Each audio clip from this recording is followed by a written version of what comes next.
past 5 years, we have witnessed the birth of countless excellent teams and players in all 5 major regions. They are still remembered by us to this day. At the same time, we also remember our fans who loved us from the very beginning. On the occasion of this 5th anniversary, let's turn back the clock to the starting point of PUBG Mobile esports, the Southeast Asia region, where all the stories began. As the first world-class event, PUBG Mobile Star Challenge gathered professional players from all over the world. With continuous development, the 2019 PUBG Mobile Club Open Global Finals is undoubtedly the most exciting event. 2019 Fall Split Global Finals, ladies and gentlemen, give yourself a round of applause! Among the countless rising stars, one shined particularly bright. Bigatron Red Aliens, a team from Indonesia, Bigatron Red Aliens! just got first place in the PMCO Southeast Asia Fall Championship, earning the chance to compete in the PMCO Global Finals in Malaysia. In the subsequent prelim stage, intense competition kicked off immediately. And finally, they advanced to the Grand Finals in 2nd place. BTR demonstrated impeccable strength in the competition. By the end, BTR was leading the lobby by a significant 106 points, bringing the first ever championship title to the SEA region.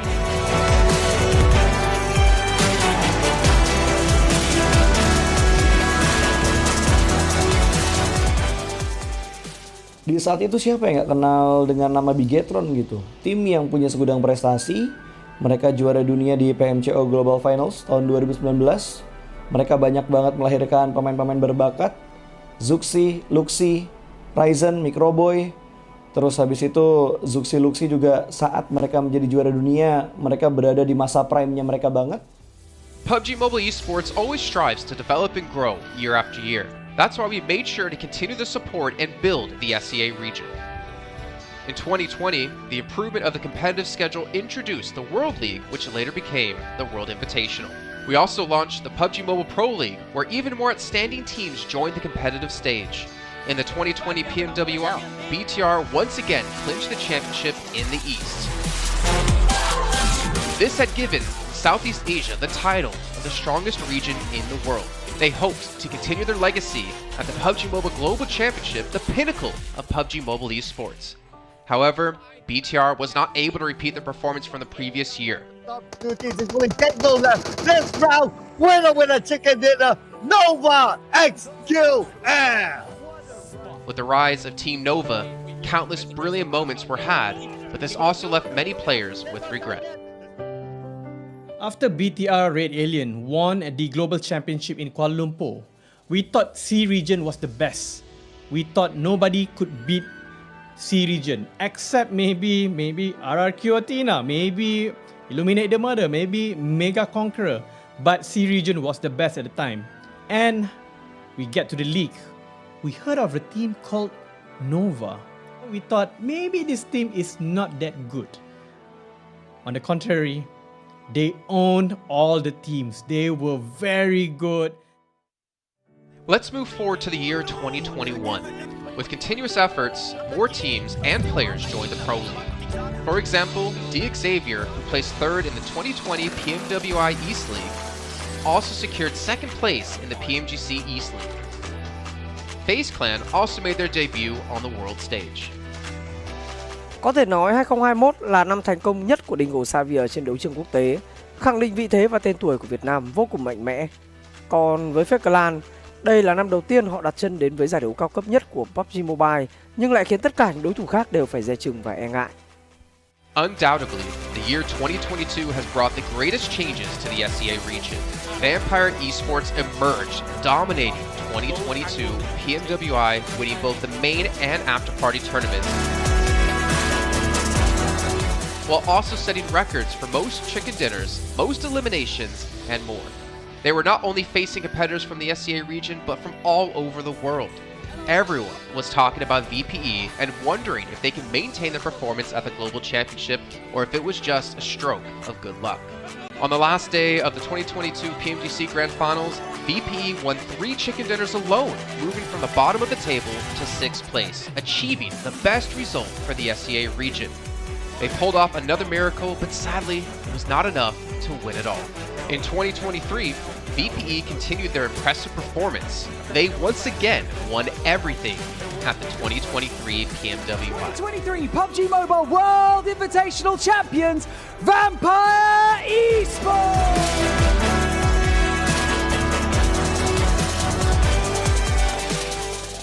ก็ย้อนกลับไปในปีที่แล้วนะครับเอาจริงก็ผมมองว่าน่าจะโอ้โหไม่มีใครที่จะมองว่าทางฝั่งตัวแวมไพร์จะซักเซสได้ถึงขนาดนั้นนะครับเพราะยุคนั้นเหมือนทุกคนจะโฟกัสไปทางฝั่งตัวอินฟินแล้วก็เฟซแคนที่มีแบบว่าผู้เล่นดังๆนะครับแล้วก็ถ้าจำมันได้เหมือน PMGC ปีล่าสุดมากินไก่แบบเบิ้ลติดๆกันในวันสุดท้ายเหมือนเอาจริงน้องๆก็เคยบอกเลยว่าเฮ้ยเราเครียดกันไปหรือเปล่ามันเป็นตัวเองดีกว่าเล่นแบบปล่อยจอยได้แบบจอยเลยสุดท้าย3กระติดจบอันดับ6ของโลกซะอย่างนั้นนี่นะครับแวมไพร์สปอร์ตเดี๋ยวเชื่อจัด But don't forget, Alter Ego, an Indonesian team, showed a very strong performance by winning the Super League twice. The SCA Super League was an upgrade to the previous championship, which by many is considered to be the most competitive league in PUBG Mobile. They could potentially become the next legend of the SCA region. Untuk dibilang legend, gua rasa belum sih untuk Alter Ego. Walaupun mereka sempat ngedapetin back-to-back champion untuk di PMSL 2023, itu menurut gua hanya sekedar untuk ngasih pembuktian gitu bahwa Indonesia tidak kehabisan pemain berbakat. Ya mungkin contohnya Rosemary gitu. Datangnya dia ke Alter Ego tuh bener-bener jadi ujung tombak untuk Alter Ego. Dan gak berhenti di Rosemary. Masih ada Alpha juga yang didatangkan oleh Alter Ego untuk mengisi kekosongan atau kekurangan dari Alter Ego.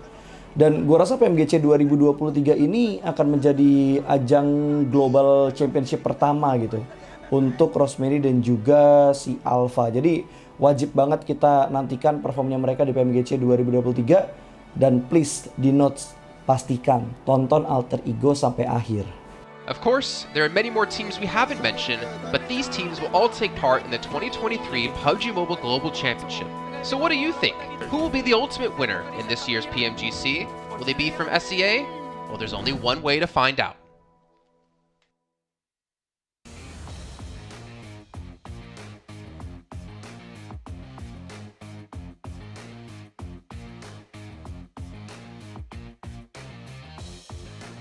Today is now week 1, day number 4, the final day, do or die for Group Green. Tash Bunny here on ground over at the 2023 PMGC group stage. Now, if you guys didn't know, the top 3 teams will be directly invited all the way to Turkey for the Grand Finals. But on the other hand, 5 teams will be going home today from Group Green. And one of the teams currently in danger of facing elimination is Quest from Saudi Arabia. And with me, I have Al-Haji, who is here to share his thoughts about what is going on, the predicaments as faced by his team right now. So your team, Al-Haji, is currently in 14th place. So how are you guys feeling right now? التيم حاليا على المركز 14. كيف شعوركم؟ صراحة الشعور يعني نص ونص، لكن نحاول إن شاء الله باليوم الأخير نقدم كل ما عندنا على مود نقدم بالمراكز المتقدمة. The team's mood is not that good. We are sad though because of the performance we had. We will try our best and we will promise you to get better and better. There we go. The fans are honestly wondering, and I'm sure that this words of reassurance would give them a little bit of hope. So let's talk a little bit about your journey. So on day 1, you guys started off strong, 5th place, and then suddenly it seemed like you guys were just struggling to find your footing. So can you tell us a little bit about what obstacles your team is currently facing? أدائنا أول يوم كان حلو. شو صار باليومين الأخيرة وشو الصعوبات اللي واجهناها بهاليومين؟ بداية اليوم الأول كان حلو بالنسبة لنا، لكن بالأيام الثاني والثالث كانت في أغلاط بسيطة وما توفقنا ببعض الأحيان بسبب الزونات، لكن إن شاء الله اليوم الأخير راح نحاول نقدم كل ما عندنا والتوفيق من بيد رب إن شاء الله. We had some individual mistakes that we are trying to make it better for the 4th day. We had like hard zones as well, so we had everything settled down for these past 2 days, and we will try our best for the upcoming days. I mean, I'm gonna have to agree with you. Some of the circles were super hard shift as well, so that may have just played a factor for you guys as well. So let's talk a little bit about the stakes. The stakes incredibly high for you guys. So what is your game plan for today? What are you planning to do here to get going to the survival stage? شو راح تسوي اليوم as a strategy مشان نصير أحسن ونلعب أحسن في آخر 6 جيمات. اليوم الأخير راح نسوي خطط جديدة، راح نحاول نقدم كل ما عندنا باليوم الأخير وعلشان نتقدم بالمراكز المتقدمة، وإن شاء الله اليوم تشوفون شيء مختلف باليوم الأخير. We will change our strategies. We will try to make less individual mistakes. We will perform well. We will try to, and you will see us in better shape. And there you have it, guys. And I wouldn't be surprised if all the teams would be changing their mindsets today as well, because again, not only are stakes very high, but the risk of elimination just looms in the distance. But for now, I'm going to toss it back over to the panel to dig into the action for the day. We'll see you guys in a little while.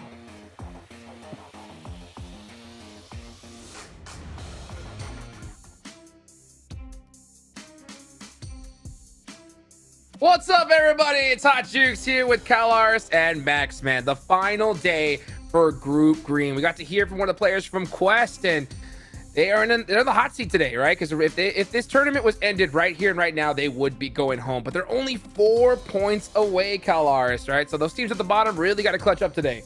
Yeah, there's still a good opportunity for Quest, Gladiators, BRA to be able to jump out of that bottom 5 here. If you are bottom 5, you're done for this tournament. Nobody wants to be in that position, especially, I will have to say it, a team like Gladiators who did here. There were doubts around how they were going to perform their championship play, and it's not looked spectacular thus far. So my eyes are definitely on them to try and, I suppose, prove that they mean more than a bottom 5 here in Group Green. 100%. So for anybody that's just tuning in here for the first time, remember, this is Group Green. 3 teams will be moving automatically to the Grand Finals. The bottom 5 are eliminated, done for, and everybody in between is going to be going to a survival stage. But, you know, teams definitely want to avoid that survival stage if they can here, Max, right? Yeah, of course, it's going to be a tough one. I mean, if you have to make in the survival stage or go home right now, I think I would go with the survival stage. You want to try and stay in the middle of the pack right now if you can.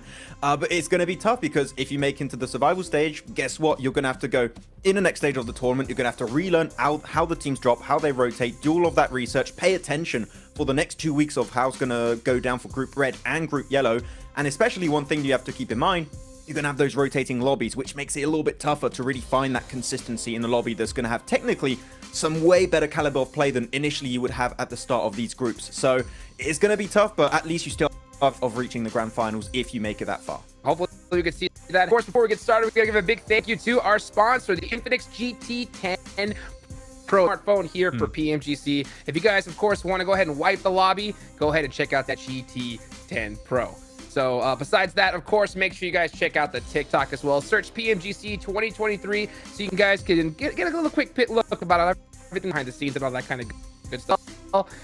And that, make sure you follow all the socials, guys. I mean, this thing is getting crazier by the second. I love to see how much PUBG Mobile Esports has just progressed over time here, Max, man. The skill cap now is just more intense than it's ever been before, and by a mile. Yeah, it's really intense right now, the level of competition we've been able to see. And especially, sure, we talked a lot about the top teams, right? We talked about Loops, we talked about Stalwart. Man, we've seen some significant improvements. And if there's one team I really want to bring up after what we saw yesterday, Hot Jukes, it has to be Reject. Like, what a day yesterday. A chicken dinner followed up with 2 second places that could have been a win. It was just kind of unfortunate how things really wrapped up, especially when you get rushed on by Ayala, the man, the myth, the legend, just popping off on fire with the DBS. But I'm telling you, man, we're going to see some other improvements and teams at the bottom that we already said, right? That is the big storyline today. Yeah. Those guys might be bringing some big changes and some big improvements, hopefully, heading into these 6 matches. 100%. Well, Kalars, I'm going to ask you this question, right? I know like it's hard to do because we haven't seen any matches here today, but I want to get into the... Okay. Alpha 7. That's the team. All the teams below them are going to be down. And the 2 squads that have the biggest chance out of everybody is Persija and Rejects, like Maxman just said, right? So do you expect them, right, to try and hunt down Alpha 7 or take them out here in the Sandhawk, maybe later in Erangel. If you were to put your coach hat on, what would you suggest? I don't think they'll be targeting them. I think they'll be playing their game, but playing it at a more heightened, aggressive state. I think they'll be looking for other teams around them a bit more aggressively to try and find eliminate points wherever. I think that if you're going to down Alpha 7, I think that's not the wisest play because they're great in the fight, right? Like, I don't think you're going to be able to eliminate them personally, but I think you can exploit other teams around you as you're rotating, as you're kind of playing a central position and things like that. I think they'll take a few more risks here and there to try and get that top 3, because as we said yesterday, there's nothing to lose for them right now. You have to be a bit more aggressive to try and push into that top 3.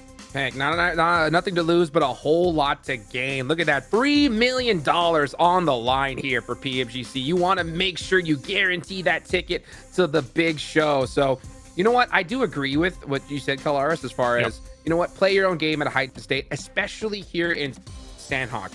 But, you know, Maxman, pop off in Sandhawk, and they get, you know, 20 points, something like that.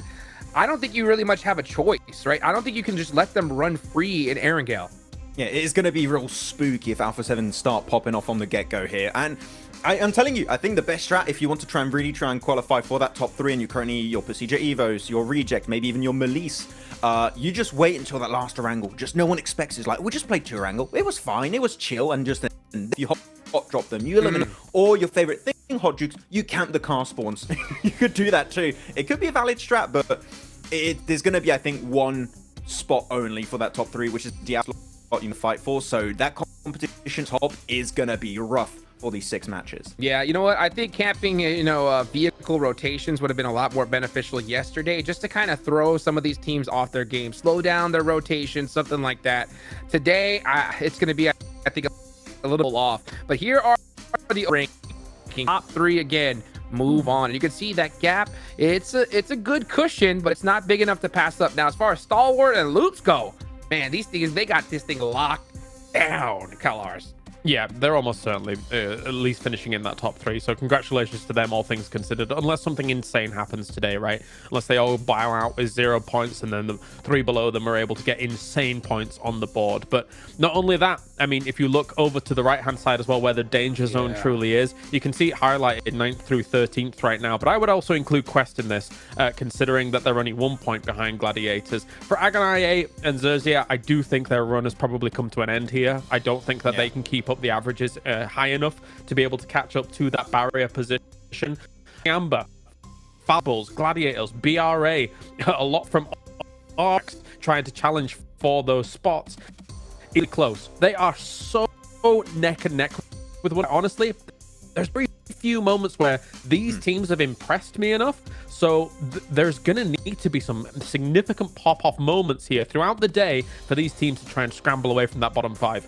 I think I touched upon it yesterday a little bit. Right now, we are looking at these teams at the bottom. It's going to be down to the last match, I think. That is how close that's how, as you said, it's going to be. So down to the last game, we're going to possibly have an extra team or 2 pushing themselves into the survival stage. But one of the teams that had a push-up on day 3, matches, and it was the perfect time to do so, was the entirety of Chamba.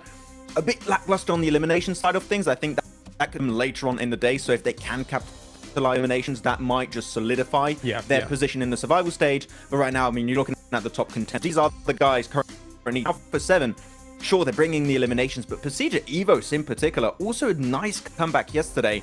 So right now, they're currently the team that's just looking to overtake Alpha 7. Maybe in this first game, Hot Jukes, like, it could be changing and being all over the place right out of the gates from game 1. Needs to happen, because this is going to be the final Sandhawk so far of Group Green. There's only one that's going to be played. It's going to be right off the rip. So I am going to be excited to see the different strategies. And this is the problem, right? When you kind of wait to the final day and you have to kind of clutch up points, there's so many different in here, you know, because, like, for example, Kalars, Aegon I8, they're completely out of the running. The only way that they can get into it is literally a chicken dinner off the. So they're going to have to employ it. Not to take out that team at the bottom. I think it's all over for them, and I think they know it as well. So there's nothing to lose. Who knows what's on their mind? Yeah, I paint a more doom and gloom picture than you do when it comes to the Agon I8 situation. But let's be real, they have won a Sandhawk in the past, right? They won it with a 10 eliminations. They were able to leapfrog ahead of their competition on that Northwest Island, down into Trifecta, and control that area pretty well for the most part. So maybe this is a lifeline for Agon I8 here, sat in 15th place, kind of 20 points behind 14th place. But as you say, one chicken dinner could make up that difference, and Sandhawk could be the good bedrock for that to begin. I did a bit of cheeky calculations actually in the background. Right now, if you're comparing at the averages of Mad Balls and kind of expecting where the threshold would be to enter in the survival stage, you're looking at about 109 points, 110 points. Right now, for Agon I8, that means on the day, they would need 51 points, which is doable. Like a really good day is about 60 points. That range you're reaching about 10 points average per game. It is doable. It's just, I think that right now, as you said, we were chicken dinner from the get-go on Sandhawk because they have got a win there would be really important. 51, from what we've seen so far, doesn't seem quite doable, but one win could put them in a position where they could reach a decent average to the survival stage. I would say they almost need like a Northwest Island or a Trifecta Circle for that to happen, right? I think they need something leaning their way to be able to try and convert against it, because the one bet all of that situation is the third. You've got the Gladiators and the Alter Ego situation where they're tied up against one another. It gives them so much room to move around in. But I mean, again, this is kind of wishful thinking. We'll see how it pans out. Yeah, I mean, it's a must, though. I think it is an absolute must for them here at this point, because going into Erangel, going into Miramar, there are so many teams that are going to be needing these elite points. Are going to be popping up. I mean, even first and second place, right? Loops and Stalwart, they're going to be fighting it out like crazy, trying to put that belt around them. You know what I'm saying? Get some of that extra cheddar in the bank, Max, man. So it is going to be an all-out war from the get-go, at least in my eyes. Yeah, it's going to be over the top right now. Stalwart and Loops, almost, they could be like, oh, you know what? We don't like for 7. How about we just ruin this, allow another team to come in, because they are relatively safe. I don't think they're safe enough, so have a good start to the day, and maybe if you want to try and have an impact on what the Grand Finals could look like, you could definitely try and do so. You could even try at the bottom to impact teams that are going to make in the survival stage. If you have teams that tend to drop close to you, have a similar rotation on your Wrangles, Miramar, etc., you could try and do that. It's really pushing it. It really rarely happens, but it's always something that's got to linger in the back of your head. Just maybe that is something that could come up, but I think a lot of the teams are just going to feel the pressure that, okay, we need to all qualify for the Grand Finals if you're in the big 3, or just avoid the bottom 5. That is going to be on everyone's mind today. I'll tell you something. Seeing Rejects here, as we had a pop start to the day yesterday, right? If they have a similar pop-off to the start of this day, then Alpha 7's going to be feeling the pressure. I did not think we would be in a situation where Rejects would be challenging for top 3, but yesterday, after Sarah's interview and them coming out with a first, second, anything's possible here in PMGC, and Rejects is making magic happen to convert. You can see the top Sandhawk performers right here, and one of those names, right, we talked about a little bit earlier, is Agon. They need it. So I know that they had to have done their homework. They have to do the math as well and realize how important this first game is. But like you mentioned, you know, there's teams at the top that have such a good little cushion that they can decide to take out teams at the bottom, do whatever they want, but they're still in that first. I'm gonna ask you this, Max, man. Okay, for those teams that are on the in the extra hot seat, right? I'm gonna give you 4 team names. Okay. Falcons, Mad Bulls, Raw, and Gladiators. Which team out of those 4 do you think are going to be able to make it into the survival stage? Okay. I would say right now, Bruh. I would be happy to see Bra, because they've been willing to make changes, and I feel like just them being willing to make changes like that, like giving up on the hot drop with Xavier in particular, is a good change. So I want to see that rewarded, and hopefully they can advance, because when it comes to taking fights, man, they can pop the hell off sometimes, especially he's on fire sometimes. So yeah, if I had to pick one, is Bra, but that's, you can't ask me that question, Hot Juice. That's just mean. Well, you know what? Well, let me ask. I'm gonna ask Kalaris. Do you agree with that? You know what? I think Fate has an interesting and funny way of messing around with us. I think Gladiators is going to make it by the skin of their teeth. Because, let's be real, they made it here by the skin of their teeth. And I think we're going to see them move into the survival by the skin. They would need 30 points on the day if they want to qualify. Like, again, if you're expecting averages to happen, 30 points on the day for Gladiators, heavly doable today. So we'll see if they can try and reach that threshold today.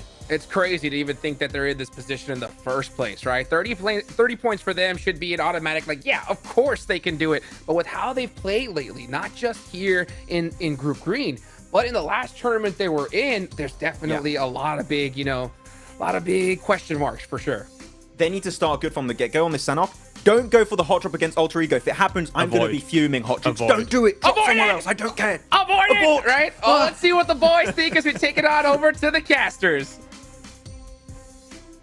Will they be pulling any punches, or will they be straight back into the hot drops? It feels like they just can't avoid it, Blank. Even if they wanted to, Alter Ego will be chasing them down. They've started a feud, and I can't wait for it, mate. Last day of Group Green talent has been displayed over the past couple days, Blank. What more can we possibly ask for today? I mean, there's been so many nutty teams that have been able to pop off time and time again throughout all these days, and I think Loops has sort of stolen the show a little bit, honestly, towards that top side.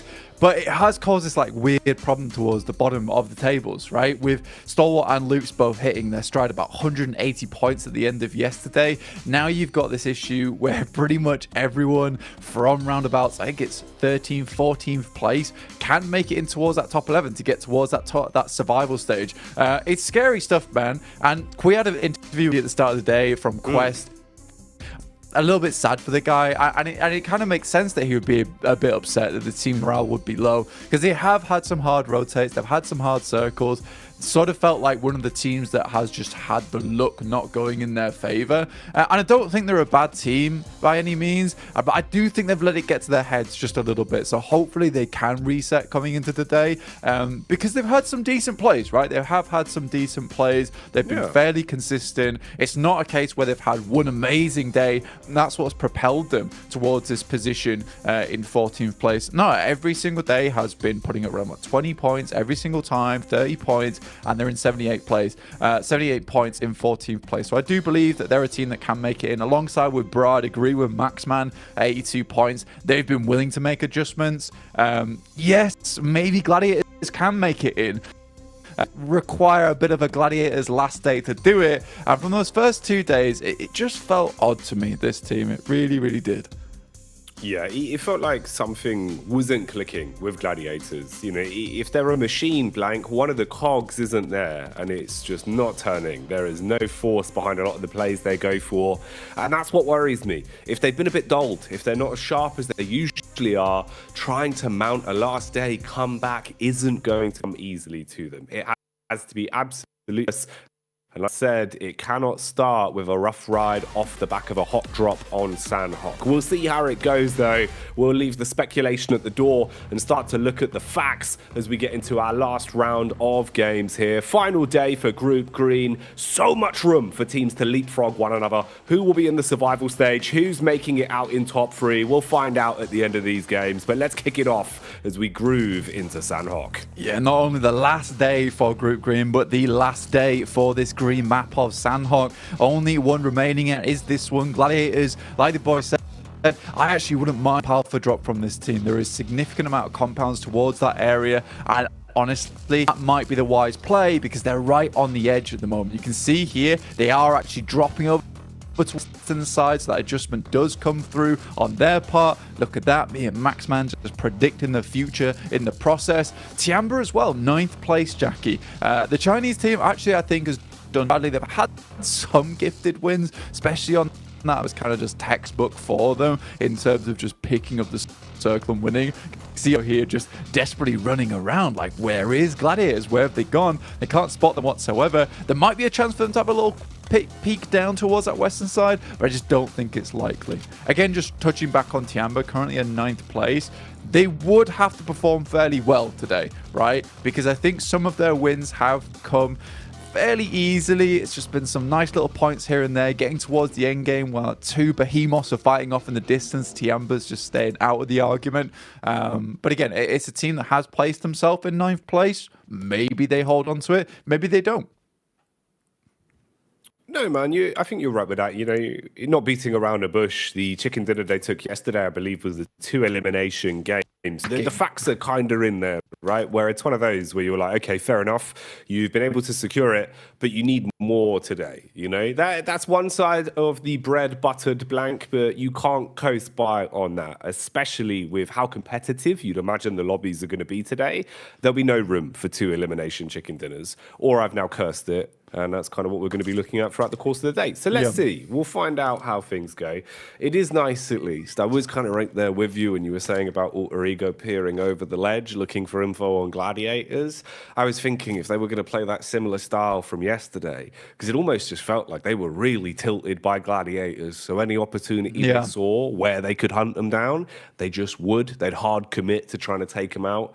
And obviously the risk you run today is, if you go for that, you're not accumulating any points up the play. And the difference between Gladiators in 13th with 80 points, roughly if we round up, versus Alter Ego with 97, that's only a stone's throw away. That's definitely something that you can start to lap. So they won't run too many risks. Rosemary, though, bides his time and seems to have found a fight that he is comfortable with, Blank. That's an instant knockout and a first blood going with no room to trade for IA.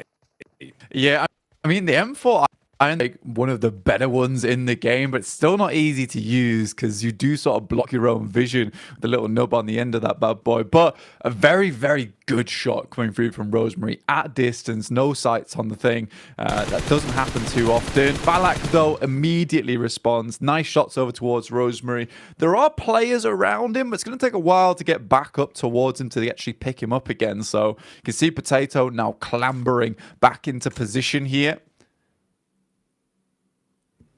Everyone feels a little bit silly as a trade. For Rosemary there, exposing himself a little bit towards the ridge side of the cliff. But, like you said, Potato going to be able to make his move back up, revive the teammate, and assess the situation for now. It's a bit of a 2-2 split. We've got the rotate from Bra. Bra definitely commanding a love from all of us over the course of the past 3 days of play. We've seen them willing to adapt, willing to adjust their play style after a bit visioning in the first day of constantly battling for control of Pachinki, really starting a feud versus DX. Now it seems like Melise have become their target as they put out control looking good, and pickings, Kishu, strikes, and this isn't looking too great. You've really fragmented it and could probably clean up on these knocked players without much of a response. So Kane and Topsic in a bit of a bad spot here. At least Coursera is still alive and kicking. Thought he went down in the commotion, but he's been able to back off towards the ridge. They keep the teammate alive and Kakali just trying to commit to going for the saving, but they realize it's too little too late. They've got to give up the goose on that one. So Brago down a man and try and bail out. I think for Melise Esports as well, like we didn't get ready to touch on them too much yesterday, even after their win on Miramar, mainly because we were focused on some of the teams towards the bottom and how they were going to make it in. But Melise have certainly put themselves here in the league stage off the get-go. And this is a reoccurring trend for Bra Esports as well. It's just these dry pushes over into compounds and fully short, and then they just end up getting naded or DBS'd out of there. And I think this is a problem that Bra needs to fix if they do head in towards the survival stage. But that is not a good start to your day. There's 0 points, effectively dropping you down to just 5 more chances to put up the points and increasing the overall average that you'll need, because points on the game is definitely going to hurt your chances there. There's teams now that can leapfrog underneath you, like Gladiators as well as Quest. It's a little bit tough for you. Falcons similarly might be able to get further ahead in this game, but they're far down towards that south side. There's 3 other teams that we're really focusing on right now. The middle of the table, they seem fairly secure for now, so we'll touch on them maybe later in the day. But it's Alpha 7, Pacific, and Reject, and the Japanese squad fighting for their lives to get in towards that ticket to punch their way towards the Grand Finals at the end of this month, right? So you are really, really looking forward towards Prestige, Evos, and Reject being able to have a good day. Alpha 7 sweating just a little bit. They're not too far ahead, but they certainly picked up the pace at the end of the day yesterday. They did. Went back to that sort of more aggressive style that we know they can play very confidently. But today, it's got to be flawless the entire way through. It is exciting, though. I agree. We're looking at that sort of upper echelons that could shake so violently with just how few points it is between each one of them. And it's interesting the way the early game's gone here, at least as well, with Zia being able to steal away some of the eliminations. That kind of makes it easier for a few of the other squads to still look to ascend here versus the points being picked up by one of the more well-fed squads. So it could be a bit of a nightmare. Bra Esports definitely going to be upset with the way the early affair went on this one. Zone's going to start to encroach in as well. See how our squads are setting up. Yesterday, all about center for Reject, complete facelift on their playstyle, and it worked really well for them. You know, we saw basically what could have been, in an alternate timeline blank, 3 back-to-back chicken dinners. They only secured the one, but it was always a close second on the following games. They played some really stellar PUBG, so I hope that continues from them. Alter Ego as well, seeming to find the opportunity to strike versus Quest in the background as one man was knocked. Meanwhile, we join the Mad Bulls, who are fighting versus Loops. Loops, the big dogs on the block at the minute. They are number 1 when it comes to our standings, and they had a fantastic run over Group Green, always showing how confident they can be. But can they contend versus the Bulls that have seen red, spreading out and trying to take some space off them? Chief? Hop in the stims and looking on contact. Yeah, this is the box, right? They're fighting for their lives in this tournament, but it's Reject actually from the side getting a side swipe on them. That's on the northern edge, so Mad Bulls might have to pull away from that. A lovely nade will take down one, but look at this off in the distance. Procedure Evos, they have cut off the rotate coming through from Alpha 7. They're direct competitors. They've already got 2 knocks on the side. There's one that's been thrown back over towards Zuxi so far, but more damage keeps on pouring through, keeps Alpha 7 on their toe. Ooh, Alpha 7. They're not on their toes anymore, Blank. They've been knocked onto their knees as the nades are going to blow them straight off their feet. Redface shutting down one for good as well, still peeking in to look what more damage he can deal. And that is a hefty amount of chip damage connecting onto Alpha after shot. Even though they respond in kind, it's going to take far longer for them to reset from this, and you've got a bit of a push developing as well. Evos have fragmented into 3 prongs. Redface drawing the attention, a 2-player duo squad pushing up on the right hand side, and Luxy trusted as a solo to develop a flank, or if he gets in with the right timing, Blank, this could spell a nightmare for A7. Yeah, I mean, this is a risky play as well. Zuxi will finish off Senab, and this is the fight for 3rd place occurring on your screens. This is what might be needed to propel them even further. Luxy should have seen that backhoe coming through from Revo, but doesn't spot it so far. Understands that Mafio's off in the distance. In comes the vehicle. The tuk-tuk gets taken down in the distance, and Revo's out. Luxy, masterful on these off angles all the time. Now trying to spot for the final player, Mafio, and a 0.0 gain coming through from A7 would be horrid to start their day off. And Redface will clean. This guy has been clean for Procedure Evos, and the better be cheering for them right now because they are attempting to get towards that grand finals off the back of that one. Love the way they played it as well. A lot of confidence in themselves. We'll have time to dissect it later because right now the car news, it seems like Stalwart thrust into a fight versus Falcons. Utility being pulled out all over. Nice nade for close contact, but Six eats one as he's blown down onto his last legs, constantly swinging on one another here. A knock will trade beast and slow down the commotion from Stalwart, but the DS inside of the building cleaving its way through them and starting to block off these angles as Falcons scrap into this one to try and survive, but it's looking risky for them. The compound is chock-a-block with carnage right now. Axa has got to bring off a big play here versus Action and Icy. A lot of damage does hit over towards these 2 players. Action sidesteps it. It's grazing him, but he's still able to finish it off there. The bullets whizzing past his arm, cutting the hairs on his shoulders. What a play from Action there. Really risky gameplay. But that's Falcons out. Another team that was desperately trying towards their spot on the bottom side of the rankings. In the meantime, able to make a good swim across towards this position on the map. They also cleared out a couple of members from Quest, I believe it was. And this is not a bad spot to play from for the Gladiators. This is a team, again, that was looking for more points here. They needed them desperately. They're not even in the top 11 yet, and this might open it up for them.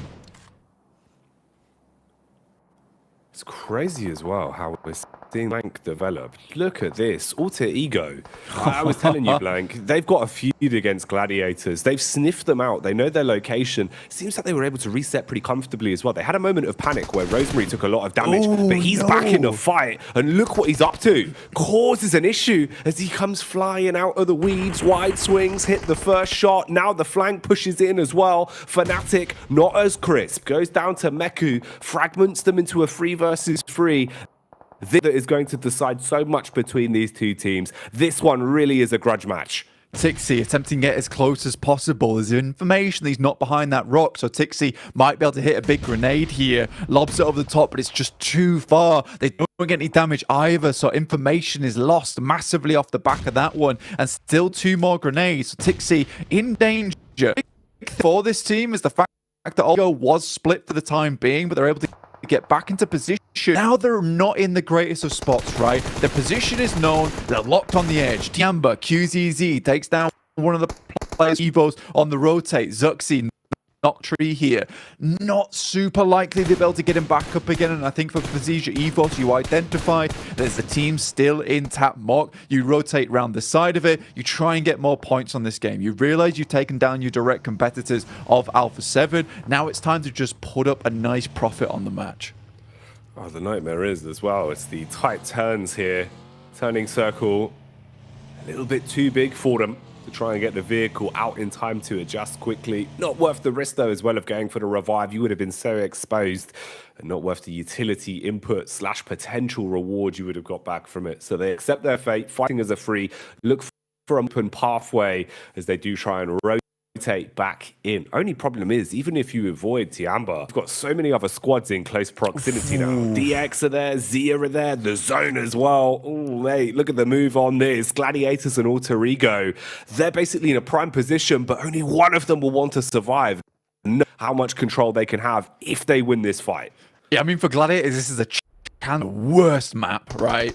It's not exactly the chance you would look, right? But considering over the past year, they have just been very at Sandhawk overall, and I think they've really tried to change things up as much as possible in the PMGC League.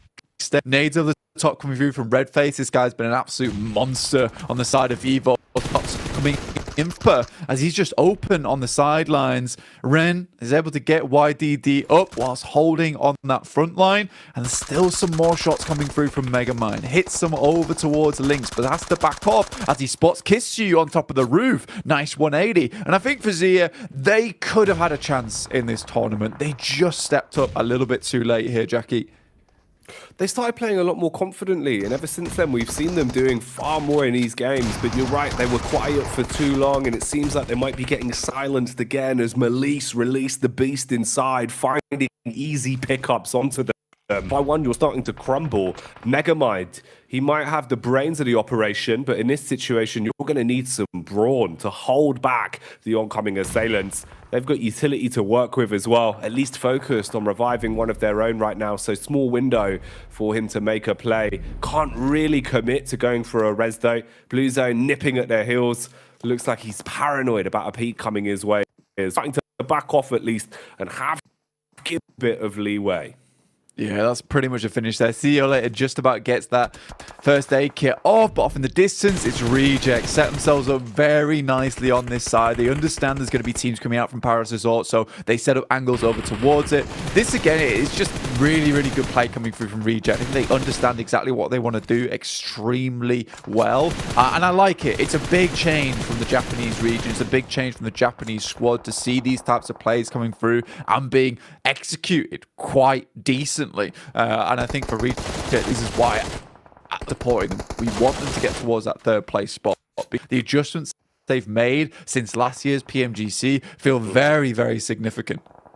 Even over the course of group, right, you can see that they've been adapting. They did the interview yesterday, complete change of face stuff.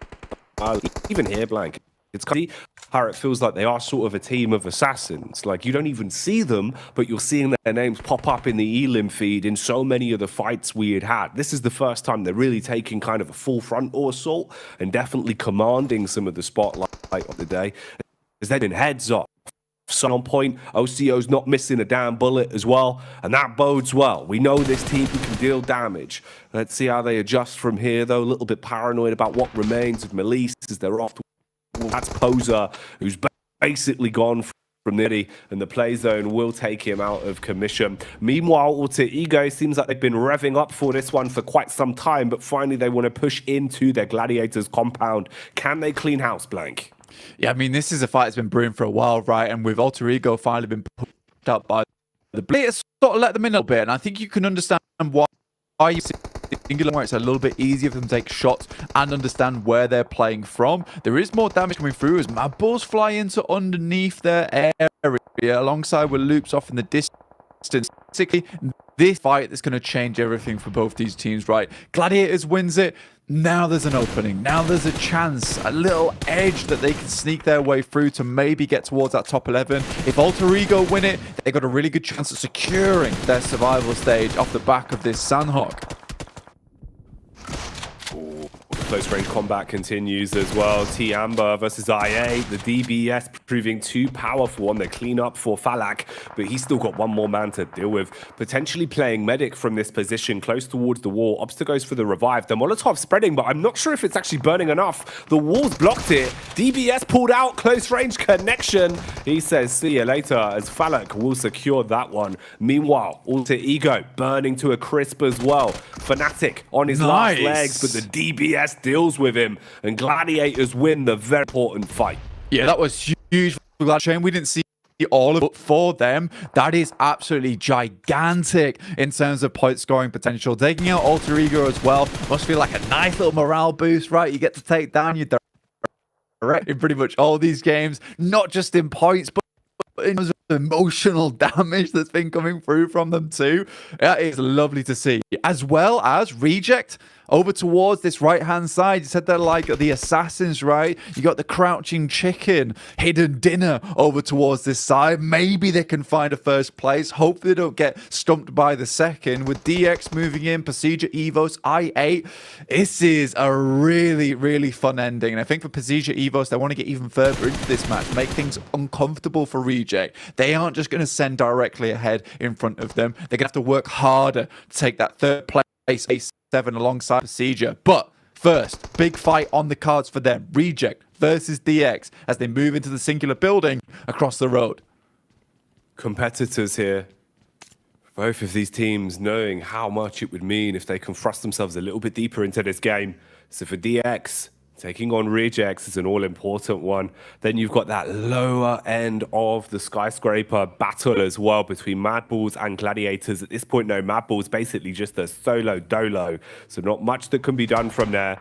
We'll see how this develops, but an awful lot of storylines going into things here with Stage 6. We've done well with the teams that remain. It's up to them now to deliver. For Evos, it's a little bit unlikely to get much more out of this. Blue Zone nipping at their heels. Lynx just trying to play for the timing, constantly getting them in to survive for as long as possible. But that is location. For this road to have so many barrels honed in onto you, so he'll probably expire eventually, and then we'll be looking to who else can thrust this one a bit further. He's going to go for the wide berth the whole way round. Might be a little bit of opportunity for him, but of course you've got to stop and start so many times, taken too much damage. The zone will dispatch him, and he's now gone. Funny because all the teams we talked about desk in the start of this game are in our final circle. You've got Gladiators here who have not had the greatest of tournaments, turned it up a little bit in these last couple of days to really increase that volume. You've got Reject, you've got Pasija Evos trying to take away that third place spot, DX who's constantly on the climb, and I8 who desperately needed a big game at the start of the day to start their journey to get one on the pack are going down now. And I mean, it must not be enough here. 5th place won't cut it, but it's a decent start. But the averages need to be so much higher. Bump those numbers right now, though. It's Sarah that's starting to soar high as he strikes and does some nice damage on the DX. DX fragment. They go for a 2-player push, trying to close the distance between them and Reject. They want to get in their face. Sarah quick switching between both his rifle and his DBS, looking to punish in close quarters combat. Power Jin will expire. He's gone for good now. Sarah still looking for the adjustments. Meanwhile, Chow beckoning Levi's to back up, but they won't let him go for the res. Nice swing from Sarah again as the biceps lay claim to another Elim. They bounces back, Chow! Oh, that's not what you want, Blank. Right on his noggin. Off his head. Streams to bits. That is depressing, but it's delayed them long enough, and Gladiators are just going to mow them down as they leave. But it's Mad Balls, actually, still alive in this situation underneath the coastal edge to get knocked for Gladiators. This is unideal. Falak's still going with a 7 eliminations on side. Technically a 1v1v1. This is insane. For I8, we all counted them out, but Falak, the big man on the side of I8, continues forward. Tulika trying to get in position. It's up to Tixie. The supremacy has to come through now.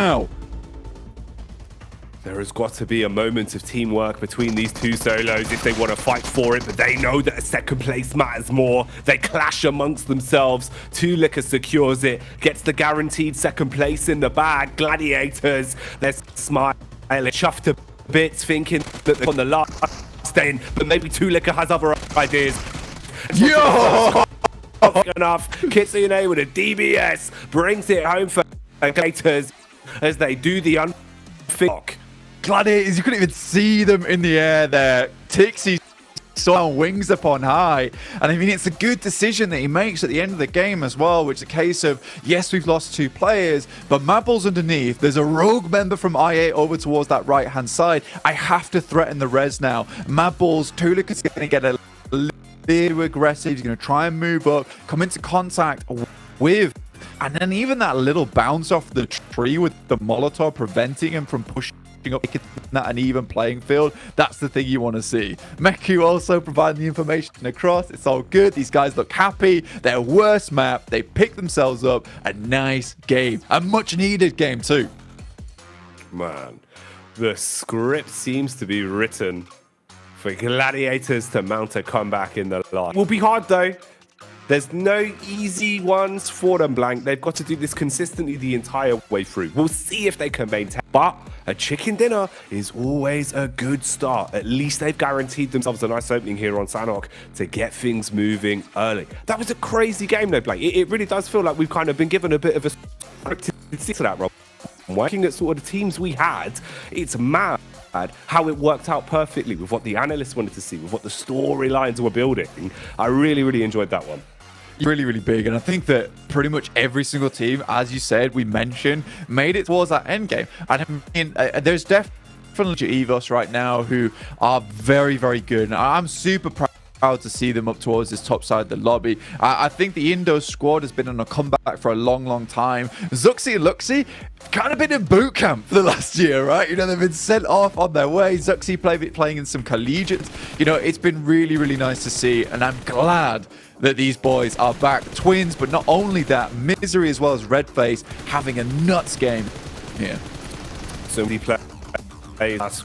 There's so much to be said. So let's give it to the analysts so they can break it down. Let's get back over to Jukes and Co. on the desk.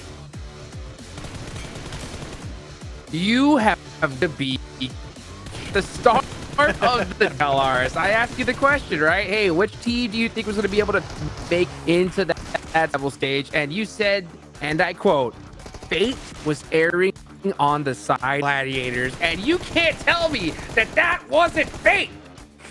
It looks like it, doesn't it? I said by the skin of their teeth. I mean, maybe if they continue that, it won't be that at all. Maybe it'll just be absolutely blasting. I will say, God, there's so much to talk about actually here. Yes. Yeah. Let's just talk about genuinely, like the bridge scenario, and then be able to get this compound. The circle wanted them in these final moments of this game. 21 points go their way, but the compound that they blitzed across the bridge to try and get to was open. It was a little bit challenged by Alter Ego. It's not to be. Gladiators holds on strong and gets 21 very much needed points.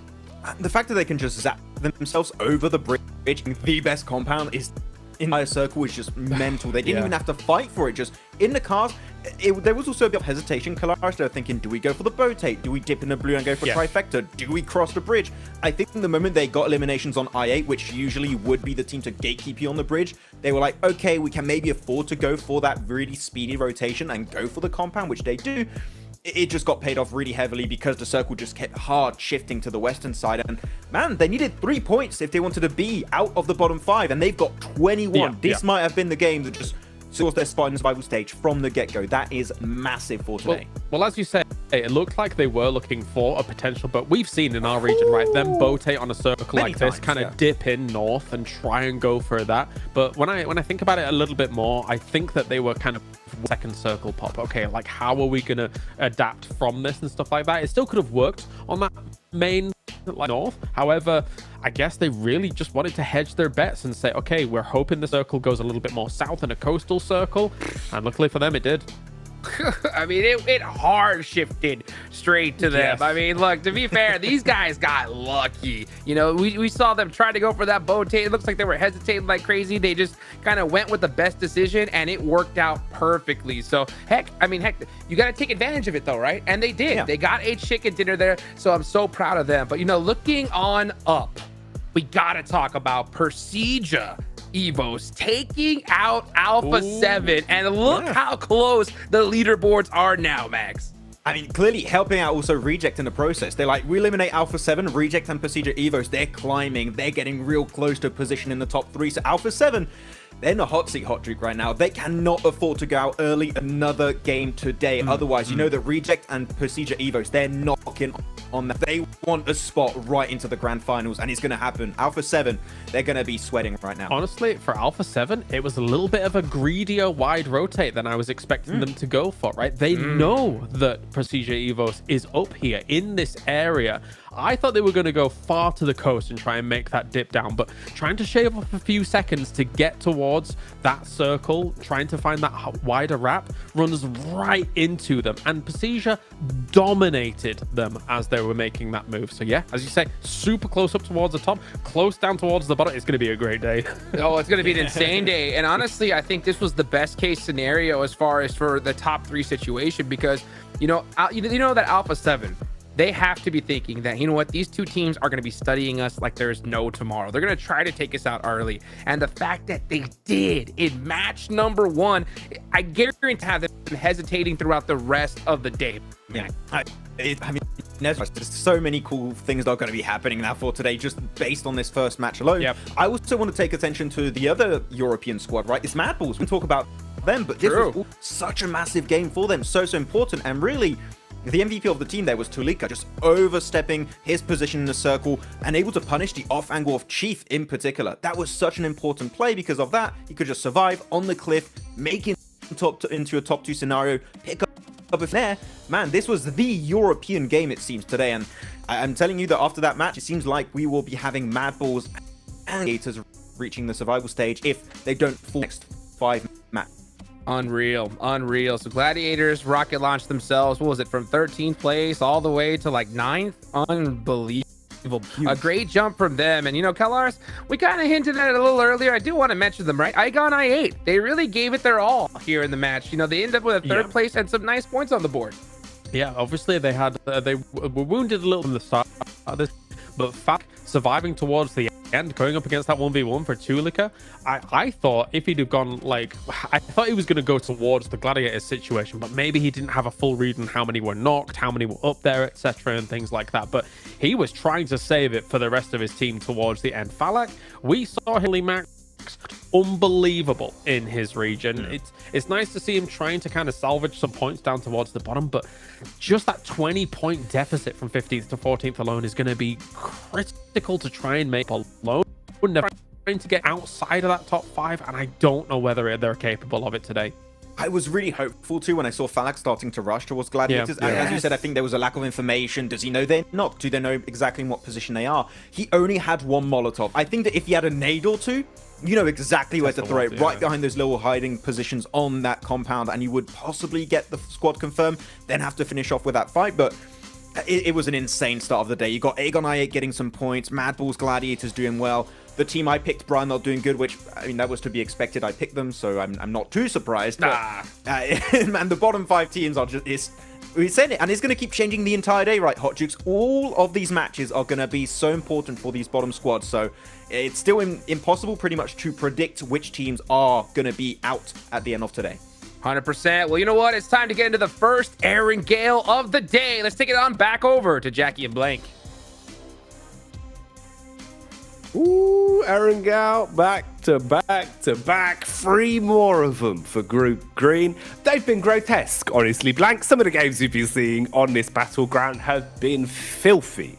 Absolutely X-rated stuff. And we get to see it again. Falcons, they've got no hair! What's up, no hair? Hang on a minute, have they all shaved? They've all shaved. Oh they're aerodynamic now. The Falcons, they're going at speeds we've never seen before, swooping through the air here. This is unbelievable. I love this. Take us back. Let me see the bald eagles. Where are the bald eagles? The bald eagles. They're in position. How's this happened, Blank? There's been literal hours between yesterday and today. They've all gone to the barber shop. Oh my lord. Maybe it's time for me to shave my hair off as well. I know how much Kale hates it, but this is their chance. I love it. Speed, velocity, increased. Brightness of their foreheads, the smoothness of their brains. Their vocals good in there. They've been thinking about this one. Oh my god. Right, Falcons. No hair on their heads, but will they be smooth enough? Will they be slick enough to start to steal away some points? That's the big question. Hair will grow back, Blank, but chicken dinners are eternal. Heading over towards our first Aaron Gale, where we will regale you on the stories that will be occurring today, the things that will be proceeding forwards. Who's going to get towards that grand finals on that secure ticket? Who is going to be dropping out in that bottom 5? And who exactly will be going home after that last game on Miramar? Because it is so uncertain at this point in time. Everyone jumbled up on the leaderboard. Gladiators, after that last match, I can already hear the cheering from the chat right now as the last minute Andes once again strike on that final day to try and make their way in. It's not done yet though. There is still more work to put in. The shift is not over. It's only just beginning. And if I'm honest, there'll probably be a little bit of overtime they'll have to do as well, Blank. You need to get some real big win to go. Didn't expect to see this though. Wait, what? Hello. Bra Esports in an early hot drop, but DX are nowhere to be seen. Instead, it's the Bald Eagles of Falcons knocking at the door. What's going on? They're pecking a little bit off the top, and Bra Esports weren't expecting Severity to be hot drop too. What a horrible twist of fates here for Bra. They cannot stand the pressure. 6 is with the pump shotty. Still not quite done as of yet, but it's just Tospic alone by himself has to make this happen. The PPP zone, only 1 clip and a pistol in his hands. 39 bullets of pain, 1 in the clip, and the rest ready to try and attack from up close. He's spraying, he's begging, he's hoping he can hold on to his life here for Bra, but the unfortunate facts are you're about to be overwhelmed by a bunch of bald men that want to shut you down instantly and lay claim to these eliminations. Lay claim, Bra, and they're already first thing on your down teammates. This is a nightmare. Smooth heads, smooth plays coming through from the Falcons. Looking downstairs at the moment, Teak makes a cheeky play, tries to get in towards the window, but just will drop down to the bottom floor. Punch low, no HP, probably first to face it. Overwhelm them, but this little corridor is nasty. When the PPP's on, he can spray for a good amount of time, so they're just trying to waste the bullets he has on side. They know he's got to not have a lot here. Jumps out, and it will be 6 first to 4. There's one more on the top. He finds it, and another. We're in a 1v1 here. Pistols out. Oh, the shenanigans! No way! He lands on them! He's absolutely ruined them! Well, it's lucky they don't have any hair, because they would be pulling it out after they've just lost 1 versus 4 to the PP business. Man has never been happier. Tospic comes through, leaving the Falcons very sick indeed. This is not what we expected, but they've learned from DX, and it's Tospic who has created an absolute unfathomable victory over towards Severny, but it is a minimal victory at that. 4 points on the game for them, but that's simply not going to this one. But the Falcons desperate for a good start into this one with the circle over towards that northeastern side. The balls, the velocity was too much burned up on the approach. I can't believe that. Didn't even have a full magazine when the fight started. Barely scavenged himself ammo as he went. I think the most we saw was like 40 bullets in that bad. He just timed it so well. Smooth moves as well. You got to give him props there. Fragmented the pushes. They gave him the 1v1s, Blank. You can't be giving him so many 1v1s. And he just runs his way through them. With the PPB zone, no less. The Bison. The Bison. Maxman's going to be wild, and he loves that gun. It's his favourite. 1v4 with a Bison. I mean, that has got to be the most incredible play that will happen today. Surely. Let me but we never know. Hang on. No, all right. Page 2. Oh, you're in for a treat, lads. Oh, mate. But what a day. Yeah, that's Show right. me We it. better Yeah, get a replay of this bad boy. Look at the way he approaches it, man. They're just giving him the 1v1s on the jump out. And he just has no ammo. He's got 20 bullets left time he gets into this final fight. 10 bullets, Blank. He's 2 bullets left. In the mag, in the chamber, every bullet counted for 1,000,000 miles. Oh my lord, you do not see that every day, let alone in a PMGC, the Falcons. Woo, dear me, that is unbelievable stuff. But great to see overall. I mean, that keeps Bra still in it, right? After that last game, 0.0 eliminations, they needed something on this match, right? Something to keep them alive, because a 0 into another 0, that could have been over for them. And you wondered yourself, was that a targeted play coming from Falcons? If they could eliminate Bra once again, maybe to stay ahead of them the of the day with 2 0-point games. But Tospic, man, you just can't stop talking about the lad, but we're going to have to. Procedure Eve over towards Yasnaya, fairly central right now. Another team looking for that 3rd place. After that last game, it looked like Reject might be able to run away with it, but they remain resilient to the very, very end, even despite some pretty difficult rotations that they had to make, Jackie. Oh, man. It's wild today, Blank. It really feels like these kind of targeted drops are hopefully going to be continuing as well, because you can see how many of our teams really have done their prep work coming into this, knowing who they need to deny point gain from, who they feel they can feed off of for those 3 eliminations. And for Falcons, the decision making to go for the secondary drop of Bra Esports was one that has not paid off, going out so early into this. We'll see what Bra can do with it, though, of course, just being 1 man remaining, and he's being hunted down by Alpha 7 that very well could stop off for a quick stop in Severny. Meanwhile, let's have a look at the grand scheme of the game. There's been a lot else going on, but it has mainly been related into this one. This is our first of the back-to-back Erangals, so opportunity here. That's really what this is. You've got 3 games back-to-back to farm some points and get a groove on. Gladiators picked up the opening chicken dinner of the day in our starting battleground of Sandhawk. Can they continue? And can Topsic continue as well? He instigates the fight, quick turn as well. He actually looked like he was kind of ready for that one, bud. You felt it coming as well, didn't you? I genuinely thought maybe a couple of eliminations that he might be able to find versus A7. That guy is insane, and I think a real standout member from Bra overall, even this entire tournament long. And I mean, we've been hyping up Kane, but it feels like Tospic is that hidden gem amongst a lot of them. But what a play from him. Unfortunately, going down in 15th place here. But it's better than nothing. It is better than nothing. And taking down the person, the team directly above you in 12th place, that's decent, right? It's 1 less team to chase on this match. If anything, it's just a complete reset. You've just got to hope now that Tiamba does not have a good game. That once again, there is a chance to climb, to catch up. Over on that northwest side is A17. Their ticket punched to keep it stamped in towards that grand final. fighting alongside with Gladiators over towards Aegon.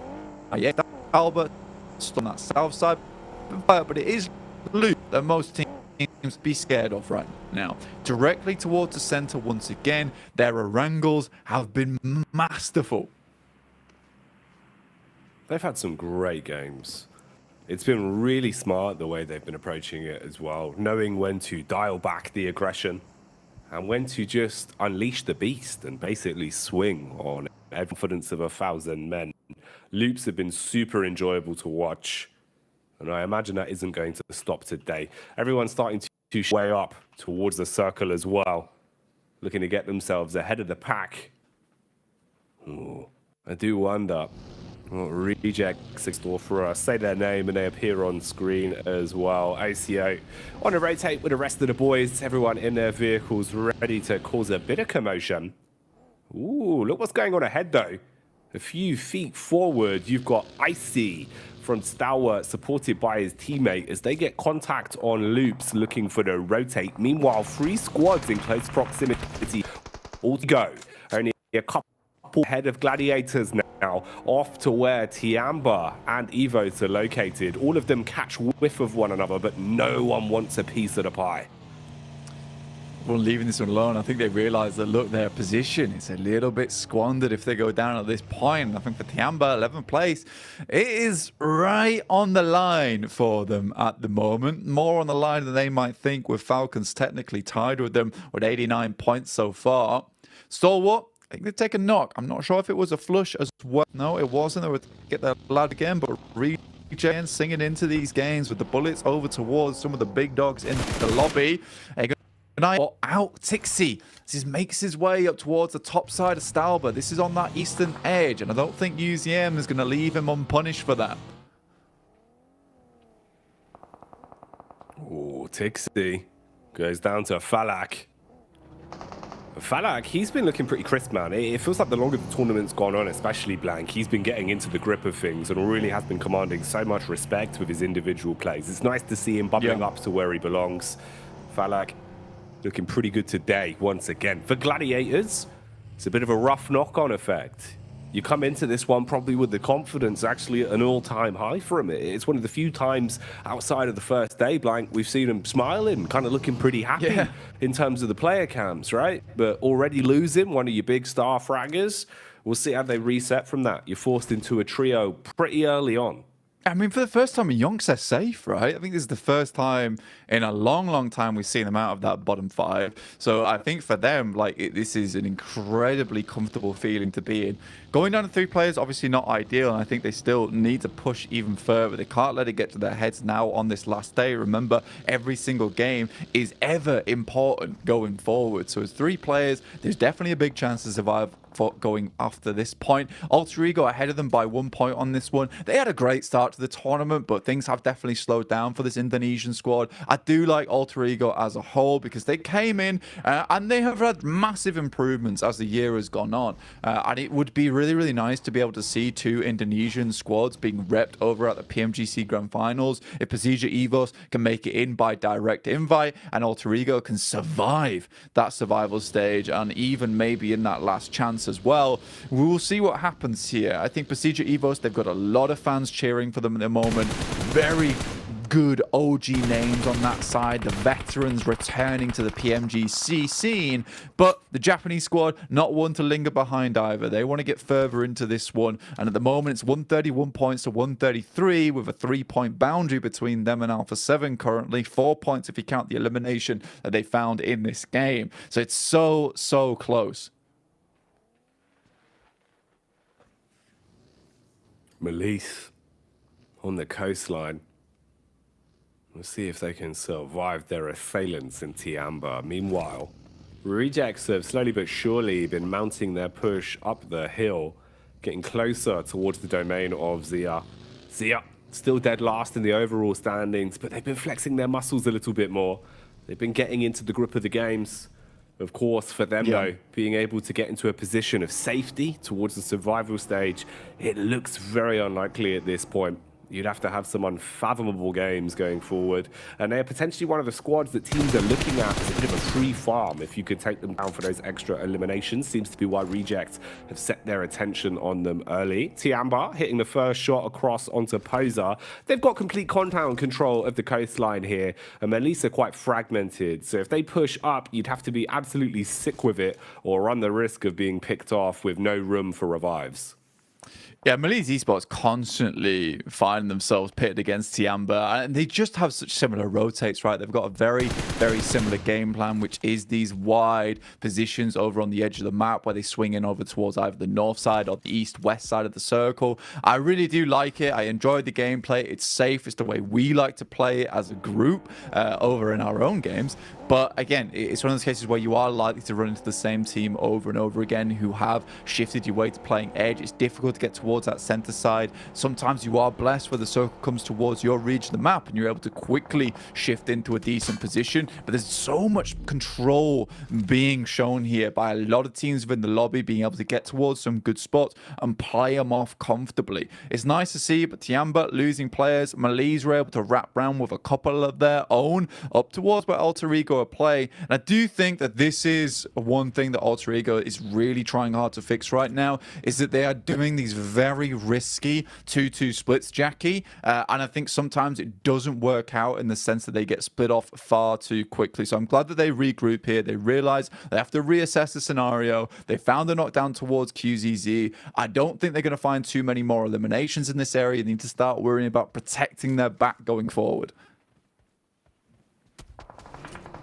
Like the Wu-Tang Clan once said, Blank, you got to protect your neck. That's the most important part. Right now, though, it's Mythic that comes in as he swings and is able to chop his way through the first. Zia crumbling under the pressure here. All of Loops kicking it into second gear as well, taking more map control away from them. Meanwhile, Rejects find an opportunity to potentially pull up to the party unimpeded.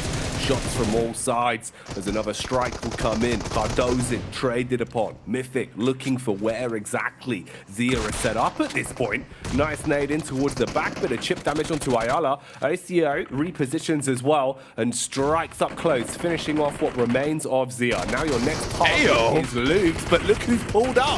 Madballs out of nowhere get thrust into the thick of it on this one, and they're finding the Elims being able to punish. Frozen downs most of Luke's pretty quickly. What is going on? Mate, it's a four-way fight that's occurring before our eyes. It's one of the best compounds to hold in this current circle. Everyone's trying to get a bit of the pie here. Zia with only Shopper left remaining. In the meantime, Gladiators fending off against a lot of the squads over on that north side. But realistically, this is the fight to watch on our streams. Madball's trying to pump some more points into this one. I think that's 4 eliminations, in fact, found for them as they crash into this bad boy. Looks way, way better than they have in the past. A lot of their crashes seem quite lackluster. Now even Pasija Evos, you can see them flying in. Every single team wants this compound. They understand the value it'll provide going into the future. Goodness gracious. Reject, Pasija Evos, both going to be battling out in this location. Alpha 7 up towards the western side of Stalba. A true deathmatch format on that side of Stalba as well, where you're battling through pillars, rocks, crouch spaces. Bullets coming in from Tiamba once again, as they are dealing some very hefty hits. Alter Ego out of commotion here, taken out of the game. Keep in mind, they were only a singular point ahead of Gladiators in the standings as well, and behind by 1 chicken dinner, so this is nightmare fuel for them.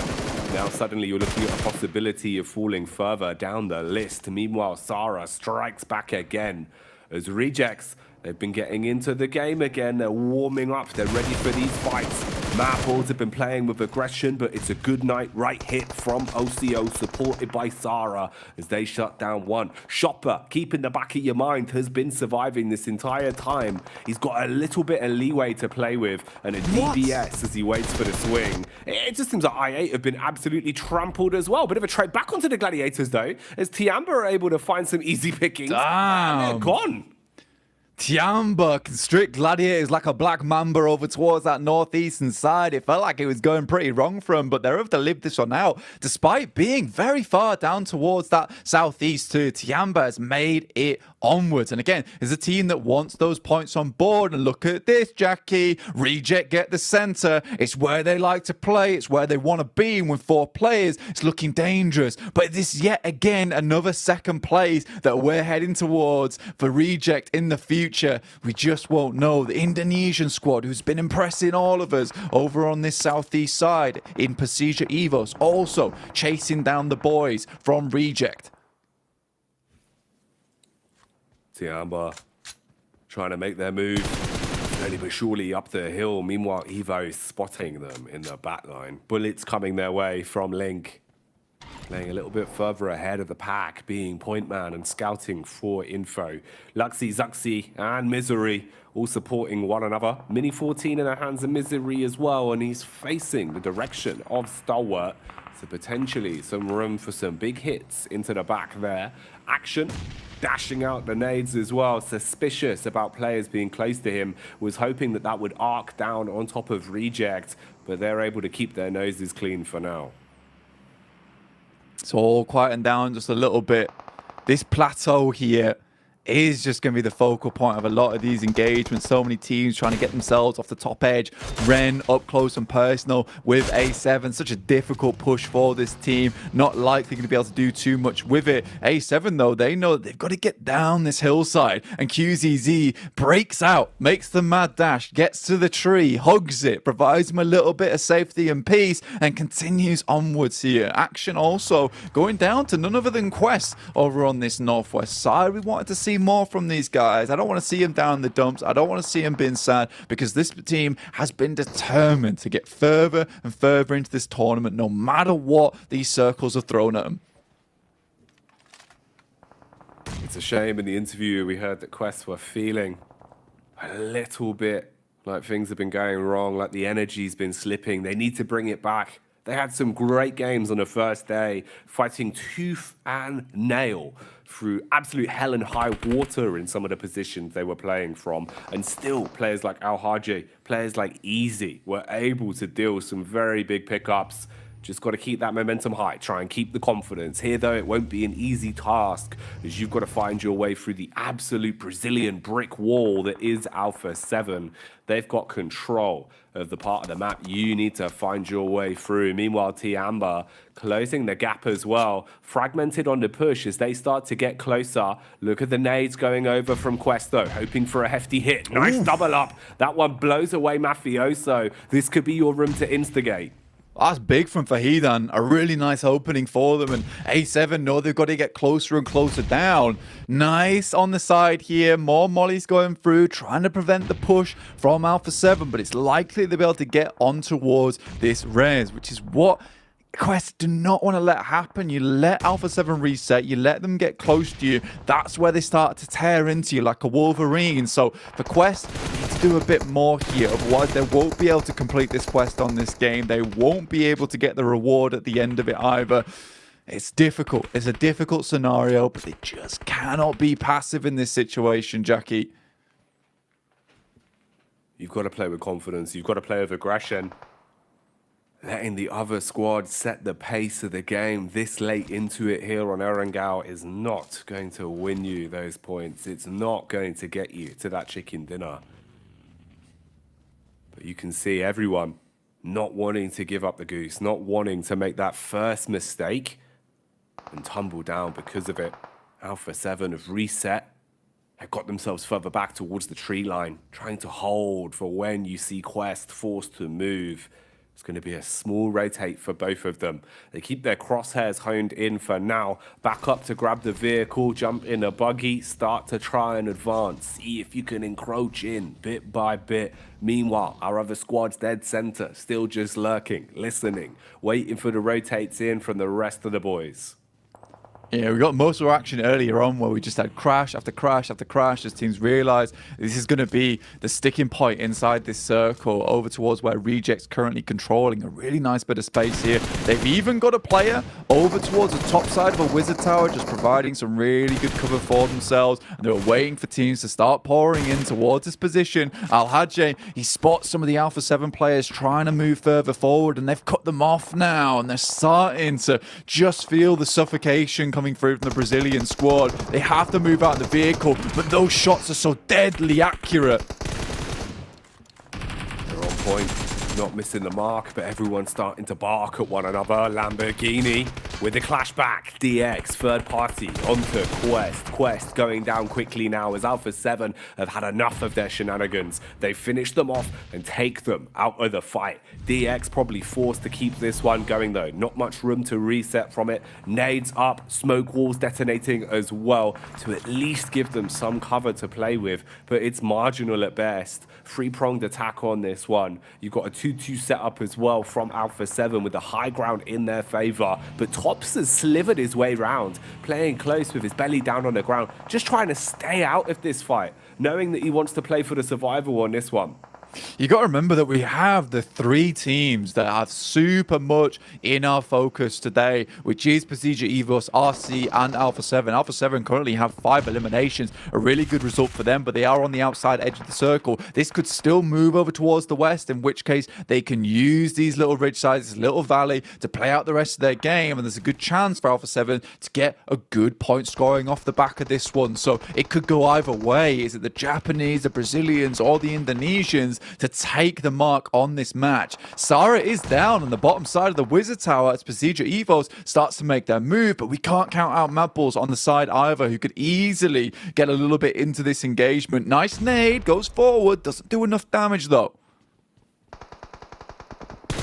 Feels like Reject were in such a good position as well with some of the peaks that were coming out, but that is unfortunate. The nade from Mad Balls goes flying, blows away some of the hopes and dreams for the Japanese squad as OCO is as good as gone. Sarah barely trying to back off as well, wants to be saved, wants to stay in the fight, but Ren sees the opportunity, strikes against him. Oh no, Blank. The timing from Tiambo was everything there. Mate, Ren's got such good oversight over this engagement as well. He can really actually cause some massive pandemonium in the midst, just taking out 1 or 2 players whilst they're all focused on one another here. Alpha 7 currently just chilling. They're still in the circle as well, down towards the bottom side of the lobby. Whew, this is crazy in terms of a match. I think Procedure Evos and Reject wish they didn't fight each other because the other team in Alpha 7 continues to climb unhindered on this western side of the map. 5 eliminations found, 2 apiece for Reject and Procedure Evos. But again, Alpha 7 gets further and further away. An important game for them. We said they were stepping it up yesterday at the end of it, and they're certainly bringing that into this game today too. Chopper. Ooh, punishing onto Fleeke. Remember, Chopper's been lurking inside of that compound for quite some time. It was about 5-6 minutes ago. His entire squad was wiped up by Mad Balls. Now he's getting his revenge. Now DX is starting to thrust themselves into the forefront as well, taking picks towards Evos. Ren still playing off the back of the timing, only peeking when he feels confident to secure an elimination. Luxy getting spammed at as well. Levi's on the slide as he goes tumbling down a hill. Link's got a bit of a flank on this.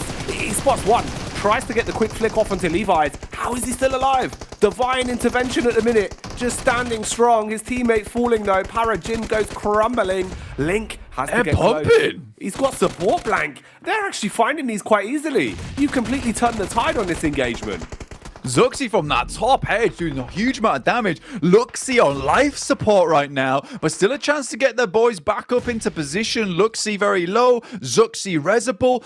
Right, Reject able to take down one of the players from Alpha 7 as they tried to get a little bit too close to the situation. Zuxi just goes down to the play zone. Duello taking a lot of damage, but able to move out from the back of it. Alpha 7. Taking peeks where possible. Relatively split as well. Got a lot of faith in one another in terms of the setup they're currently running. Bit of a buddy system with a gap between Mafioso. Nade going to be going up the hill, it seems like, trying to defend his 2 teammates in a close quarters engagement versus the SMGs of Reject. Link's nade is one better though, blowing Lufa to bits. Oh, goodbye as they are taken out. Reject Tokyo not surviving deep into this one. 5 squads remain. It's been a hella hard game for Procedure Evos, and they've been playing marvelously off the back of it. 7 eliminations found already, but Tiamba can't really not talk about them. Ren has just kind of been the overlord of the lobby from this rock that's just remained in play for so long now, Jackie. 2 loot crates over towards Alpha 7 picked up as well, so they are running with some serious firepower. And again, they clean up 9 eliminations. This is going to set them ahead from the rest, but Ren still showing his presence, takes down Zerich. That's 8 eliminations now for Tiamba in a game that was very much required. And I think Mafioso realizes there's a lad up here that is causing chaos that he needs to keep checked. It is absolute shenanigans that he's been able to just cause so many problems, getting stuck into fights where it matters most. Alpha 7 are 100% confident of his location now, though, as he's dashed a nade in the direction of Mafioso, and you do not want to mess with a Mafia. This is when they will turn on you. He's going to start to push back over. Got a good read on his location. Knows that Ren's behind the rock, and Mafioso wants to come out like a piece of paper, engulf the man and silence him. First few shots whiz on by. Molotov to force him off the angle, taking damage now. Ren becoming useless in this situation. If he peeks, he will fall. He has to go for it. He goes down. Tiamba out with 8 elims. A good feat though, considering how it was just one man for ages. Respect to Shopper from Zia. Does finally go down to Frozen. Off the back of that one, DBS in hand, and Senab just shuts it down instantaneously. Puts the boot on the neck of the Mad Bulls, and that'll be them taking a massive chicken dinner on this game. A much needed one. It feels like they've been just trailed behind by Reject and Procedure Evos for so long here, and that match with a bunch of eliminations they found will set them far ahead. It feels like Procedure Evos and Reject have been having good game after good game, but it's just not enough to catch this Brazilian powerhouse. Alpha 7 up to their old tricks, feeling a lot more like that kind of killer instinct with trusting one another again, Blank, to fragment, to play 2-1 setups, to play 2-2 setups, and confidently regain map control, confidently hold back pushes from even full squads. It's looking really good from Alpha 7. A lot of damage across the board. Stat padding with some of the elims as well, which is what you want. You're not just taking a chicken dinner, you're doing it in a very confident manner. Yeah, they're sort of like a bully team, right? Because they sense that even the smallest amount of weakness from you, they just take advantage of it. With Quest there, where it felt like realistically, they should have just been able to bomb them out and then just chase over that top side and get the eliminations. As soon as Alpha 7 realized they weren't pushing it, they just went for the res, no fuss, no drama, and then just pushed over the top side and took down Quest because they have the confidence that some of these other teams don't and understand that as well and just push into them. It's really, really well played. And you also got to mention the 51,000 meters that they traveled in this game. Not an easy one at all, as they slowly encroached on what everyone thought would be the winning position. It just happened to be that, like I said, everyone thought that was the winning position, so everyone was there.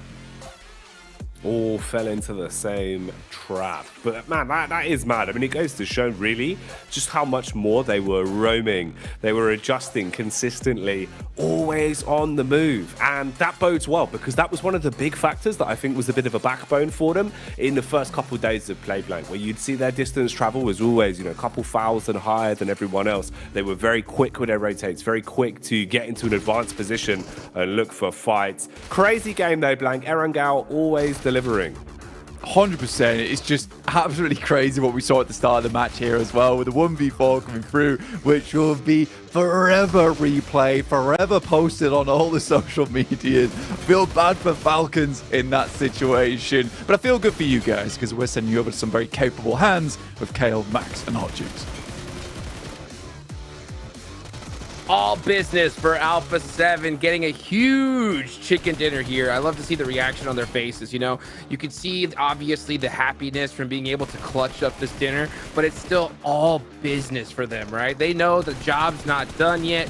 They definitely got to be feeling the pressure here, Kalars. Yeah, they were able to carve out so much good room for themselves up on the north side of this circle. Usually I always lean towards Warehouse as one of the biggest potential strengths of a circle like this, and so did a lot of teams. But Alpha 7 clean out the north side. They don't crumble under slight pressure from Quest, who is able to get a knock. But you know what? Given the scenario in that fight, it's very easy for Alpha 7 to reset that, make sure that Quest's not pushing on them, and just force Quest to make some almost silly decisions and trying to send it into the middle of that circle, which carves out the rest of the west side of this circle for them as well. They're great about space control. Yeah, I mean, having cleared Stolber just beforehand, they know that they don't have any points of pressure behind them. They can just stay in that position and just create natural pressure on teams like Xavier, and as you said already, Quest that had to leave that position. But I do want to talk about the individual players. Sure, Revo was really impactful when it comes to the nade play, etc., but Mafioso, he was holding that ridgeline for his team against Reject, against Pasija Evos, the entirety of that match, and especially getting rid of Ren at the end was very important to get that high ground angle to make sure you're securing that match 100%. So Alpha 7, I mean, such a smooth sailing in this match. It seemed easy, but every step was just so well executed, and they have that fragging power to back up plays like that, Hot Jukes. Well, let's take a look here at the overall rankings. Remember, guys, top 3 gets moving on over to the finals. And you're right, man. Look at that. Alpha 7 carving a nice little cushion for themselves here, Kalars. Honestly, we're seeing, it's not desperation, but it's kind of a heightened alertness from these teams that are on the cusp of not only third place,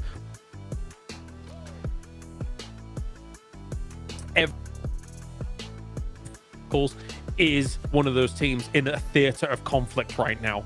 We understand that there is more onus on these teams to perform at the highest level they possibly can. Either you get to the grand final or you just survive and stay in PMGC here for the year. So it's very, very important for these teams. And you can really feel that desperation for Zerja. Like, they've been playing their best PUBG Mobile so far, I would say, this league stage, Hot Jukes. They've been getting a ton of eliminations, actually, on Sanhok. On this game, too, they're not scared of taking fights, which you would expect to have that kind of mindset because you're so desperate to get those points. You need really big games if you want to make it into that, out of that bottom 5. So good from Zerja, but i8 in particular, I think that's the team we do.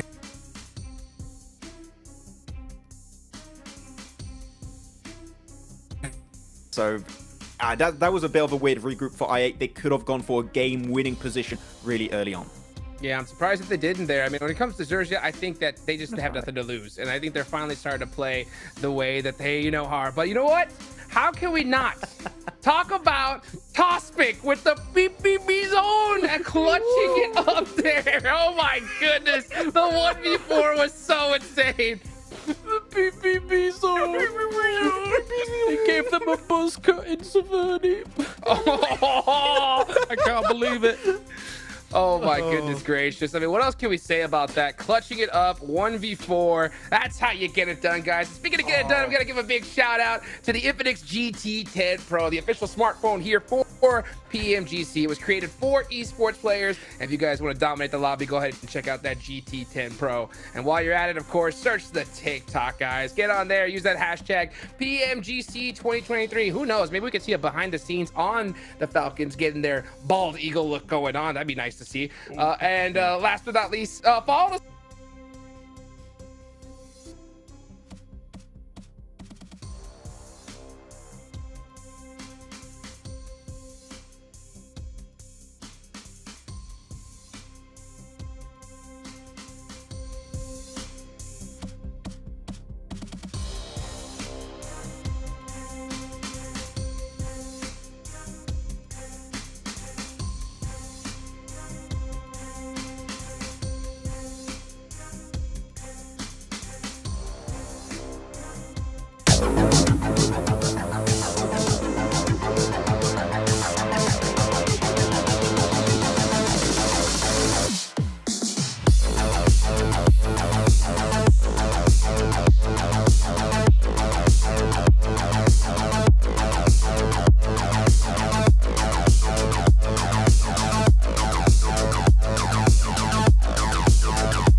Tokyo have already lost one man, the only casualty actually. So everyone else pretty good. They wanted to save the action for us.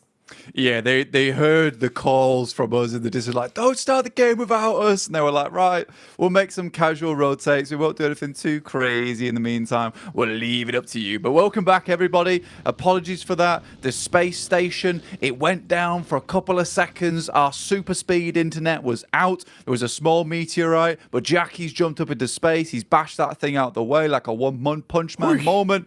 So don't worry about it. We're back on call. We're ready to go. Already straight into this one. Reject holding over towards Potato Hill. We've seen that before from them, but down to 3 players, not ideal. The chase for Alpha 7 seems a little less doable, but for Precisa Evos, obviously this team has been stepping up in a big way. Zuxi and Luxi looking good. Red Face and Misery providing some excellent back there. In fact, I would even go as far as Red Face and maybe even stole the show for me a little bit so far in this group green, but a great team nonetheless that can hunt down Alpha 7. It feels like they've got the fire in the blood right now, and they can hear the cheers and the screams coming through from the Indonesian crowd, and they just want to do them proud.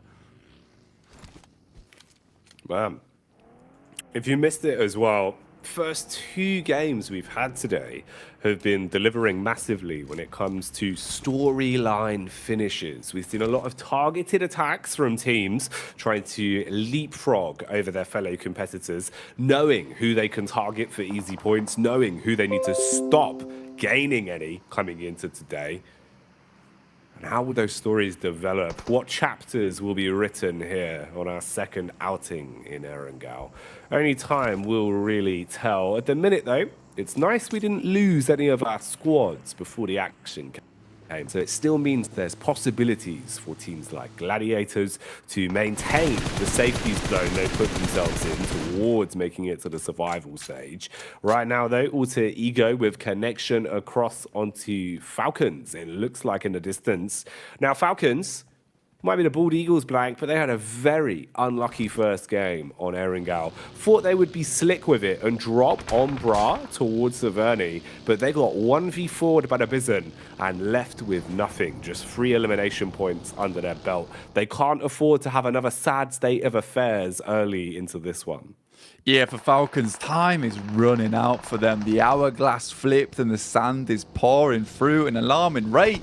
Alpha 7, though, taking down Zia. Look at that. That's cruelty. Pushing him into the tree line there. Our Quest all the way. Takes shots. Kitsune gets a hit to the chest there. Goes very, very low in the process. But they are just zooming in towards the circle. But it's a scary prospector thing. Mad Bull's off in the distance. You've got Bra behind them. Lops Kitsune out the vehicle. Drops Gladiators down to 3. Not a safe position. This is the second time in a wrangle. They've down to be 3 players right off the get-go. However, they do get a central position inside the circle. How long can they hold it, though, with just the 3 players? Bra, trying to slow down things for now. You've got a vehicle for the getaway at least, 2 of them to be precise. Bit of defensive utility in the back pockets as well, with a fair few smokes they can utilize to at least slow down any further commotion. Falcons, they're going to be hunting, looking down a ridge side, seeing if they can find anything from here. Bit of space being created as well as Teak will take them on a mission. Going for the full flank behind, looking to get a better position here behind Tiamba so that you can take the scrap from all angles. Problem is, Puncher's been found. It's worth grabbing that second vehicle for the rotate, and they will try and make it back into the blue. Yeah, for Falcons just setting themselves on the edge, settling there for the time being. Reject did find a nasty little shot. It's actually an insane angle that was taken by Ragey up on high. Managed to just squeeze the bullet through the window, takes down 1 player, lets Tiamba know all about it. Don't mess with the Japanese on top of the Potato Hill over in this situation. Obviously, the circle moving up towards that northeast side supports Alpha 7, but it's Malise Esports still on a bit of a tear here. Probably one of our more consistent teams in the lobby. You got to love them for it. On the edge play as well, they're doing very, very decently. Taking down some of Stalwart's players, doing a bit of damage on that side. As Stalwart once again makes a textbook play for for Stalwart heading over towards the western edge of Potato Hill. Another circle swings its way through to us. It's non-stop train here over in the PMGC League stage. We are settling over towards apartments. Look at that, Alpha 7 already taking up position, looking to really cement in stone that third place position for themselves now. Bullets and nades getting so close to Audio. Getting a grasp on things here. Reply back from Potato though. They don't know that this is his home turf and he tries to lay claim to it. The nade will dispatch him and finish them off. Supposer striking down there. Alter Ego, that's 2 games back-to-back on Erangel Blank where they haven't really been able to find anything. Both games, all they've had is 1 elimination in a pocket. So very minimal movement when it comes to the points. That's why Gladiators have been able to move even further ahead of them. Now sitting pretty in 9th place, just behind Mad Bulls with a difference of a handful of points. Shame for Alter Ego. Blank really feels like today has not been their day. Yeah, leaving the drafty door open as well for Tiamba and Falcons to feel the clean air breeze of that survival stage. Falcons obviously very far behind after their double bad games that they were able to accrue there. But 89 points, it's not unsurmountable at this point to get towards that. Tiamba as well might be able to overtake them, but Alter Ego right on the edge now. Only 3 matches for themselves left to play. We got DX heading over towards A7's home territory in the apartments, looking to evict them from these rooms. There's nades pouring in, but DX have settled themselves comfortably over towards that side of the compound, keeping themselves nice and safe away from the explosions, from the shrapnel, from the cacophony that is coming through from the 2 players on the apartment just across the way. Ooh, a couple of pot shots. You can see the lay of the land here with the way these fights are going on all around these squads.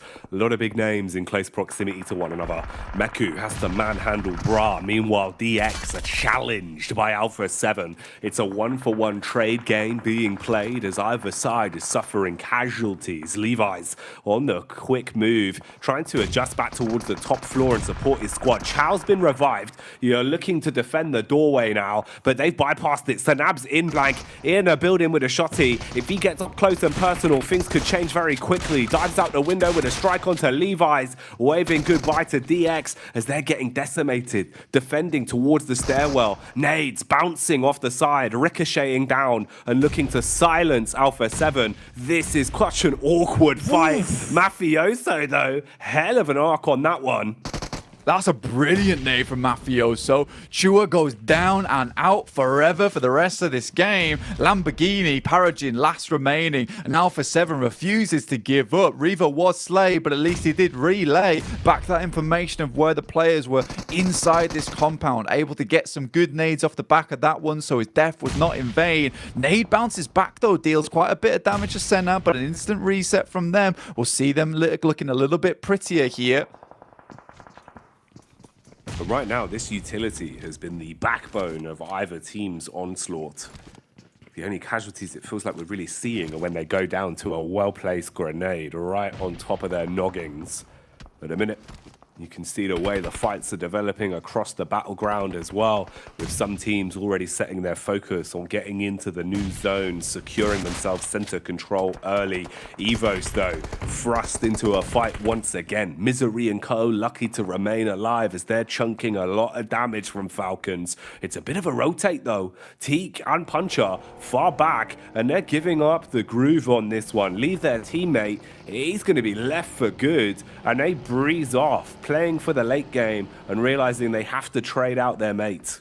Yeah, I think they understand there's got to be not many people over towards apartments. The amount of fighting that's going over towards the eastern side, the least that they can do is pick up one of the many buildings that sit over towards this area. Malise Esports getting dumpstered on just a little bit by Stalwart right now. Stalwart is down to 3 players, and Malise can bring this back because it is an even split between the amount of players still kicking for both teams here. Tops, though, not one to be underestimated. However, past couple of days, Stalwart have been slowly slipping in terms of performance, still pumping out those numbers, but nowhere near as successful as those first couple of days we saw from them. Mali's looking to pick up their player once again, as he did get knocked, and now Stalwart, they look to put on the pressure a little bit here, Jackie. Thing is with Stalwart, it felt like it was a complete change of play style for them after day 2. They started playing an awful lot of edge, going for very slow rotates. Seems like they were happy to coast, knowing that they almost feel confident they'll have that guaranteed top 3, and just look to gain more experience in these lobbies, look to gain an understanding of how everyone else is playing for future reference. Wow. At the minute, though, they are just scrapping. It's them versus Malise with the assist of Rejects in the middle. Malise 1-by-1 will be mauled, going down to the bears of Stalwart as the claws have come out and cleaved their way through them. Rejects have a good understanding of where exactly they are, though, Blank, and maybe the confidence is there for them. Closing the gap, playing behind the smoke walls, the vehicle will drag them closer and closer. Meanwhile, Gladiators swung upon. That nade could be filthy, but it's bounced.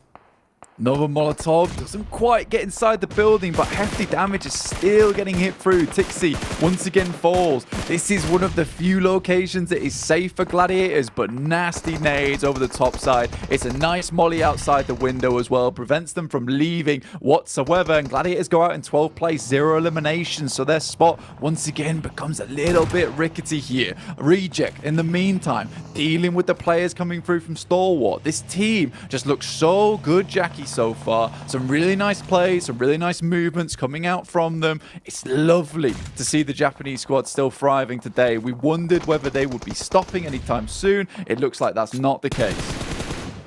No, if anything, it feels like they're starting to get back into more of that groove that we know they can use. Can they maintain that pace, though, over the course of this one? The zone's only going to get smaller, so room for error goes with it. Ooh, favoring up towards DX and Alpha 7. So a bit of a rotation path for some of our bigger names to make it up there. Chance for a clash between Rejects and Marbles, who had a bit of a scrap into our previous Erangel. They went face to face with one another. Tiamba have got a pretty good time of it as well. The only real competitors is the backline of Evos that are spamming bullets their way. Yeah, you've got to admit that Tiamba has had a bit of a resurgence today, right? After that chicken dinner they were able to find yesterday, just feels like everything's stepped up in performance from this team. QZZ still going strong with it right now, looking for a little bit more on the game, on the situation. Shots going over. A lot of damage back onto I8. Blade looked like he was ready to insert his way back into this game, but since then, they've gotten relative not too much cover to play with. Evos, though, turning on cross as their close quarters engagement, driving straight by, baiting out the peaks, actually, Blank, and this allows some of the other teams to find an opportunity to strike on Tiamba and do so much damage to them. Stalwart also gone as they're taken out of the equation, finished off by Rejects. This is getting aggressive now. Yeah, totally unideal situation there for Tiamba, and a risky maneuver coming through from Besieger Evos pays off in a little bit of a way. You wonder how much longer they can live out in that position though, and it wasn't very long whatsoever. 4 eliminations found for them, but look at that. Alpha 7, 3 players, but 7 eliminations on the board. They are making this jump up so difficult for both Rejects and Besieger Evos. What a good day to have these big money games coming through for Alpha 7. It's working out well for them. Tiamba, how can they play it though? Is there any more room for them to pad some points down to a 2? All of their games today have been pretty good when it comes to those snaky plays towards the end. When you're in a 1v4, when you're in a 2v4, you're just looking to claim eliminations to give yourself a bit more of a thrust. They've got 4 so far, could be 5 if Fleek can't survive. Backline from LY is good for the cleanup. And now you've fragmented Madballs as well. Potentially room for Quest to get stuck into this one. Bullets are being put down range. Alpha 7 also wanting to get stuck in. They want a piece of the pie. Bullets being thrown across from all angles, Blank. And this is getting a little bit rough for both Tiamba and Madballs. Yeah, Lee just tries to crawl it way down the hill there. Potentially gets through. It's very unlikely, but he's got to take the chance on it. Now just QZZ, last remaining member for Tiamba. But you are right. They've just been getting towards these end games time and time again. You know, picking up points where they can off the back of a placement point. Remember, it's been a squeaky but decent run towards a survival stage at the end of the day here. Mad Bulls want to push things just a little bit further, but it is Alpha 7 who is the scary prospect in this circle. Once again, find themselves in the end game in a really strong position. Falcons, though, after the back of that disengage of Besieger Evos, leaving one of their players behind to deal with them to cause chaos in the process, they were able to pick up the northern edge of apartments. And this game is so important for them. They need the points desperately now to keep themselves in the conversation, because if not, they're going to get kicked out. You got to do something heroic. Really get some momentum under the wings in a spot like this. An intense circle.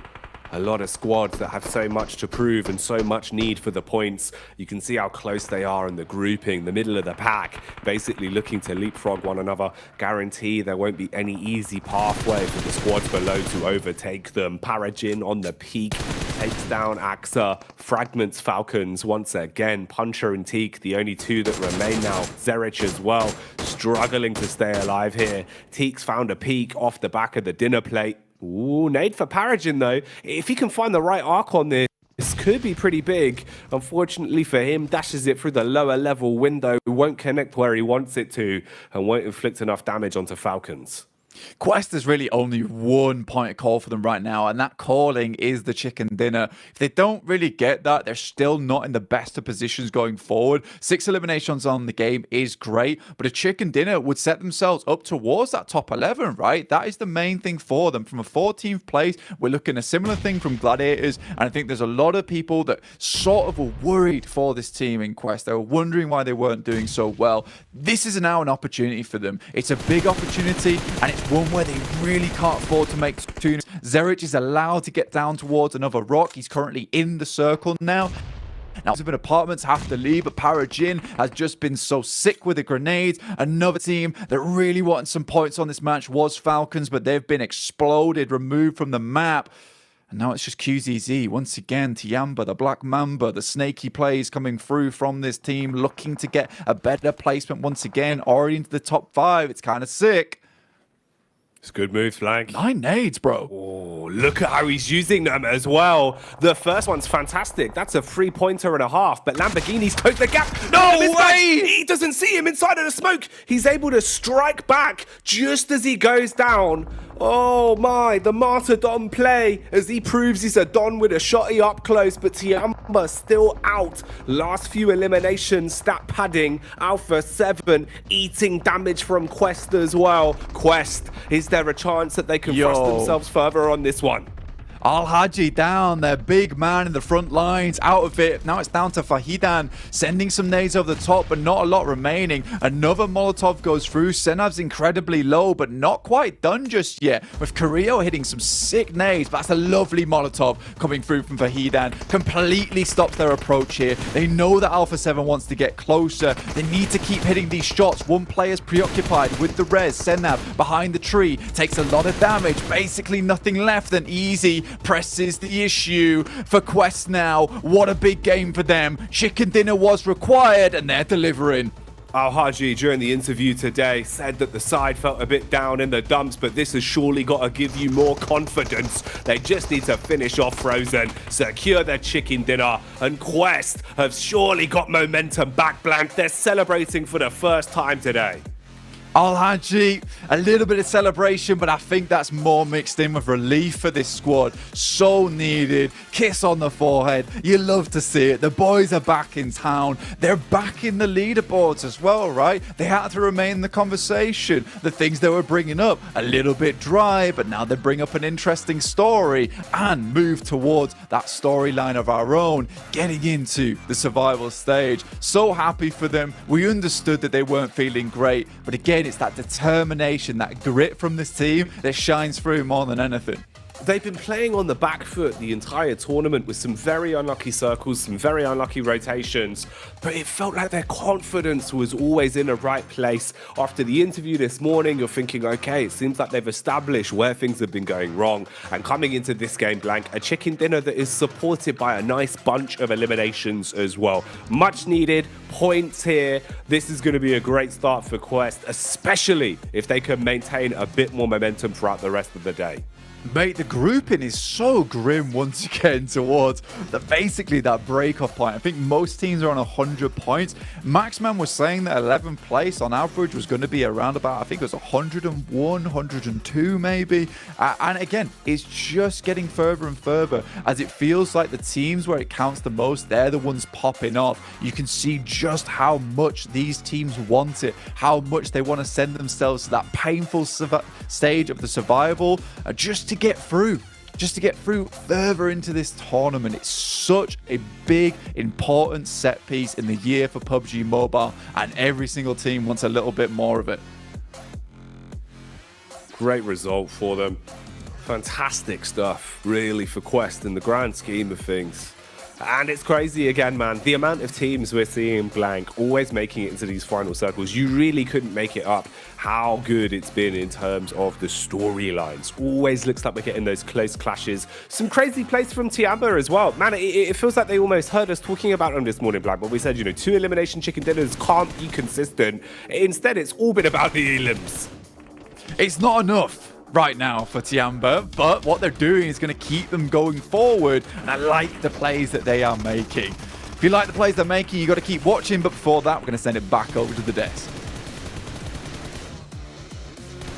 Woo, what a win for Quest. The question is it enough?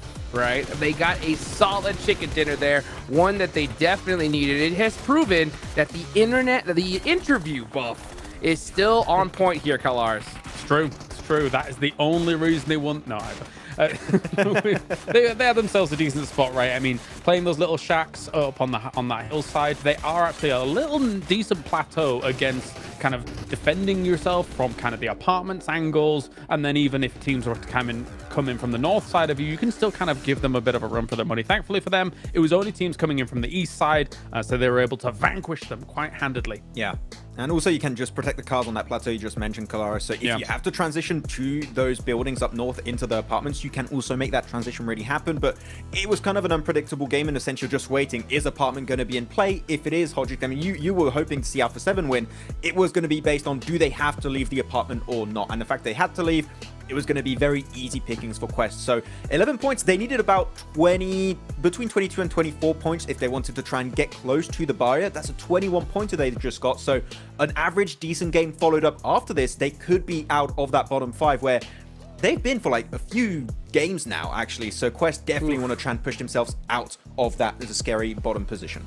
Oh my gosh, 21 points right here now was so huge. I'll be honest, I thought Alpha 7 was going to win it no matter what, because when you see them with like 7 eliminations just on fire, even if they don't have the advantage, they're usually able to overcome their opponents. But you could just see that Quest, oh man, did they need it so bad. And to stay vigilant in that position, especially against a team like Alpha 7 who's on fire right now, is huge. But there's like it isn't enough. It isn't. They're still 3 points away here from Alter Ego. It puts them in the challenge, but actually what you said just there puts them in the challenge against Alter Ego. Alter Ego started day 1 in like 4th or 5th place, and now have fallen all the way down to potentially going into the bottom 5. This for Alter Ego, the last 3 days has been rough, and if they fall into the bottom 5, I am unbelievably surprised.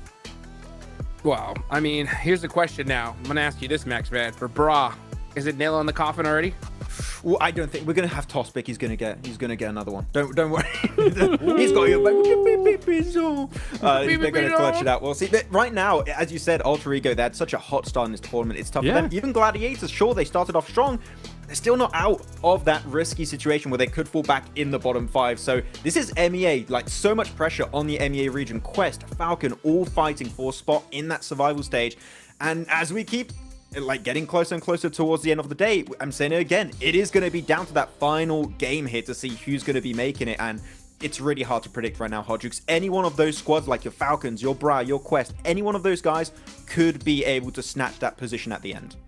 Do or die. It really is. You got to be able to clutch it up here and now. Otherwise, you are going home, and you got to wait until next year to play PMGC, a position you definitely don't want to be in. Now for the teams at the top, Alpha 7 currently sitting on the leaderboards there with 169 points. Nice. But you look over here, right below them, Persija. That's a good solid gap now. I don't think anyone's catching up to Alpha 7 because never, I can agree. Despite like not being in the final circle here to be able to deal with Quest or whatever, like they just never stop when it comes to eliminations. Never stop. 7 eliminations, 8 eliminations. And you know, we were saying before, we were talking between us guys, right? Like when you look at how Brazil's performing, when you look at Stalwart as well, I think we may be looking at one of the world champions out of these 3 teams. These 3 teams going to the Grand Finals, I want to see it. They look awesome here on the battlegrounds, and Brazil especially has just looked non-stop. It's been a torrent of aggression and a torrent of control from Brazil. I mean, when you look at what happened in PMGC Grand Finals last year, right? Alpha 7, what were they? 2nd place. They could very easily be able to play at that level, deal with that pressure of playing at a LAN event over in Turkey and take the trophy. And look at Stalwart too. They've been improving significantly, PMGC after PMGC, always making it to the Grand Finals for now. It should be 3 years because it seems very likely they're going to qualify for the 2023 season again. So I think like we are seeing Group Green potentially breeding our new champions for this year. But that's actually an interesting point, what you were saying about Stalwart, right? If you think like, so obviously they had a great start to this Group Green, yes, and will guarantee be going to the final considering where they are right now. But it does feel like the meta caught up with them in just a short period of time. They looked awesome in the first 2 days here, Max Man. Looked like they were a little bit ahead of the lobby in terms of the rotations and when they were taking positions. Now the rest of the lobby's caught up with them, and they're not having as easy time as they were previously. They would usually get very easy access to some central positions or even ed positions and just sweep from there. Teams are just moving so much quicker in the middle and bottom of the pack because they are desperate here, Hodjux, to try and aim for that survival stage. So it's now or never for these guys. It is desperation time. These squads are in the hot seat, but hey, you know what? This is where champions are made. Let's go ahead and take it out over to Jackie and Blank. Get back at the game. Oh man, we've been running through these what feels like on a full sprint, Blank. They're going quick and the chance for points is getting smaller and smaller, but this lobby still remains unbelievably competitive. Can't wait for this one, bud. I think this is going to continue to deliver. I mean, Max is telling me in the background there it's 109 points, that break off, right? So, I mean, we're getting close to it right now. With Alter Ego 103, it's all these teams at the bottom are just pushing themselves harder than ever before. And Quest, you know what? Great news for them. I'm really, really happy they were able to step things up a little bit because I think, like you said, they have been pushed against the wall many, many times here. It's not been easy for them. Yet, despite all that, in this last day, 100 points now, only 3 points behind that 11th place. Let's go, Quest. Let's get it done. I think there's definitely an opportunity here for this team to break through towards that top 11 if Alter Ego just can't keep up here. Falcons, again, another team on the chase, 93 points, weren't able to get too much done from that north position in apartments, but it's not an easy spot to play in, and Paragen's nades were just unbelievable. Oh, they were really on the money, man. There's been some big nades the entire tournament. It's been so cool to see how much that utility has had a real big leg up for some of our squads that have good comms when it comes to timing with the double nades. It really has been a good affair to watch. Right then, setting ourselves up for the last Erringale, third and final one. After this, it's 2 games. That's all that remains for Group Green. 2 games of Miramar. There's been a trade of chicken dinners today, a trade of points, and a lot of squads starting to light a fire under them. Quest, can they continue? That's a big question mark. What more can they find? Alter Ego, have they slowed down too much, Blank? Have they put the handbrake on, or will they project themselves further here? Stalwart, where have they gone? A lot of question marks. Let's find out as we get into it. Exactly. So where have you been? I need some games to finish off Group Green. I don't just want it to be a case of that day one magic. I want to finish off with a grand reveal here. But over towards our angle, our final one of the tournament here. Like you said, see if some of these teams can get some more points on the board. Alpha 7 has just worked so very hard so far today. And you got to give them props for it, right? You'd love to see Procedure Evos or Reject get that direct invite. If I'd be so happy to see Procedure Evos get that direct invite, it'd be like times of old with Zuxi Luxi back in towards the PMGC Grand Finals. But with the way A7, they're just not giving them any chance to catch up here. Some squads, man, have just been flying ahead. It's wild. These days have been very unpredictable. The lobby's only been getting more competitive the longer everyone's had a chance to feel out how teams are playing, make adaptations, and also find who they want to bully, Blank, because there's a couple of squads that have a big X on their back going into these games. There is, right? You know, because at the moment, Alter Ego, that's a targeted team that can be taken out. You know, these are the ones trying to remove Gladiator's chances earlier on in the tournament. Now, a team like Quest could even drop over towards them, cause them some panic on their rotations. Falcons equally. Right now, it looks like everyone's playing a bit more of a safe game. Tiamba, though, slipping sort of underneath the radar, right? I really like that play from Tiamba because no one's really paying too much attention to them yet. They're consistently getting a player or two towards our end game, bumping things up with the placement points. I think the main difference maker for a lot of these teams towards the bottom side have been these miraculous chicken dinners coming out, getting themselves a huge amount of points to put themselves in contention. For Tiamba, it's been a very, very different story, just slowly but surely chipping away at the bedrock, getting further and further towards a secure position. And I like that from Tiamba. You know, they're doing really well off the back of it, and it's very unlike any other team we see towards the bottom side. It's wild as well how it feels like Tiamba have kind of thrived where a lot of other teams have struggled.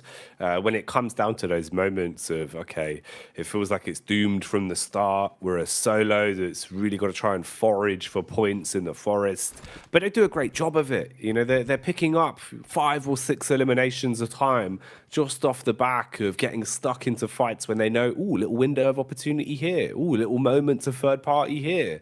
And that's done wonders for them, especially with how close the grouping is. Even from 9th place with Tiamba, you kind of look all the way up towards 6th place there with DX, right? There's room for you to move, and there is certainly room for these standings to shake up a little bit by the end of the day. Just make sure the squads below you don't start to get up close and personal. Because they certainly are at this point in time. There's so much opportunity for it. This is probably going to be one of the closest groups we'll see, I think, just with the way that we saw Loops have that standout performance and Stalwart too.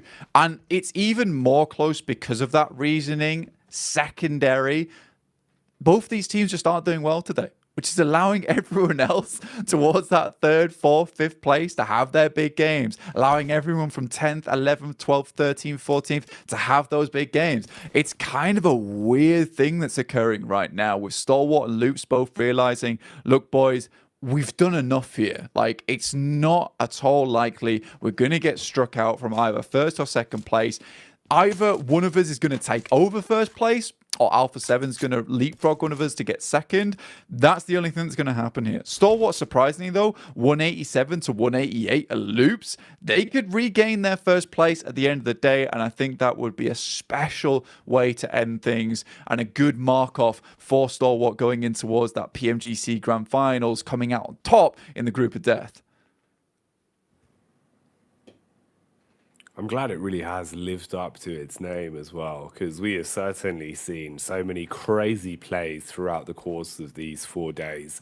A lot of teams proving that it's not just about the prep work, it's not just about what you come into these tournaments with, it's about how you adapt, how you thrive in the carnage. We've seen so many small micro adjustments, so much of a unique meta developing over the course of the regional clash we've had here. And it has been very sick to watch. Brazil's been on top. The Mongolian madness. Day one was a sheer sight to behold. And I just can't wait to see what's in store for us here on these last few games. We have 3 in total, including the one that we've got live now. For the Mad Bulls, we get them back on our screens as well. It's looked a little bit quicker, Blank. I'd say, you know, some praise their way. It felt like it was almost too in their own heads. They were kind of giving a lot of respect to other squads, weren't really instigating fights, weren't really playing with that level of lethality we know players like Zerich, players like Frozen can have. They were a bit stagnant. Today already, we've seen them diving into some third parties, even getting stuck into fights where they're at a big disadvantage, but looking confident. And that makes the world of difference for me. I think if we see Mad Bulls maintain that confidence, they should be okay. Yeah, I think for Mad Bulls, they have like a certain kind of lethality when it comes to those end games, right? Which is great to see, because I think that even when the things get very rough for them, where they're surrounded on all sides, they're able to find these little rocks, these little crevices to play in. I don't think we've seen too many games where Mad Bulls has had the significant compound to play with. Feels like they just hate buildings at this point in time, but they do get towards these end games a lot more often. You're right, they're just not in their heads anymore. They're playing their own game, playing off the back of one another on that squad, and I think that's the main thing we have to take away from the Mad Bulls. Currently 7th place, kind of a sleeper team for us so far, because they have made it really far towards that top side. 117 points is amazing, almost overlapping over towards DX, and we haven't had too much chance to talk about them. We've been far more focused on teams like DX, who have been really consistent throughout this league stage, Malise, who have been on a bit of a rise themselves, and Tiamba, who is just slowly bringing things back up to speed again. The big Tiamba. They've been going by the beat of their own drum today. Zia have been a little bit quicker into some of these fights as well. It feels like Zia know their days are numbered, so they've just been trying to play with a bit more confidence. A bit of road rage going on here, though, as they're able to spot out Mad Bulls. No overcommit from either side, just a few bullets to give your intentions across, and then they begin to back off, once again creating space. Yeah, give themselves a little bit more time to work with here. A lot of teams all grouping up right now, and I think it makes sense as well with this particular part of the map. You know, Yasnaya, the fielded area is a little bit rough. You want to be able to take some of the compounds that are in this spot. If the circle centers up towards it, you have the position to take some of those more important compounds towards the center of Yas Fields. Again, though, it's a difficult one to call, because if you center up around Yas Fields, you take those compounds away, you get a south shift on the circle down towards Lumberyard, towards Prison. You're forced to adapt and head up towards those hills on that side where you can be easily picked off. You got teams coming in from the edge right now. Stalwart, A7 on their approach. Falcons very, very far behind. Malise and Tiamba classically on the edge here, slowly breaking their way in. I think this is very typical. We've got really... We've got this circle down now at this point in time, right? All these teams understand what rotations they can make. We're seeing a lot more teams make it towards that end game as well, because they know how to avoid each other, and they have to at this point. Every time they get further in towards the end game of that match, the better chances they have at picking up those all-important points to propel themselves further into these games. Bra Esport just have not had the day they were looking for so far, currently moving over towards Yas Lake and trying to push through Gas Station to get further on towards Rozhok side. Stalwart taking a big hit. Stalwart, can they defend? What can they do from this? Don't want to have any more quiet games from them. I see replies back onto Shopper and Strikes first. A7 have caught whiff of Gladiators as well. They know where they are now. Oh, mate. Bit of a battle between Gladiators and A7. Could be a treat for the old eyeballs, but no one wants to run any risks right now. You know, going down as the first squad eliminated would be a sad state of affairs this late into Group Green. So you need to play reserve, play smart, and only fully commit to fights that you're 100% confident with. Play the percentage game this late into the day. Bra Esports very close towards Evos as well. That's another one that could be an interesting tidbit for Bra Esports. Chances of them making it into a safety net is getting harder the longer the day goes on. We've seen heroics from them, but it needs to be more consistent. Yeah, for Bro Esport, like, look, man, some of the plays have been phenomenal throughout this tournament, but it's just that point scoring hasn't quite been there for them. A lot of those dry pushes where your mouth just feels parched even watching it, where they're just sending into buildings and just getting completely ripped apart there. Lead from Tiamba does take a hit from Loops as they're currently controlling within the walled-off compound down on this side, leaving themselves pretty safe right now. Loops with fairly central position to work with going forward. Procedure Evo also looking to get a big match off the back of this one, and they're in a good spot to do it, fairly central. And I think that's why you did see A7 not fully take Gladiators to task there on that northwest side, because A7 understand that it really is just one game for either Reject and Procedure Evos, and suddenly we're in that situation where they are just behind you once again. One couple of steps and they will be ahead. And on Miramar, where a lot can happen, a lot can go wrong in terms of rotations, you know, A7 would much rather confirm themselves with a fairly steady game here with a good average, just put themselves so far ahead that it is going to be very, very difficult and almost uncomfortable for Reject and Procedure Evos to pick themselves up those big enough games in Miramar to get the win. You almost have to be lucky in that situation on the circle. Yeah, this is one of those where at this point in time, they're probably hoping, you know, with the fingers crossed, the toes crossed, they've got the lucky rabbit's foot blank, any sort of superstitious things that could give them a bit of a blessing when it comes to the circle. Because you need an edge. You need a blessing this late into the group.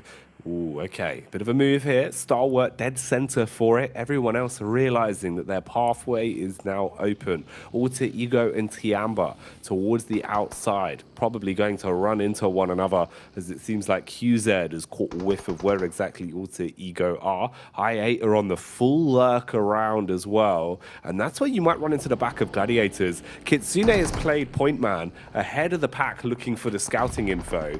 Could be a room for a fight developing here as well. Looking for close quarters combat control of the three buildings we've got here. You've got the push in from Rejects that looks to try and lay claim to this early. Meanwhile, Al-Haji from Quest, can he deal some damage? Oh, his back was exposed. Didn't realize the window had such a clear line of sight. They're going to run him down with the SMGs blank. This is really weird in terms of the amount of teams that are in this location. You've got Quest with Al-Haji, who burns out here. The Molotov's going to do a lot of after damage as well. You've got Reject on the sidelines looking over toward this one. This is dead central over towards apartments. And we see this part of the map so many times here in the group green stage. Tiamba equally trying to barrel their way through. Luckily, they head over towards Malise's position just as Poser hits the floor, giving them an opening, and they can unlock the door. Doors unlocked, but you still got to do something with the control that you take. See how far you can take this now. Lufa peeking back out towards the tree. Bullets down onto Ren. Ren, that has been so cheeky, so annoying. He's been able to pop up time and time again and find elims for Tiamba in situations where he should get absolutely nothing. The fight isn't going to end there, though, as the rest of his team gets collapsed upon. Melise with a level of lethality striking their way through them with ease. Tian Yu hits the deck as the poison gets injected into the veins of Tiamba and they're slowly bleeding out. Another shot comes through, but that's from Alpha 7 along the way. They're able to get over the cross on Rozok Bridge into a sideswipe position, that spot that Mafioso currently has on the high ground along with the rest of his team, and they are actually being able to have a presence in this fight from an incredible distance, showing that Alpha 7 isn't just that close quarters combat team. They have a bit of that sniper in them, which is great to see. Alter Ego, a team that we have to be worried about out on that edge side, currently have to battle through the team of DX. Look at where they are on the standings, 11th place. Quest is just behind, 103 points. Going down here with nothing to show for it will leave Alter Ego in a really rough spot. They can't afford it. They really can't afford it to go that way. Alter Ego have to survive for longer, have to get some eliminations. Ooh, look at the rotate they're going on as well. Backline close towards Madball's potential to be sniffed out by DX on the POV of I8 here as well, as they're starting to clash down towards the location of Stalwart. And that is so much talent in such a small square with Alpha 7 off to the left from Stalwart. I8 looking to scrap for it, and then the back line of Gladiators lurking, breathing down your neck, waiting to swoop in as well as they're trapped inside the water right now. Meanwhile, another fight developing here. This was Alter Ego. It looked like they were trying to go for the slow flank behind Marbles. Instead, they actually instigate a bit of an attack, dealing damage onto them, knocking one man down onto his last legs. Bullets being traded out from Potato as well into the distance. That's Evo struggling now as Zuxi's been knocked. Alter Ego, Blank, they want to come out swinging. Dear me, this is really not friendship between the Indonesian teams whatsoever.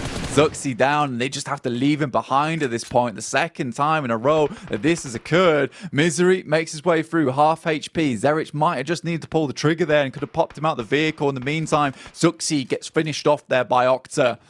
Procedure Evos down to 3 players now in a really awkward spot of the circle where they've got to push through very open ground to even have a hope of getting in. They need to find a knockover towards Alter Ego, but these angles that they're able to take from this little ridge line that looks out towards them just makes it so tough. They're still giving it gas though, still giving it as good as they get as a player makes his way up towards the compound. They've got to respond, and now Potato looks to try and lurk his way in. Molotov dashed out through the window. More nades to play with as well as he's got a hand grenade primed and ready. Throws it out. Looks to punish. Splash damage not tagging. Vehicle set ablaze though. SMG in close range is what he hopes to pack a punch with. He eats a grenade. It rinses his HP. Potato forced to slow down the push whilst Link takes position outside. Hasn't seen him, but he knows exactly where his enemy is now. Wanted to go for the full flank. Instead, juking him, playing inside of the building. Runs through the fire and the flames though, Blank. But this only further turns up the heat as the SMG spits damage round the corner. And he will stop Evos there. On Procedure Evos, they catch the smoke off that guy. Really, really well played. Bra Esport looking to control Mad Bulls, who have set themselves in a fantastic position up towards this northeastern edge, able to look down towards all this carnage that's currently going on. Gladiators took a long rotate off towards that western side, yet there's so many teams confirming themselves over towards apartments now. You got Reject, Alpha 7, Falcons, Tiamba, even Malise in this area. Quest also trying to keep up with their position, but Alter Ego, they're not done yet. Looking over towards Bra Esports as their next victim. Good shots from Fnatic, but it's not quite enough just yet. Oh, they're damaging everyone though.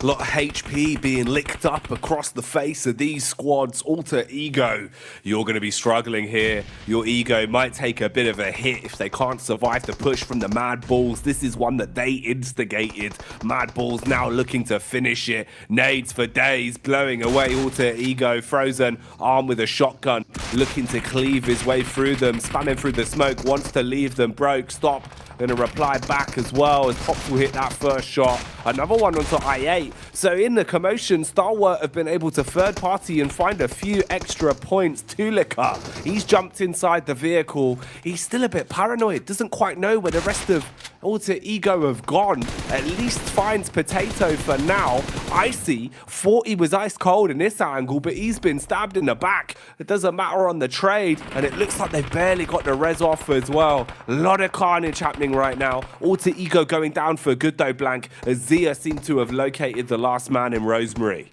Everyone on full-on survival mode at the moment, trying to get further into this game. Falcons making a quick, swift rotate on that western edge. Alpha 7 peppering over towards the Gladiators, finding it very, very difficult to leave. And they've set themselves in a great position just to control any team that might want to come out in apartments towards their edge of the arena. It looked like all these positions in apartments were good, but Alpha 7 currently the landlords at the moment, holding down everyone, demanding fines to be paid and levies to be coughed up. This is getting rough. Loops, though, once again, might be able to get themselves a good game, as well as Stalwart starting to push themselves further forward. They realise they've got a chance into this one with the eliminations they currently have. Look at this, Jackie. They're in first place. This is more like the Stalwart that we expected to see. This is what we saw from them on day one of the group, feeling themselves into every firefight, racking up those eliminations and waving goodbye to a lot of our other squads. The X, though, no stranger to being able to pull out some last-minute power punches as well. Frozen was close by. Thought he had a read on this one. Mad Bull's very fragmented, split off into 3 prongs effectively, just trying to assess the overall battleground and figure out where their next opportunity to strike will come from. Seems like Loops could be their target as they fight versus Zia. And Loops has suffered a bit of a knock. Ooh, Zerich. He found an angle into Paragin. Bullets are actually connecting as well. Quite a substantial distance, but man's got composure. Still continues to pepper him through, and Paragin just barely leaves that with his life. Some shots come back, and Zerich will be sent back. And for Mad Bulls, the time is getting thin right for them. They were looking for a position to play, but the rest of the battlefield right now, flat as a pancake and not very fun to traverse at all. So they need to find openings. They need to find picks. Right now, they're doing a hell of a lot of damage over towards DX as they try and get in. Other teams also taking shots towards them. This might give Mad Bulls a bit more space to play down on the southeast edge, which is so important to them. It's Loops, the other team, that spotted out DX on their approach. Constantly setting off barrages of bullets right now. Ooh, Cardozin in the back. He can see everyone's rears right now and just peppering bullets towards them. Should be able to actually farm up a nice chunk of damage onto DX here that are basically trapped in a position that you can't really rotate effectively from as well. That's the scary factor. There's so many players all around you. Frozen as well, going for the sheer shenanigans play as he parks up inside of the smoke. If you commit to this fight, the only issue is Loops. They've got good angles to work with the compound covering them as well. And if the circle moves in their direction, they're going to be licking their lips blank. This is prime time for Loops. You've got the rest of the teams now hustling and bustling as well as they realize this circle's just gotten smaller and everyone is on top of one another. Mad Bulls going in for the fight that they've been eyeing up versus DX for quite some time. They put the pedal to the metal and close the gap, but it's the metal of the bullets fighting back against them. They detonate the vehicle though as Loops get the shots in and DX are gone.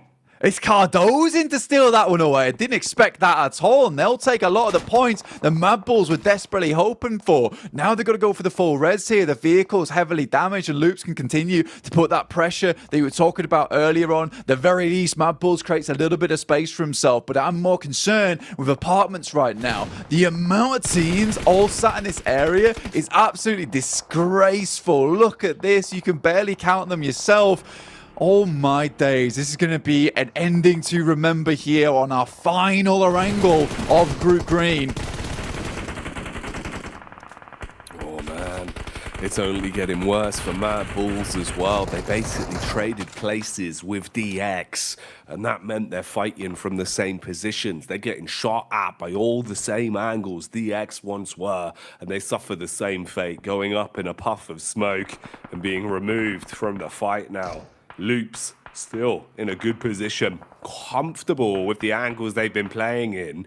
Zia spreading themselves out as well with an awful lot of map geometry to work with. You've got good positional setups here with the compounds they found. Stalwart also looking pretty comfortable, but this is the meat and potatoes. You can just see how many squads are all on top of one another here, Blank. It looks terrifying on the overview. Yeah, I mean, for Loops, it isn't the most amazing compound in the world either, is it? But the thing is that every single one of these players is absolutely unbelievably good when it comes to hitting their shots, when it comes to holding down angles. And they can trust every single player to take each corner of this building and make sure no one gets close, which is why they've thrived so much in this position. In the meantime, Falcons on that western side, taking a little bit of damage over towards the Gladiators. They do get a knock, and a nice little nade from Revo will finish the job, leading A7 to 3 eliminations. Both A7 and Reject, 4 players alive. Falcons down to just the 1 in AXA. And will he be remaining alive for very long? Doesn't seem like it, Blank, as the nades do not stop coming. One after another, they're dashed in, bro. And Tixie, he's running in to end it. Had confidence in his teammates there. The nades soaring through the sky and the bullets shutting down the last man that was alive in AXA. So Falcons going down quick today. I think you realize for Gladiators, they know that honestly, at this point in time, with the amount of points they've been getting over the past couple of matches, the very least, they need a full squad wipe here. They don't know how much longer they're going to make it into this match. With them being right on the barest edge of that western side, I like the maneuver they make. They get 4 eliminations, they get 4 points, but that's about it. There is other teams that can still overtake them. Quest are in this game as well, remember, and they have that position on the backside building. They might be able to catch people off guard as they attempt to leave, but it's Alpha 7 with all the control right now. They're the ones holding the button, and when these teams have to leave, they're going to be ready to accelerate this game to new heights. Stalwart controlling a shed, just trying to stay alive and keep those fires moving, crouching up and down. Loops looking for early commotion again as well.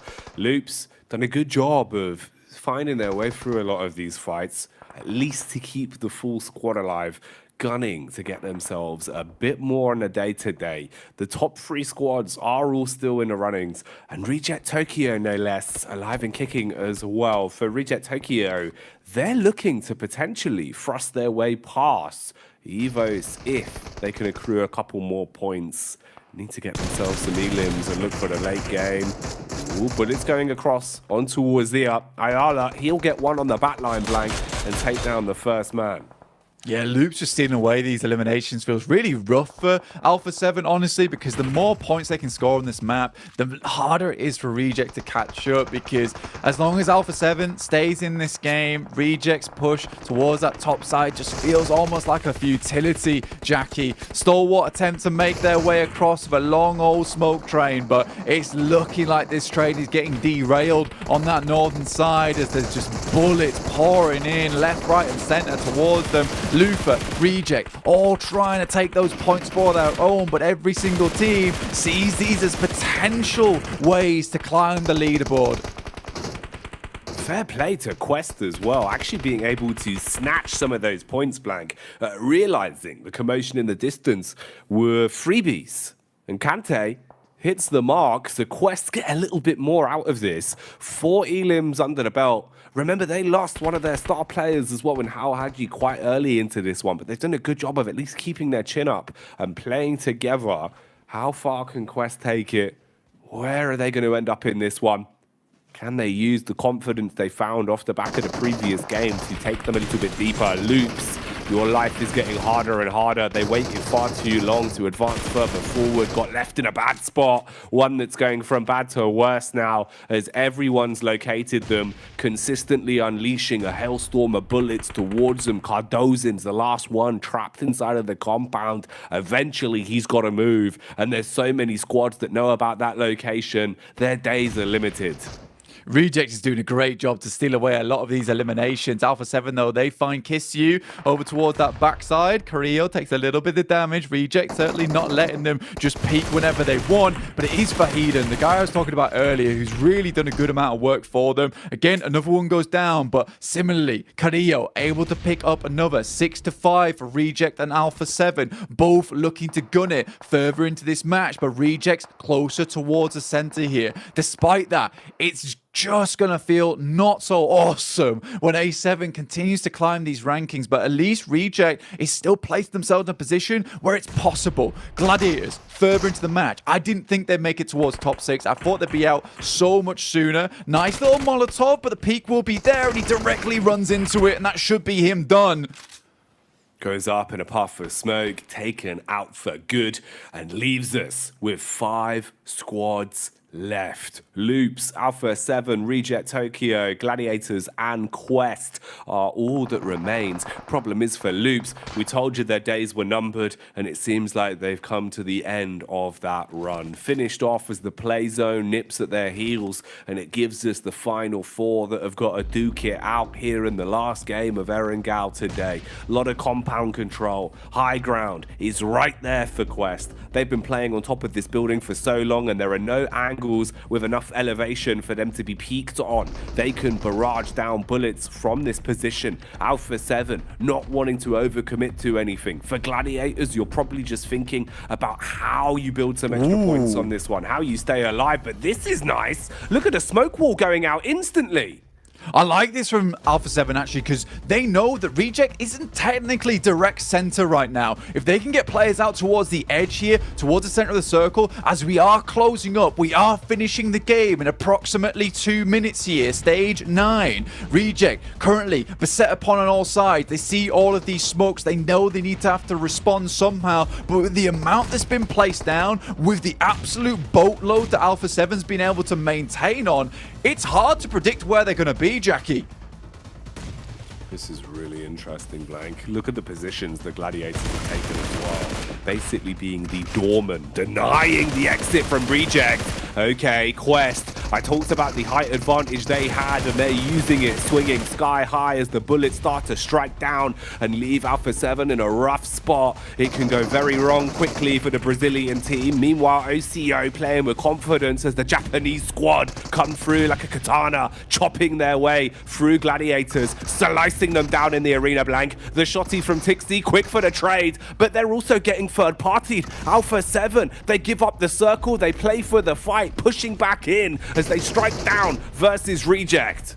Gladiators sort of ruin the run coming through from Reject here. There's nades up towards that top side, and this is another win potentially coming through for Quest. The back-to-back, the push towards the top side of the table. A little nade bobbles down off the side. The smoke's all blooming underneath, but Quest, they need to remove themselves. They need to provide themselves with a little bit of cover. Senab, very low here, crawling back in. Reject somehow get the res off, some way, and are still in this match on the second floor. Senab out.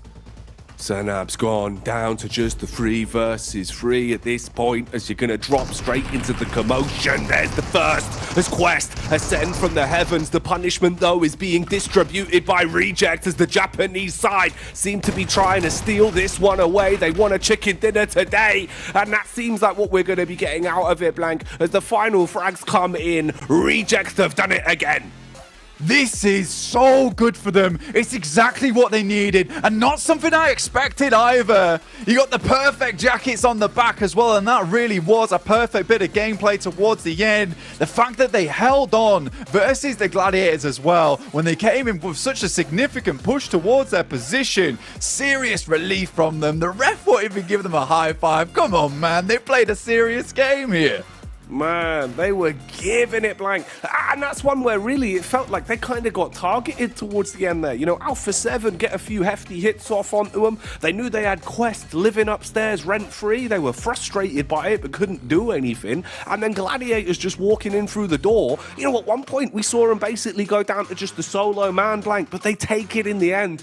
That's fantastic for them. This is a side that, you know, have given us an awful lot in terms of the personalities on camera, the way that they've kept their mentality so high, the adaptations, and now a clutch that they needed to steal a chicken dinner. Great plays today.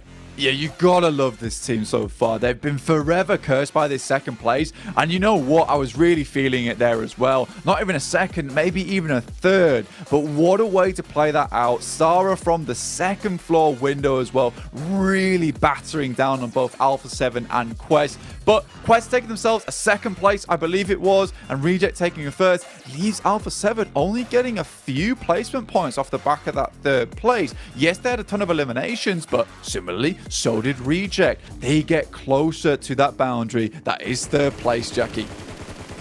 Man, every time I see Reject play, I become more and more of a fan of this team. So fun to watch, but there's plenty more action to come. For now, let's get back over to the Desto and dissect this one. Reject clutch up a win in the most important time for them. That was close, man. For a second, I thought we were going to see another team be able to jump on down and clutch it up, Max, man. But Reject, just in the CQC, just too good. Not too good. The apartment finish, I had no idea who was going to win, by the way. Was it Alpha 7, Reject? You just don't know. You got the smokes all over the place. You got no information on where anyone is. So it's just down to the wire. And Reject, such a good play, especially being able to clear Gladiators, Oh, wow, I didn't even see that nade again. Whoa, Gladiators just came sweeping the western side of apartment, but 22 points. Sure, Alpha 7 Hot Jukes, good game for them, able to get, again, eliminations, but Reject, they are running to overtake a spot in top 3. They could make it happen with results like this. Again, the severity of the situation for all of these teams on the cusp of either top 3 or down towards that bottom 5. We're seeing so much urgency about the play coming in. And one thing about this game, it being so similar to the last one, we get that awesome moment where everybody's kind of taking the learnings from the previous game. How are we going to approach this a little bit differently? So many teams in the apartments trying to jostle for it in a very early state in this game, and you can see how it ends. It's ridiculous. I want to paint a picture real quick. This is a very worst case scenario thing. We are seeing Loops still getting a few points here and there. We're seeing really good improvements from Alpha 7. We could, in a worst case scenario, see Stalwart falling down and Reject overtaking that spot, because Stalwart have been struggling these last 2 days. No way. Oh no my. way we see Stalwart get knocked out of top 3 here. There's a chance. Well, there's a chance, but what, again, I have to kind of show is the fact that Alter Ego is now in bottom 5. Oh, wow. That's ridiculous. That's gotta hurt. After the first day, you would never imagine that, right? Never. Whoa. I wouldn't imagine it. No.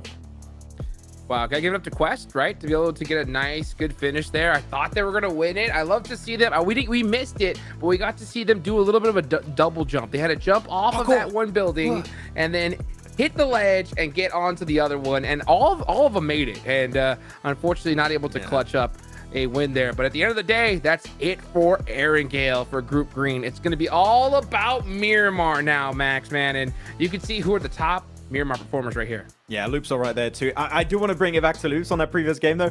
I feel bad for Loops, man. They had a good position. The circle doesn't go their way. You have 3 teams, 3 fully stacked teams on the roofs at different levels with the windows just shooting in your global vicinity. You were just never going to make it out, so I feel a bit bad for them, but they were able to at least salvage a few points this match. And I mean, first place is going to be hard to take away from Loops, but man, as you said, Kalash, already, you got so many cool storylines for the top 3. The bottom teams is still fluctuating game in, game out.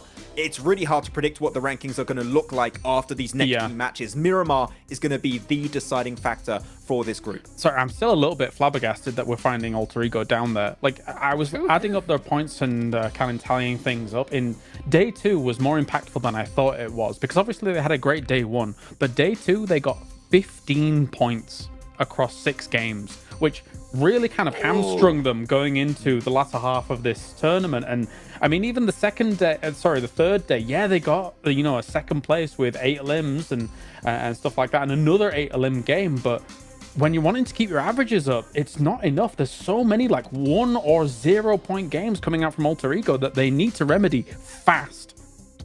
Yeah, they need to do it so fast. It's unbelievable. There's only 2 matches left, 2, and then we're done.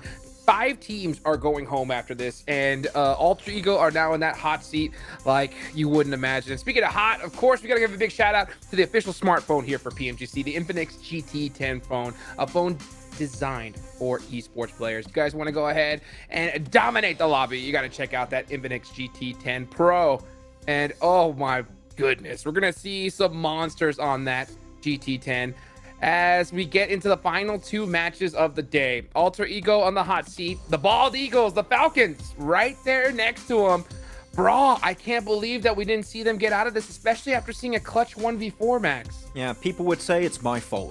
Apparently, I talked about the classic me. But yeah, it's been a tough time. It's still very hard to predict. I have no idea how things are going to be really looking like. One team that still has been a little bit silent, they should still make it in. Actually, no, they might not even make it in. I'm looking at Xavier. The bottom teams have been doing so well that even a team like Xavier, if they're not performing at all, these next 2 games could also fall off. So in theory, I don't know what's going to go on. Yeah. All the way from 8th place. That's absolutely insane. Guys, don't go anywhere. We're going to take a quick break. We'll be right back.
the desert. And let me just say this. Alpha 7 have been doing so well today. Can you imagine if they get a good performance on this next game? They could be the champions here of Group Green. Can you believe that, Max? Yeah, I mean, Alpha 7, the thing is, even in games where they don't get maybe that many placement points, they are still getting those eliminations. And that is just so scary. The fact that a team is able to be so consistent on how many elims they get per game is mental. And they just now, not on top of that, they also reach in the late games apparently too, which is just double threat for these guys. So I'm telling you, Stalwart, they're not quite as safe as we initially thought. There could be a big change in the big three here if some teams like Reject and Procedure Evos keep getting points on board. So it's could be a big change up there. Now here's the question for you, CalRs, right? We saw Procedure take out Alpha 7 in Sandhawk. If Procedure wants to stand a chance, I know the gap is so big, right? If they want to stand a chance, they have to take them out here and now. So do you think that's something they could actually consider? From my perspective, I think Procedure's done, personally. Like, maybe I'm a pessimist. Maybe Max is a glass half full kind of guy, and I'm a glass half empty kind of guy. But for me, it would be Rejects if they were going to make some kind of shunt up towards that top three here. Considering the kind of stability of those top three, I mean, as much as Stalwart has not really been that stable in the past, let's say, day and a half, especially. I still don't see them really falling out. They'll play it steady, they'll play it calm, they'll find themselves a central spot, get a few limbs here and there. I think they'll stay. Yeah, makes sense. Well, you know what? Let's see if they're going to be able to hold on as we take it on over to the boys here for Miramar. How good is their grip? That's the question, right, Blank? Because they can't afford to let it slip at a time like this. 2 games of Miramar, that's all that's left for Group Green. Are we expecting utter carnage at this point, Blank? Should we just expect the unexpected?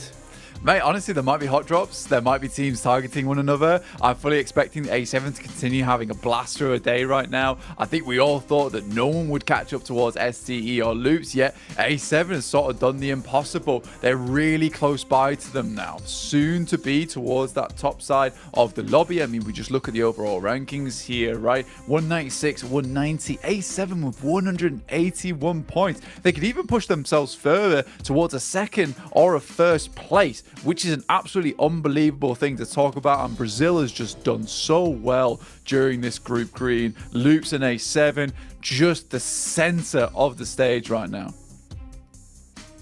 Man, so many big names forging history here over the past couple of days. Really competitive group, and for some of the regions coming into this, they've shown that their talent is not just in their home region, it can also be done on the big stage. Now they've got to do it again on Miramar. 2 games of Miramar back to back, that's all that's left. It has been a lot of man hours, a lot of blood, sweat and tears over the past few days, Blank, and it all finishes in these next 2 games. So all that's left. Some of these teams really have to push very, very hard to get towards the top of the tables here. Teams that we're looking at, Alter Ego, started off so strong on that first day, but how they have fallen down to 12th place now, 110 points. And Quest, they felt like things were all over, that it was all to done with, yet at 11th place right now, 113 points. They're still pushing things further. Gladiators are not safe. And honestly, right, you know, they didn't play very well this tournament. If a team like Alter Ego or Quest want to push them further down the leaderboard, potentially removing their spot here in the survival stage, I wouldn't be surprised if it did happen. Right now, though, like you said, the grip strength better be strong for teams like Tiamba, Gladiators, and DX. They want to remain in here. For Falcons, it's a bit of a tougher road for them. They really also need themselves a chicken dinner here, and they have just not had a day of it. No, they really haven't. Needing a little bit more of an upwards draft. You can see the separation at this point from the teams that are being able to really thrive under the pressure they're now in, and the teams that are crumbling, Blank. The last day blues for a few of them. Man, it's been so crazy as well, sort of, you know, the turn in the tides for a few of our squads. The way there now is sort of a bit of a feud between Gladiators and Tiamba. Gladiators being able to get a chicken dinner today, whereas Tiamba, it's been a lot more about stealing away those elims to pad those stats. Quest as well, making a hell of a comeback. Complete change from the fact that they looked a bit deflated. You know, it didn't really feel like it was the same squad blank. They've kind of had smiles on their faces the whole event, but at the start of the day, it felt like they really weren't gelling. Since then, though, they've been proving that their gameplay is what matters. And I think really that is the big part. You know, you can talk a big game, but just being able to show up on the actual battleground does so much more for you. Yeah, I mean, there was a lot of pressure on Al Hajj, right? I think a lot of people had eyes on him to be a big performer. And let's be honest, he has performed very well, keeping his team in these fights where it mattered most. But sometimes it requires another player to pick up the slack so you don't feel like it's all on you all the time. And that player has been Fahidan from Quest. He's really had a game of it today. And I think the rest of the team's got to be proud of him, because stepping up on a day like this, where every single point counts to you, where it feels like you didn't have a hope in hell to get towards that top 11, Fahidan has just had some mega games despite all the pressure that's been going against him, where no one really expected all that much from him at the start of this one. It's really, really nice to see, and I think Quest is super grateful that he did have those matches on side as well. In the meantime, we do get our circle heads over towards the western edge. DX dead center in Monte Nuevo, keeping things tight. Reject also within the circle, but far towards that northeastern side at the moment, but further in than most other teams. This is the squad that wants to chase down, catch Alpha 7, who currently are just absolutely blasted. You can see this. The way they play just really feeds into the fact that they have used 606 total throws throughout all these games. They're constantly pushing, constantly using smokes to get close, constantly nading. They're really good at taking control of a situation where it looks very bleak for them. That's so much utility. And none of it really feels like it's kind of just in vain. There's always a lot of thought process behind it. You know, with the offensive utility, they're using their Molotovs really nicely to force players out of position. Good two-player nades when they want to take someone down. And the instantaneous smoke walls we've seen them bringing out as well. So great understanding of where and when they need to use their util to give themselves the biggest advantage as possible. Quest on screens here, though, taking their time to get looted, suited, and booted. Just roaming across, gathering some weaponry to play with. Bra Esports, they've been hit with the unlucky stick multiple times, it feels like. Is there really any room for them to save their own bacon? Or at this point, are we looking at Bra just fully cooked? Because they don't have many chances left to save themselves, or not ideal for Zia on the getaway. Rolling the vehicle, but luckily no peak comes out. Yeah, for Bra Esport, they'd have to have two bangers coming into this one. They'd have to have one game after another of around about 15 to 20 points. And that's a big ask right at the end of the day as well, where, you know, you can see that the door is closing on you. The light is getting dim as it exits the room. And I think for Bra Esports, that type of thing just really gets in your head at the end of the day. So for them, if they can hold on, if they can have that mental resilience to keep up with these final matches of the day, that is what you want to see from Bra Esport if you're a fan of them. But again, it has been one of those games, one of those tournaments, this group green, where anything is now possible with the way that it has shaped up at the top of the lobby and at the bottom of the lobby, and just how hungry these teams are coming to PMGC. I don't think we've seen so much clawing at the door to get in since forever, man. This PMGC 2023 is going to be an absolute hoot even when we get to the Grand Finals. I don't think we're going to see a single bad team going through, and I'm very, very excited for it.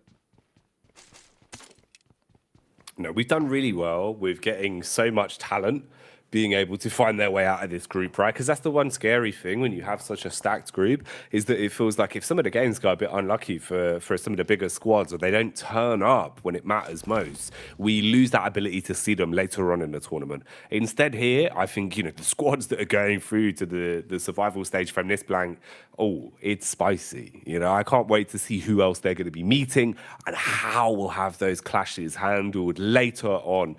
Man, it really is interesting what what we've been given here. Group Green has delivered on so many fronts, and it's been a treat to behold, right? The way there's been constantly a power struggle as well in the upper echelons, which I think, towards day 2, we kind of thought it was all said and done already, where you're looking at it and thinking, well, there isn't much room for a lot of these other teams to contend towards that top spot. Suddenly, Loops just start playing some of the best PUBG Mobile we could ask from them, right? Some really aggressive but smart games. You get Alpha 7 actually finally getting some victories alongside finding so many elims. And what a beautiful storyline it's been for Reject, right? Like, that's super sick to see the way they've ascended. They've had such cool mentality the entire tournament, Blank. One of the few squads that, even when they've had bad games, have kind of just been laughing it off and keeping that mentality strong. But then they're playing some quality games. Real smart setup in the circle, good aggression as well. Sara's been hitting some blinders. OCO's been on point. It's just really cool, man.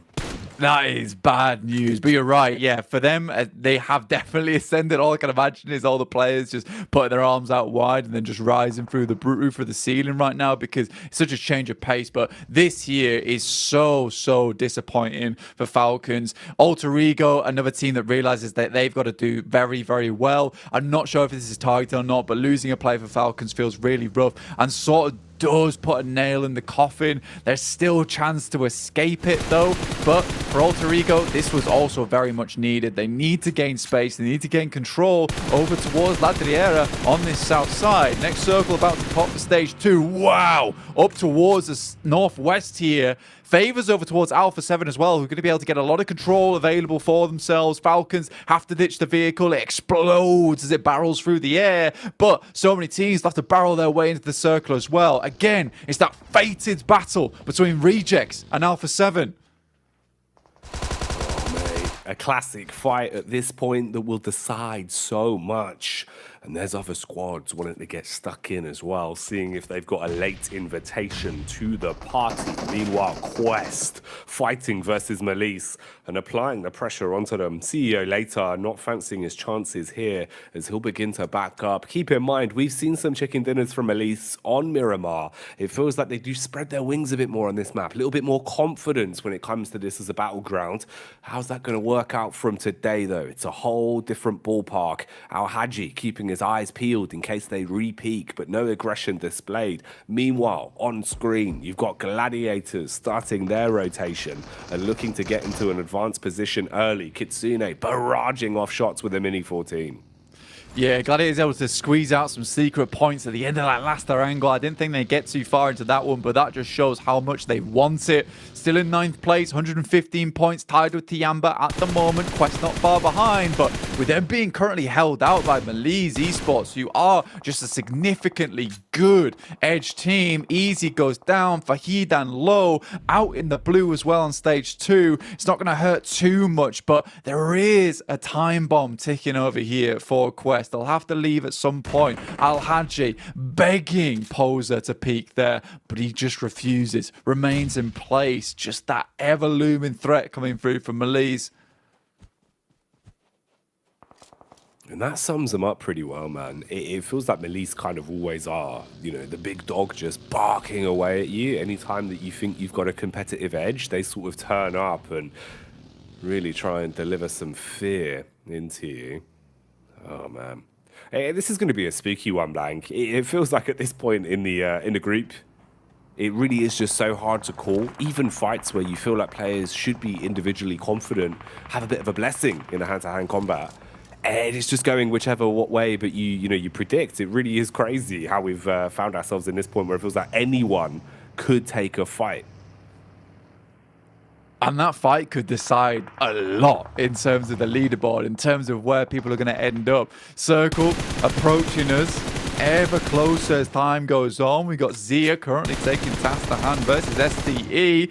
This team has really stepped up, and I think that they can leave this tournament with their heads held up high. It's unlikely that Zia is going to have any chance at all against that top 11. Before this team, at the start of the tournament, really felt like they had nothing much to offer to us, but they've learned so much as this tournament's gone on, and it's very valuable knowledge that they'll come away from. Even if they do go home, they won't be getting through to PMGC, but it's going to set themselves up for success in their region over towards next year. Quest tries to force the issue, but they're getting taken out. CEO later, in the same vein, gets his head taken off, and they're making it through on a very difficult rotation here. Malise struck by surprise. Kante finds one, and they're all currently still alive, albeit easy, gets back up on his feet.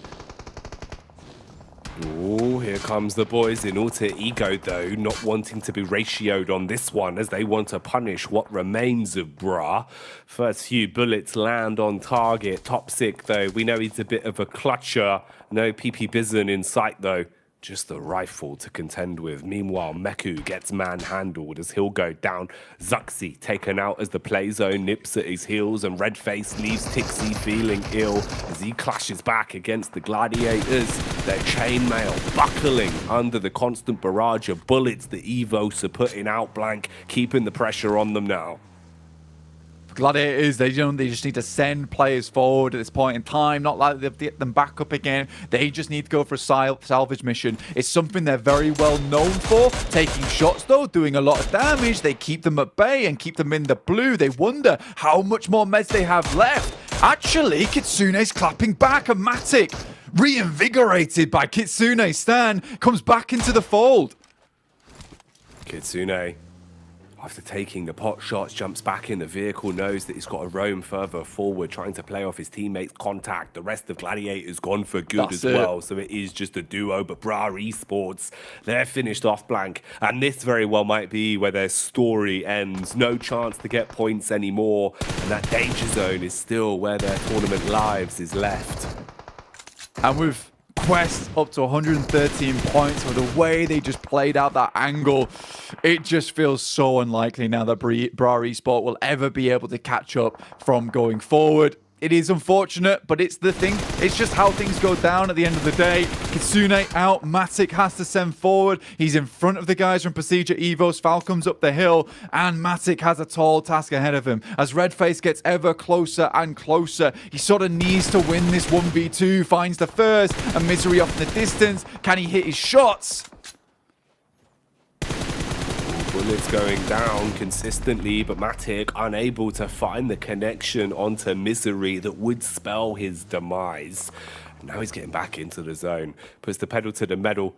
Has the ridge to protect him, at least from the elevated peak from Falcons. DX are just ahead. I8 and Tiamba are scrapping up close as well. A barrage of bullets going back over. Quick trade is found. Play zone biting at the heels as well as people are getting clowned all around. Here's the peek back out onto Tiamba once again. Uli, what can he really do? I mean, he's taking a fight peak after peak, but the Mini 14 really starting to strip that confidence away from them.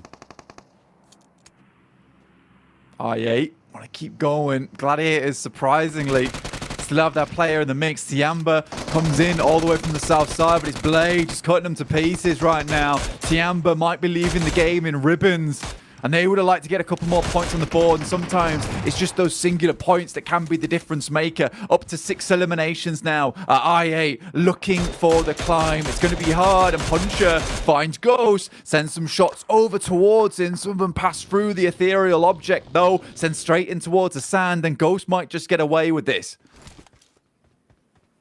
A battle of fine margins. So many of our squads right now being able to consistently delve out ship damage that's making everyone feel uncomfortable. Confidence knocked all across the shop. Puncher going for a risky reset on the vehicle, spelunking his way downhill. Six will come in to grab his man and get him into a safe space. Pops the stims on the getaway. But he's going over into the direction of I8. And if they've got their wits about them, they might be able to find some output here. Bit of damage on the getaway. They go for the fast adjustment. Bullets barraged again down towards their direction. Gets himself a bit of cover to work with. At least you found something to play off of. Yeah, Compound that will set themselves up to holding out this south side of the arena. It's decent for Falcons, but with 94 points and only 1 elimination on the map, they really do need to get a little bit more here. And with the 2 players alive, with Alter Ego in a very central position and Quest holding up towards their northeast edge, it just feels unlikely that they're going to be able to profit over either of these teams. So with Bra Esport out, Falcons out, soon to be at least from this spot, and Alter Ego and Quest just going to get further and further into this match. Almost certainly feels like we're getting into a scenario now where Alter Ego, Quest, Tiamba, Gladiators all battling out to see who's going to be in that 12th place at the end of the day, and only one more match after this one to fully decide it. Matic, all on his lonesome over towards the western side, doesn't have too much of a chance to get further into this match, so he's got a tall task ahead of him. With DX all around, breathing down his neck from up on high, he's scared, man. He's basically locked in a room.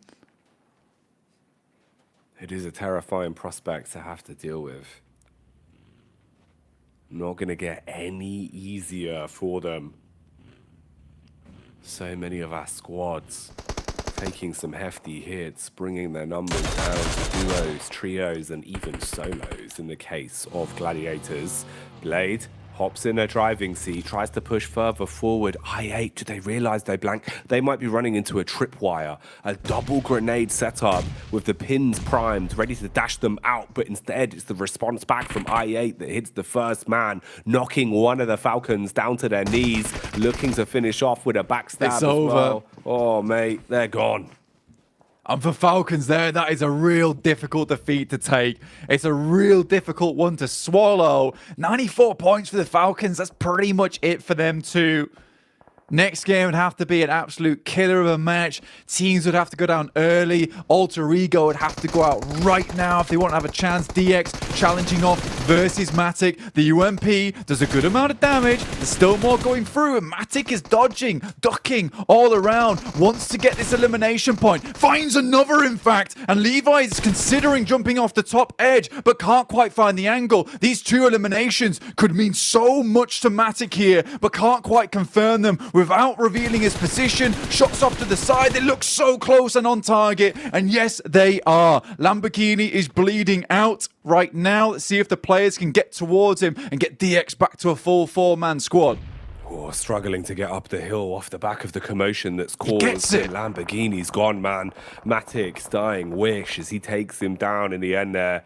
Oh, mate, that was absolutely rough for him as well. You could see how he was trying to figure out the peak, wanting to get a nice wide swing on to take the fight towards Gladiators. But in the end, Gladiators have been stopped. They're only going to be able to find those two eliminations in the space of this game here on Miramar. Room for Quest. Room for Alter Ego to try and get some additional points. Talking of which, though, taking the fight straight to Quest. It's Reject back into the drive-in seat, looking to deal some very heavy hits, and they've cleaned the entire squad up in a matter of seconds. And Alter Ego, now it opens up to them. The gate fully swings wide.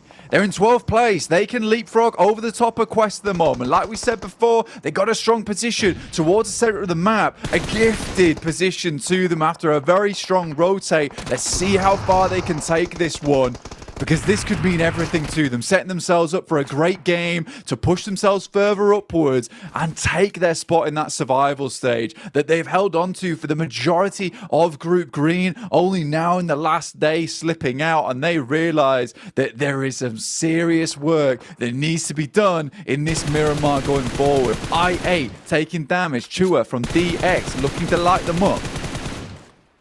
He really is. They're looking more and more like a Christmas tree right now, Blank, as every bullet is on target and they are being lit up.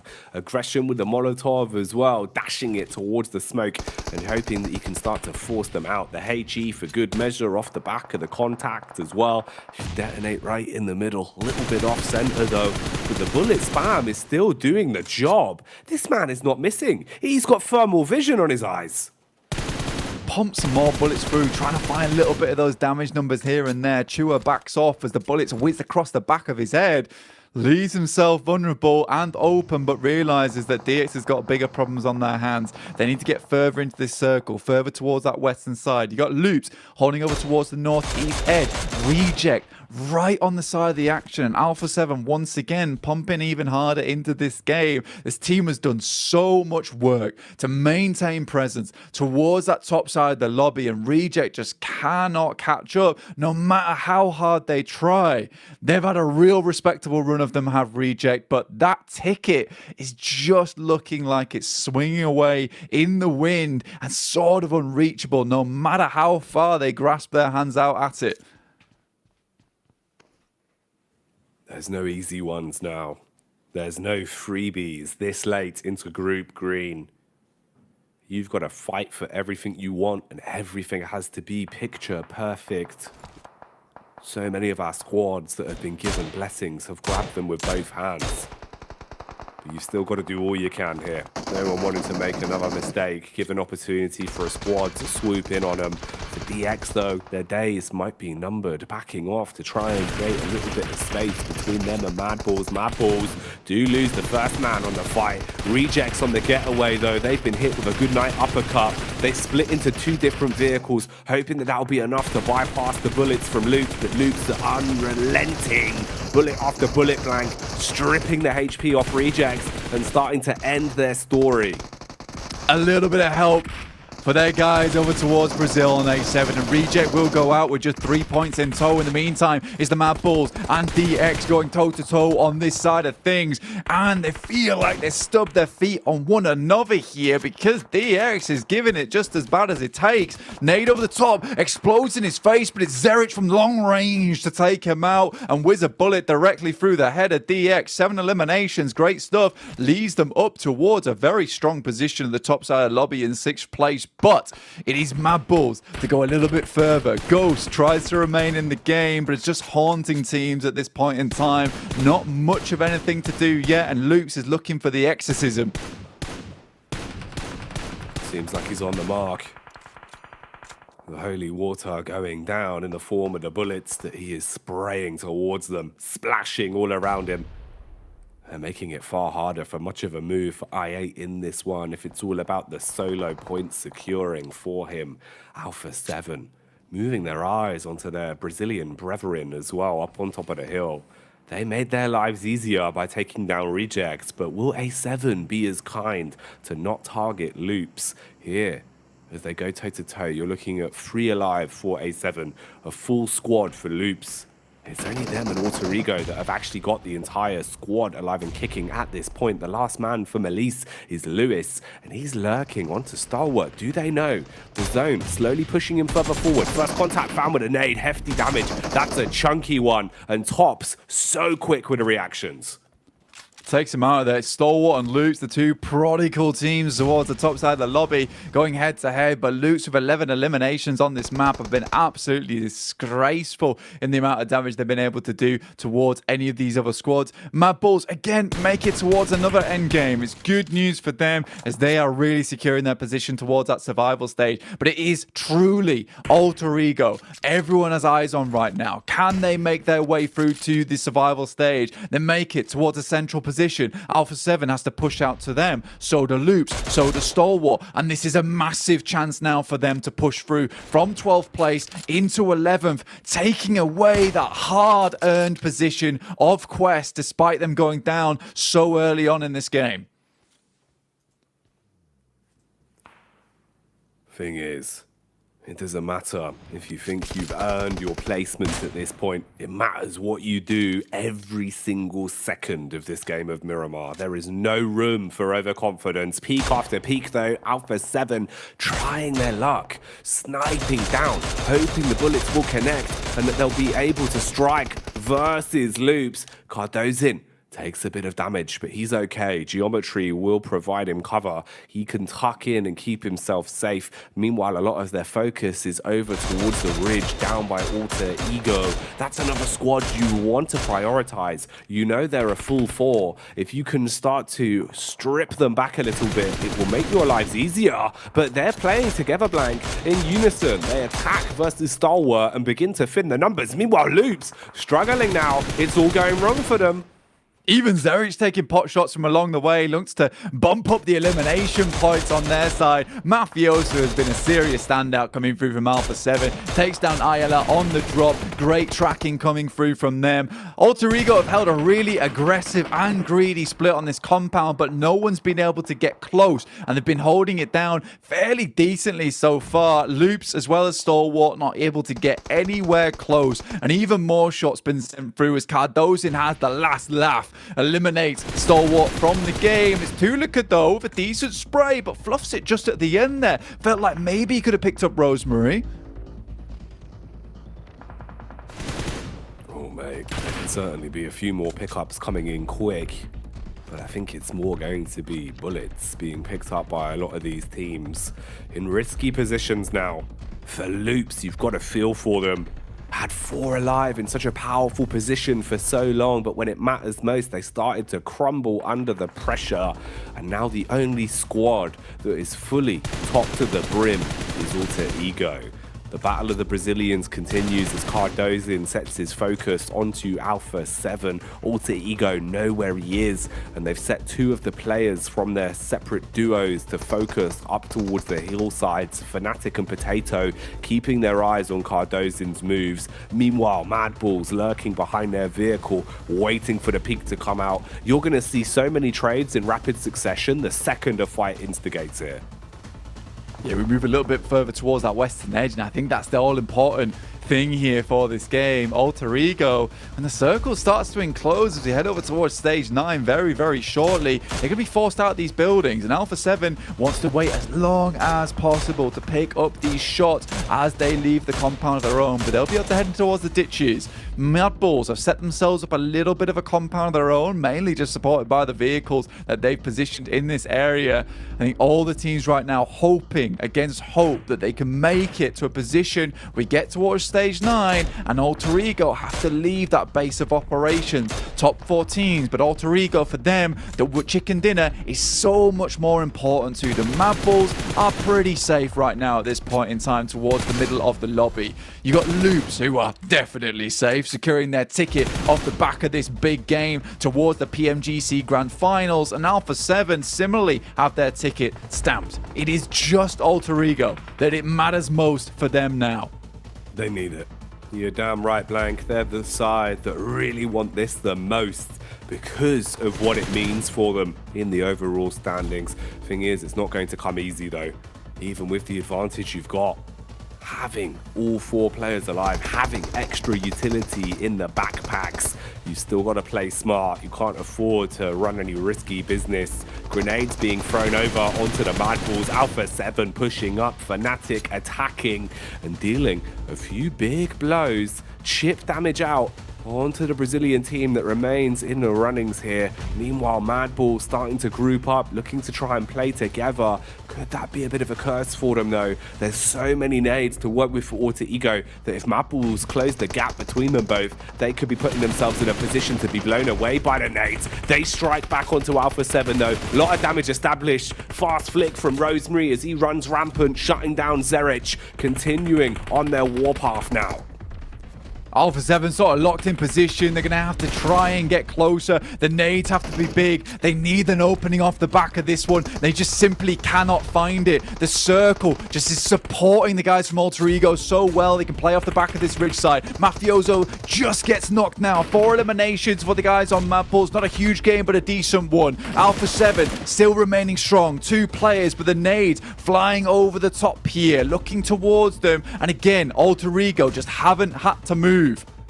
They haven't, apart from one man, and that's Rosemary, that's been developing a flank for quite some time. Huge. Won't even need to pull it off though, Blank, as they pop off. Fnatic furiously frags his way through them, and Alter Ego, when they needed a chicken dinner, when they had to grab one, they pull it away. it is just a case today that it's been game after game where a team that desperately need to win, a team that needs to stay within striking range at the end of the day, they pick themselves up a chicken dinner and maintain that pressure towards the top side.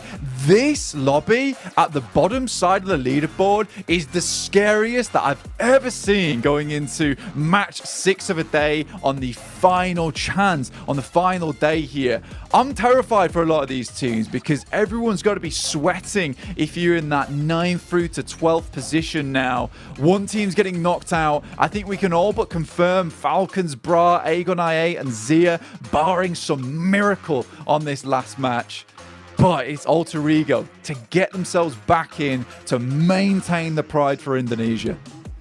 From the very first day of Group Green, when we opened the stream with Rosemary saying how excited he is to be here on this stage, how he wants to wave the flag and really pop off in some big games. Finally being able to give themselves a bit of a moment to breathe blank. Additional points that they so direly needed. It couldn't have come at a better time for them. And with one game left, maybe they've done just enough to save their bacon. It was properly necessary. And I think with the amount of points they were able to accrue on that game and where they were on the standings, it was a quick spring back, right? You know, like an elastic band, they felt very badly down towards the bottom side of the table, but they sprung back almost immediately, set themselves up in what I would imagine is a fairly decent position within the leaderboard. But in the meantime, let's take a look at that leaderboard a little bit more carefully with the boys back on the desk.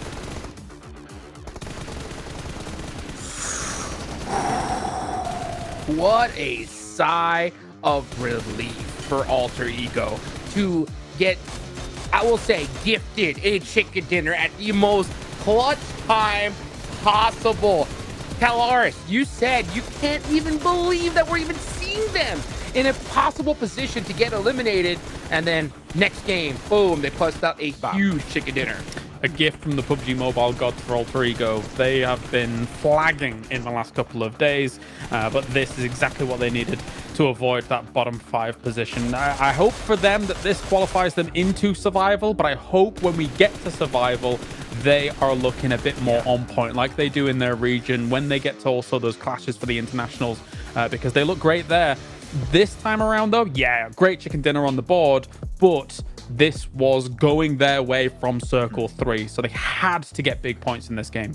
Yeah, and what I think is one of the last times we're going to be able to touch upon this storyline at the top 3 is that Reject were in a position where they could have contested with Alpha 7, but they just keep getting eliminations. And Loops too, look at that 13. Yeah. What do you want? Brazil are just so insanely consistent on the elimination front of things. They're just untouchable in that kind of aspect of the game, but Reject did have a little bit of an early end, only getting 3 eliminations this match, but now it's just the focal line on this game. Hot Juice is coming up just after this one. It is going to be the bottom 5. The number of teams still competing for that 1 or 2 extra positions in the survival stage, it's going to be rough, man. It's going to be down to the wire for that last match. 100%. Just to punch it home one more time, got to give a huge congratulations to Loop, Stalwart, and Alpha 7. It looks like they are going to be going to the finals, bar a miracle at this point. But you know what? There's also a question of who's going to still win this thing. Loop's getting 17 points. Rocket launches them all the way to the top. So they may be your Group Green champs. At the end of the day, though, you said it. It's about that bottom 5. Who is going home? And look how close it is. I think unless Falcons gets a massive win in this next game, I think the fight is between Gladiators, Tiamba, and Quest. Look how close they are to one another. Unless all 3 of these teams pop off and Malise is the one to be challenged for that, which is unlikely, right? It's in the realms of possibility, but it's a low chance that that would occur. But Gladiators, Tiamba, and Quest, the fight for me will be between those. Falcons down, again, bar a miracle for Falcons. I think they are done this tournament. I fully agree. And the thing is, if it goes down to a tiebreaker, there's only a 1-point difference between Tiamba and Quest right now, so it could be down to a tiebreaker.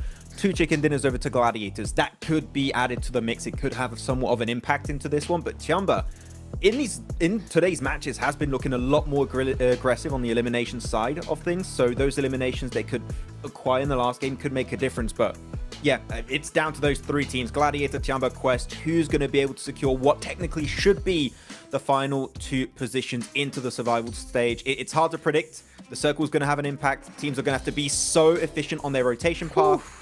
I can't wait to see here, Hot Jukes, who's going to be the ones to make it to the next stage. Yeah, me too. And you made a great point there, because if Tiamba and Quest do tie, it will come down to a tiebreaker. They're evened out in chicken dinners. It'll then go to placement points, I believe.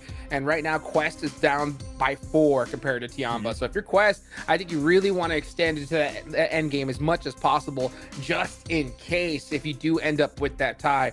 Now, another thing too is, Bra, Egg on I8, yeah, we have to give them a little bit of a props, for making it this far. The nails in the coffin for them.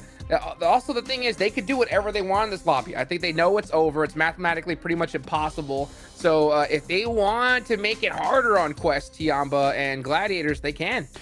The team I'm most concerned for is Tiamba. And the reason I say that is because if you look at the record of their games throughout this tournament so far, there has not been a single game where they've got double-digit eliminations.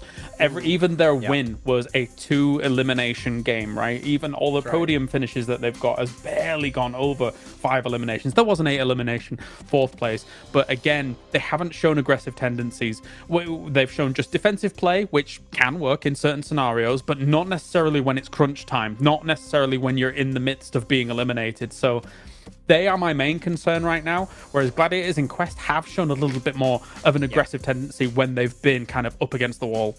Well, I'm a little bit scared for Gladiator here again, because on the pivot today, on all of these games, pretty much they've been losing players on rotation, and you know that they need to just survive into the late game. You cannot afford to lose your Tixies, you can't afford to lose your Matics or your Kitsunes or your every single player pretty much. You want to keep the full squad alive until the end, because it's down to the wire here, Hot Jukes. It's down to this final game of Miramar to see who makes it to the survival stage. Well, couldn't have said it better. Here we go, folks. The last game of Group Green. Who's going home? We're about to find out. Let's take it on over to Jackie and Blake for the final time for Group Green. The 4 days of playing Group Green have been building us to this one last game. Everything will be all said and done after this blank. We'll know which teams make it to the survival stage. We'll know what our top 3 looks like, and we will know who is going home early here. An awful lot on the line. Few points between everyone as well. We couldn't have asked for a better setup here.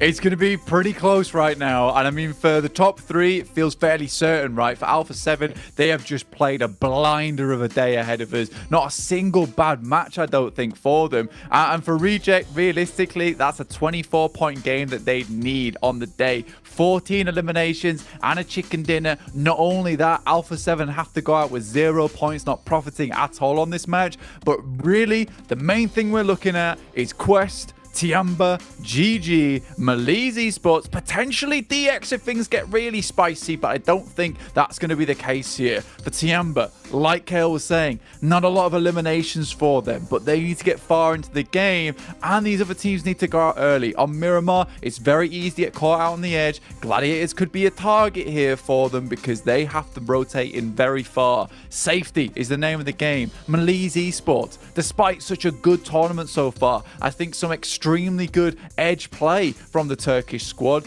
Just now in the danger zone, once again, at the end of the day, no one could have predicted this. And I think that summed up Group Green as a whole. It's all been so unpredictable, so entertaining from start to finish. But now it is just up to the squads that are teetering on a knife's edge to guarantee themselves enough points to fix any mistakes that were made in the first game of Miramar, because this time it all ends here. When it's all said and done, it will be finished, and we will know how Group Green is going to shape up. Falcons need to get a bit more momentum going for themselves as well. It's been a little bit sloppy today, and there is no room for that here. Quest have been giving it. It feels like so many of our squads have really taken it under their stride, realizing on a final day you need to deliver more than ever. Gladiators started off with a banger. We all thought maybe their story was over before it even started blank, but they've been able to find ways to fix it, to piece points back together, to keep themselves alive in the event. Who else will follow in those footsteps, and who else is going to get leapfrogged? That's what we're going to be discovering here on the last game of Group Green. Got to give some big props over towards Bra Esport. Adjustments have been made, sacrifices have been made as well, but I just don't think that they have the chance here in this final match to even scrape towards 11th place. For the guys over towards AE, you got to give them some mad props as well. What a turnout on the penultimate match here on Miramar. Take themselves a nice big chicken dinner to secure their position towards the survival stage, where it felt like they were pretty much certain to get it after the first couple of days of play. For Reject, big task ahead of them. Massive game required for the Japanese squad to get that ticket punched for that third place. Is it doable? Questionable. Can Reject do it? Absolutely yes. With some of the games they played, there's always a possibility. That's the fun thing about watching them. It's not as if, you know, they're scraping by, barely making it into these final circles. They're fighting tooth and nail for them. They nearly had 3 chicken dinners yesterday with very slim margins between them, resulting in them taking those multiple second places and only the 1 chicken dinner. And for them to come so far, to fall out of the running of the top 3 would be a shame for them. We'll see though, they'll need an awful lot. Like you said, so many eliminations and a chicken dinner is going to be the game plan for them coming into it. For Loops, they're just going to be continuing to play the way they have been. They have been wreaking havoc inside the battleground. So good when it comes to the fights, very crisp communication, great teamwork as well, Blank. It's looked great from Loops the whole event. Yeah, it's been pretty magical from Loops overall. And I think that for Americas as well, this is actually kind of a big deal for that region, because I think there's been a lot of looking down upon the Americas as a region as a whole in terms of their skill, in terms of their macro. Yes, there aren't some amazing squads in that region, but we've at least produced 2 superstars here in Alpha 7 as well as Loops, these Brazilian powerhouses that have come through in the group of death and just shown everyone what's what. STE at risk of being shoved off that second place spot, in which case it would be green from first to second, and I think that would be the awesome ending. Another one for the SEA region though would be for Stalwart to finally, as I said before, have that grand reveal in the last game, pull out some magic and take back that first place spot, put them in their place, bring back the Mongolian Massive. I'm so excited for this one. Quest as well, don't look so excited. This is the team that's currently in 12th place, just 1 point behind Tiamba. Full focus on all their faces right now. Man, it's crazy for Quest. Been a rough group stage for them. Had some big games. Had some moments of momentum where they had to fight back really from the back foot with very unlucky rotations, very unlucky circles. Haji was saying how the team was feeling a little bit down in the dumps because of it, but you hadn't seen that. We've seen them really showing resilience in a lot of the games they've played today, and at least being able to accrue enough points to keep them in a position where you are only a stone's throw away from making it through to that next stage, from having a little bit more of a story to tell. Gladiators, they had a similar sort of path ahead of them, man. This was the first time over the past couple days, Blank, where we had really seen Gladiators kind of having some positive emotions inside of the camera, right? Like when we're looking at them in their player booths, they were smiling, they were looking a little bit happier, they took a chicken dinner, they've been taking some firefights, which honestly I don't think they would have been over the past couple days. They've been playing a lot more reserved. Definitely a good step in the direction they need to go in. Of course, it's not going to be a freebie straight through though. You've got your invitation here, but now you have to survive that next stage if you want to make it all the way to the big one, all the way to the grand finale. The longer the battle rages on here. I think if you're in the survival stage as well, and you're in the survival stage coming through from Group Green, you're somewhat almost happy about it, right? Because the fact of the matter is that you've played against some of the best squads in the world in a really difficult group. It can't be much harder when you go to the survival stage, right? I think the difference between this Group Green and survival stage is that there is so much pressure on you in the survival stage. The speed at which you can go out, the amount of teams that go home in the survival stage is terrifying.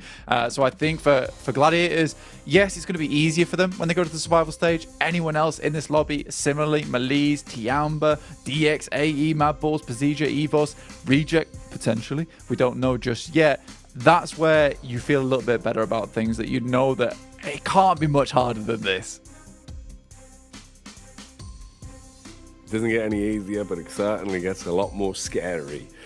with the way games have been going. Right then, seems like we've resolved all the issues, got everyone drilled and ready for this. Bra Esports getting the headphones on and still showing they got a lot of personality. They've shown resilience throughout the whole tournament. But what more are we going to be seeing on the battleground? That's the question as we get everyone prepped for this one. The last game of Group Green. 24 games. An awful lot of PUBG Mobile over the past 4 days. Consistently seeing which sides can take chicken dinners in their strides. Which teams have been able to adapt. Who's been falling short. And now we will decide who makes it through to that survival stage off the back of a few points, because that's all it is. 1 or 2 points make a world of difference, Blank, as we get into our last game now.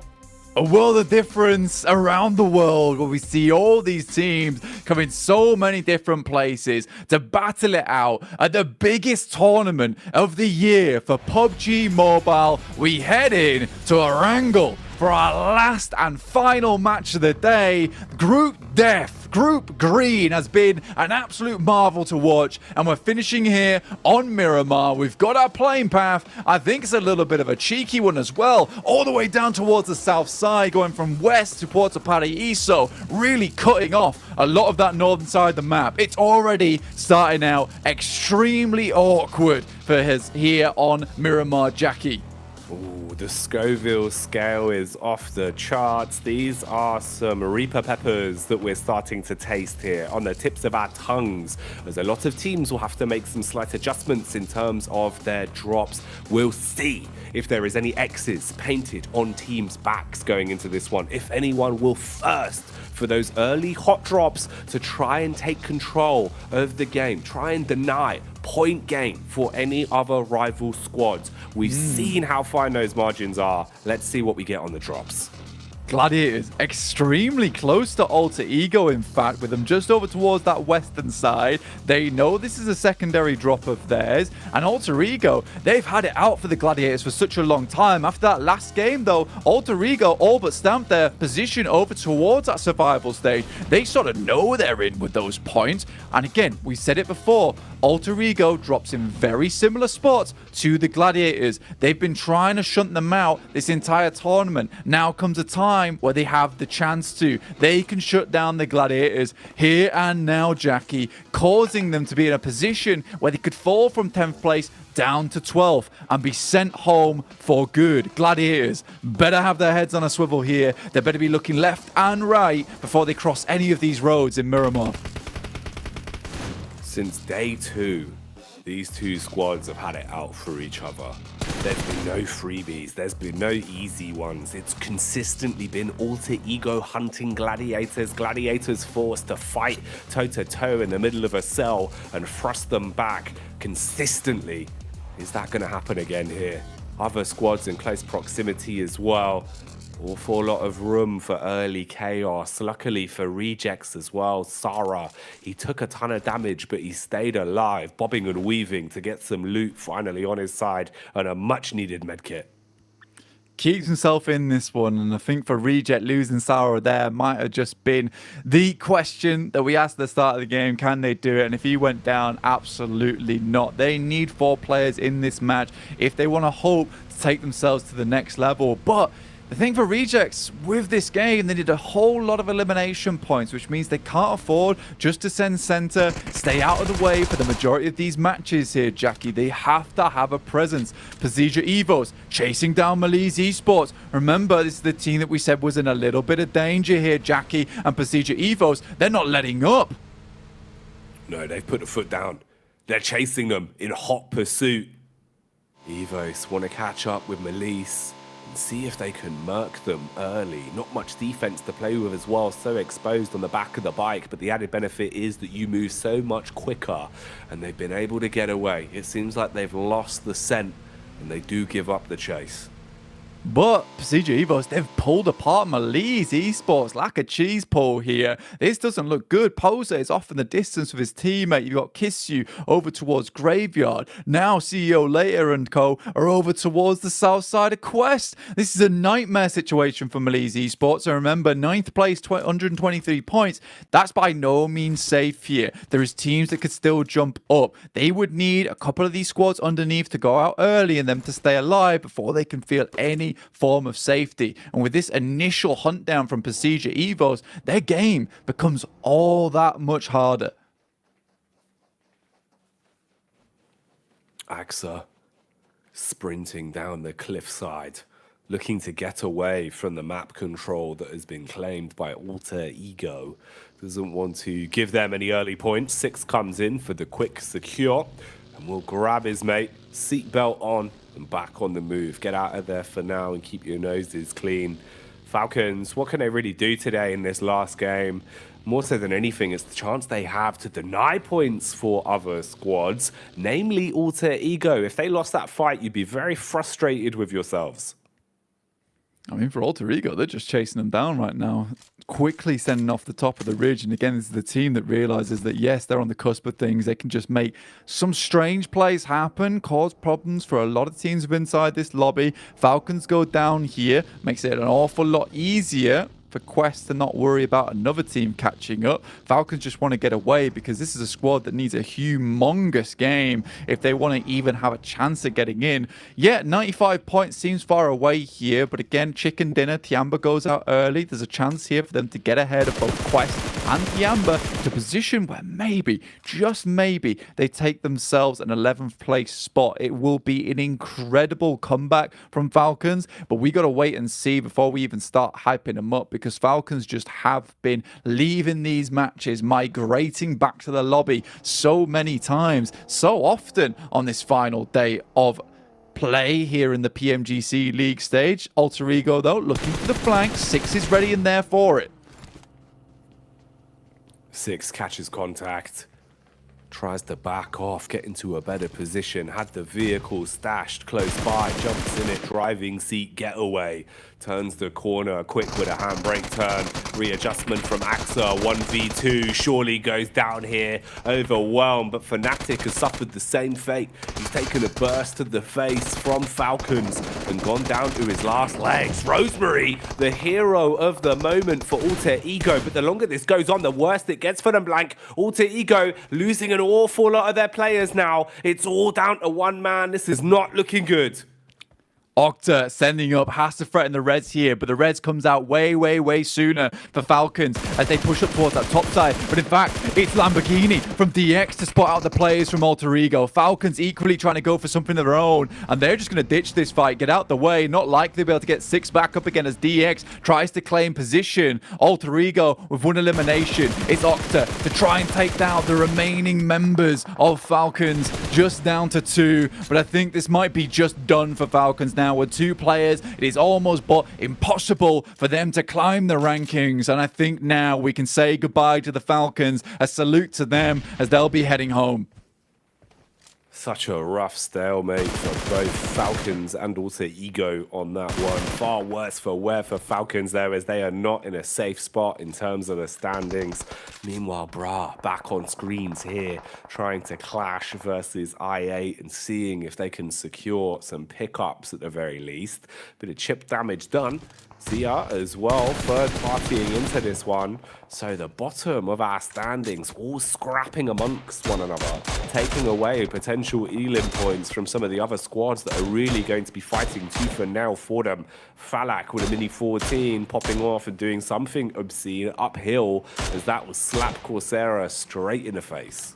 Yeah, this is typically how it goes in that last match as well. A lot of people throw caution to the wind, and you're right, it removes eliminations available from the board, making it hard for a team like Reject, who knows they need to have an absolute ginormous game here to even attempt to get over the top of Alpha 7. But with players dropping left, right, and center on the final match, that possibility becomes further and further out of reach for them. Loops rotating over towards that northern side. Stalwart waiting for them on their rotate. Procedure Evos moving in. i8's taking a lot of damage here. You can see Bra Esports trying to get this one done. If Reject needed a ginormous game, Bra Esports needs something absolutely galactic if they want to make it in. They still have a chance now with the players they have remaining. It's Tospic up front towards Blade at the moment. Looks to dull him. Blade on a peak, spamming his way through him. The SMG will lick him up. And he drops down. The man that aggresses from Bra. Re-peek off to the wayside as well. Ready to continue forcing the issue. And it's nice damage established. Ooh, nade chucked up close and personal from Kane. Coursera so far away, trying to find an opportunity to peek down the hill, get the scope in the right location to strike against Ghost. But Ghost, he plays it smart, belly down to the ground, keep himself alive. Meanwhile, we've got two of our top squads scrapping as well, it seems, as Loops have lost a player, Stalwart aggressing against them.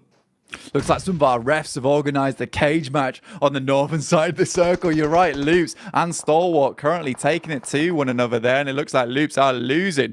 Ghost underneath inside the ditch. That nade should be decent, does a lot of damage. Won't fully finish him off now, though, and all the while, Tospic is bleeding out. That nade should do the trick, though. Will take down Ghost. Blade, though, sharp as ever, moves up towards the rest of the players from Bra Esport.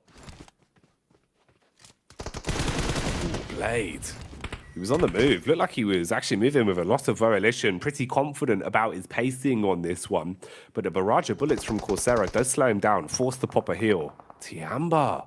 Okay, this is a position where potentially they could actually get some much-needed eliminations as well. You get a backstab here onto Zia. Shopper's quite low. He's at least been able to whip out a rapid heal and reset. Uh-oh, this is going wrong though, Blank. Tiamba losing numbers. One man's knocked. That's Ren. He's been a big player for Tiamba as well. And with two players down on their last legs, you can't afford to suffer casualties like this. Oh, Zia no. just running through them.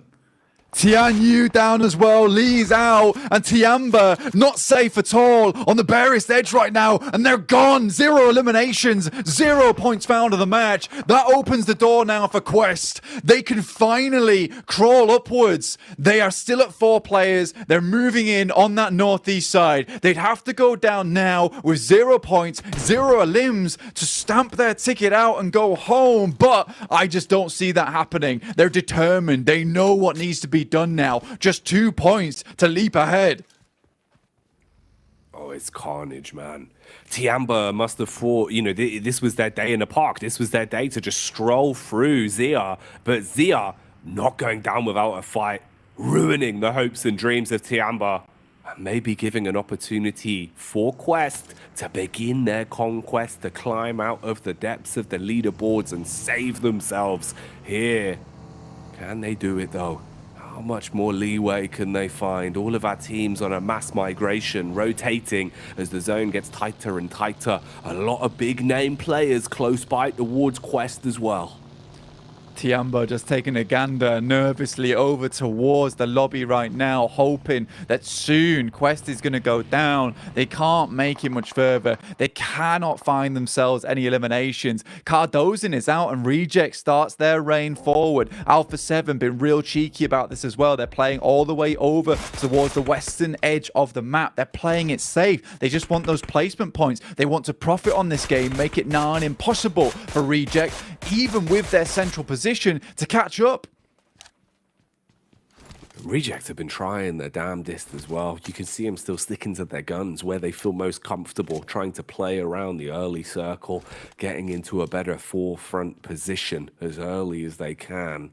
Thing is, it's the eliminations that are lacking if they want to be able to push past Alpha 7. Such a hard, tall order for them. Meanwhile here, Quest on screens, it's Gladiators that they're going up against, just having a read of the situation now.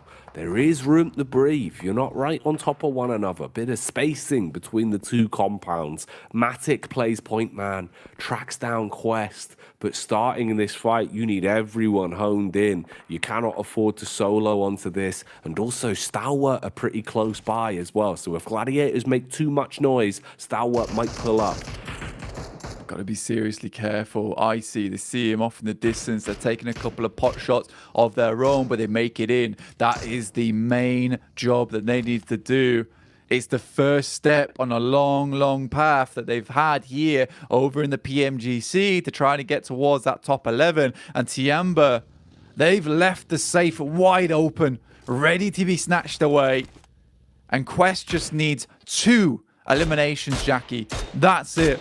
Fahiden looking down towards Falcons. Teek's already taken a little bit of damage. They're eliminating the vehicle, getting out the way. So Falcons will really have a tough time of getting out from that spot. All the while, Procedure Evos continues to batter bullets into the side of the brickwork over towards Falcons' side, leaving them feeling very, very scared.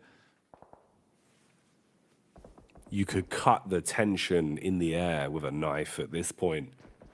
Everyone knowing how vital every move they make is, how important any peek, any contact you take has to be. The room for error is non-existent. Zone crouches further forward as well. Bit of safety net provided for some of our squads. On the other side of the coin, it will cause migration for Alpha 7, Mad Balls, Evos, and DX. All of them now forced to advance a bit further forward. What remains of Alter Ego as well in just Otka. He's been lurching his way behind DX, mirroring their movements. He's still alive for now, but how far can he take it?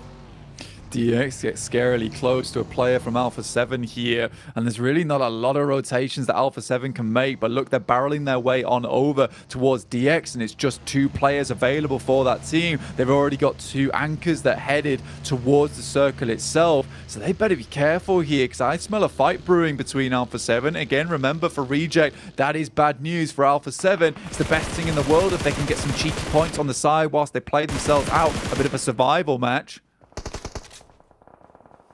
Survival of the fittest at the minute. Mad Balls on parade. Starting to try and close the gap. Evos, though, in the back line find an opportunity to punish, and Misery lives up to his name because Misery loves company. And the company that's getting bit by the bullets is Mad Balls. Trapped now. Zia consistently ruining teams' runs, it feels like. They've got a grudge against everyone blank. Utility unloaded, downhill, barreling towards the Mad Balls, leaving them in a really bad spot now. Fleeke eating damage. Zia coming back up from the depths to bring the Grim Reaper's scythe towards a lot of these teams already. Just killing off Tiamba, essentially, slicing through, and 5 eliminations found. They don't want to go out quiet into this cold night. I love to see it. Continuing forward now, picking up as much loot as possible. Reject still on that western side. Alpha 7 were able to finish off Alter Ego there. They dropped out with 3 points, but still net themselves 6th place currently for themselves. But again, Alpha 7 not really making too many plays. Life just gets awkward for Reject. You can see here, even at this point in time, stage 4, usually we'd have 50 plus players still remaining. We're down to 13 teams, 47 players alive. I think, although there was a chance at the start of this game for Reject, it is looking ever slimmer now for them to pull this one off. They've had a great game. They've had a great tournament. They've had a great Group Green stage. However, this might just be where they finish their run towards getting that ticket towards the PMGC Grand Finals. There's still a couple more stages left, 5 to be total. A lot can happen between that time and then. And with the resilience they've shown, they're certainly going to be a team to watch the longer the tournament goes on here. Bit of a shame for them not being able to maintain a top 3 spot after some of the crazy games they've played. But like you're saying, the chance for them getting enough eliminations here is now such a ridiculous task because everyone's been battling. Everyone's been throwing caution to the wayside. Everyone knows how important the fine margins of points are in a game like this. And the zone moves further forward once again. Pressure being reapplied onto a lot of these teams. Rotations have to be clinical. STE on the advance, closing the gap between them and Gladiators. Meanwhile, Bra taking pot shots down onto him. Sarah being able to spot STE's rotation. Action's already knocked. Nerzed advances. Matic on screen now as well as Gladiators finally find a compound that they feel comfortable in. Terrifyingly close. The players from Mad Bulls here. 3 alive for him. Matic looking to throw a cheeky grenade into the mix here. Bounces it off. Should hit happily as well. And Fleek goes down. That's big news for the Gladiators. They needed points, but more importantly, they needed a home to stay in. And Matic is just breaking down the door with a battering ram and a grenade in hand. Tulika alongside the longhouse here has a nade to send on over. The boys are supporting him from afar, but I think they need to get in close and personal now. Give him the backup he so desires. The nade is good from Tulika. The res is threatened. Kitsune applying more pressure. Nades out towards the wayside. Fleek. Can he get back up? Can Tulika save him? He thought they were coming in quicker than they are. It's the nades that forces him off the res. He exchanges one of his own, flinging it out the window. Gladiators holding on strong though. Bit of a response back. Tulika at least being able to guarantee the takedown onto Matic. Kitsune looks to punish. Molotov burning brightly. Nade connects nicely. Dives over the wall and creates a bit of space. A panic for Mad Bulls. Maku, Tixi, and Kitsune all still alive here. They're able to claim the compound. Zerich is off in the distance. They get some points off the back of that as well. It's absolutely massive. In the meantime, look at this. It's Quest taking down the players from Falcons. Is that 2 down from that? If it is, yes, it is as well. 11th place claimed by the Quest.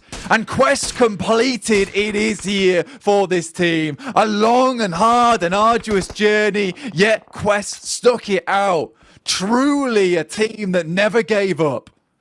Resilience on display. Coming into today, they felt deflated, but they have only proven that they will play it out till the bitter end. And they've given themselves another step in a tournament. More to be said, their story won't end today, as Group Green has proven that you can make anything from these plays. You've just got to keep your head in it. So many top squads duking it out with very small details making a difference. And Quest still looking to advance. Fragment into a 3-pronged attack here. You've got a bit of a fight developing downside towards Gladiators as well. With Stalwart controlling the compound. Redface taking the peek back onto the now detected Quest. He's right on top of Zia as well. Everyone's on top of one another. And with that, we pretty much lock in our top 11, right? With the 2 underneath 11th place going down, it means that it's going to be absolutely so hard for these teams to overtake towards us position. There's only one team still trying to strike out for it, and that's Bra Esport, who started the game with 87 points here. Yes, they've got 6 eliminations. Yes, it's a good start, but overtaking Quest is going to be a really big deal here, considering they're getting further and further into this match. We've seen Bra over in the PMPL EU Championships play a very similar circle to this and absolutely dominate on its side. This is a very different lobby though. This is a very different format with some of the best teams in the world you're going up against. They would have to have a gargantuan result here to overtake over Quest. And again, the circle moves away from the poor lads on the Quest side. They must push further forward, but it seems like Pasija Evos, they've got their eyes towards them. Maybe I called it too late. Is the quest completed just yet? Or can Bra Esport do something about this? I will tell right now the aggression being displayed from Stalwart against the Japanese powerhouse. They're trading blow for blow. Quest being severed from the operation as well as they get backstabbed. Ooh, a lot of damage coming out from Luxy, being able to consistently keep them stuck in position. Meanwhile, Stalwart expire, finishing their story in 2nd place. Luxy finds an opportunity to put bullets straight into Kante, and he will be able to slay with the assist of Redface. Quest just left as a duo now, really probably pounding their hearts in their chests, trying to figure out how you even make a rotation out of this, as Gladiators are right ahead of them. You're so exposed from so many other teams as well. Gladiators forced to change so much this tournament, right? You know, there's been so many differences we see from them. Much faster rotates. Yes, it's still sloppy here and there, but with that, they absolutely will secure their spot towards the survival stage. And honestly, a spot that I don't think anyone thought that they would get. Yes, Kale kind of called it at the start of the day with a bit of sarcasm coming through there. They are the last minute Andes, and they make it in. And I think that it's been really, really hard for the Gladiators, and there might have been some teams underneath them that could have overtaken them had it been a different day, a different lobby. But for the Gladiators, they push on through. The survival stage, a different beast for them, but they do make it. For Quest now, this is the team that I'm looking at because I think they're the complete opposite right now of Gladiators who got themselves a direct invite. Quest has really worked hard for this spot. They've worked so bloody hard for this spot, determined to make their way towards this end game and make their way to the survival stage. It's a big fight between the both of them, both earning their move up for different reasons. Resilience on display from Quest, but how much can they push it?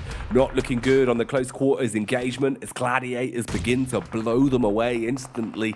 So much damage established. At least one knock onto Meku, looking for the hard commit to take him down. Nade thrown in through the back door. Bit of chip damage found as well. Quick heal. Molotov through the window. Ignites the roof. Burning bright, but not in the right place. Looks to push up now as well.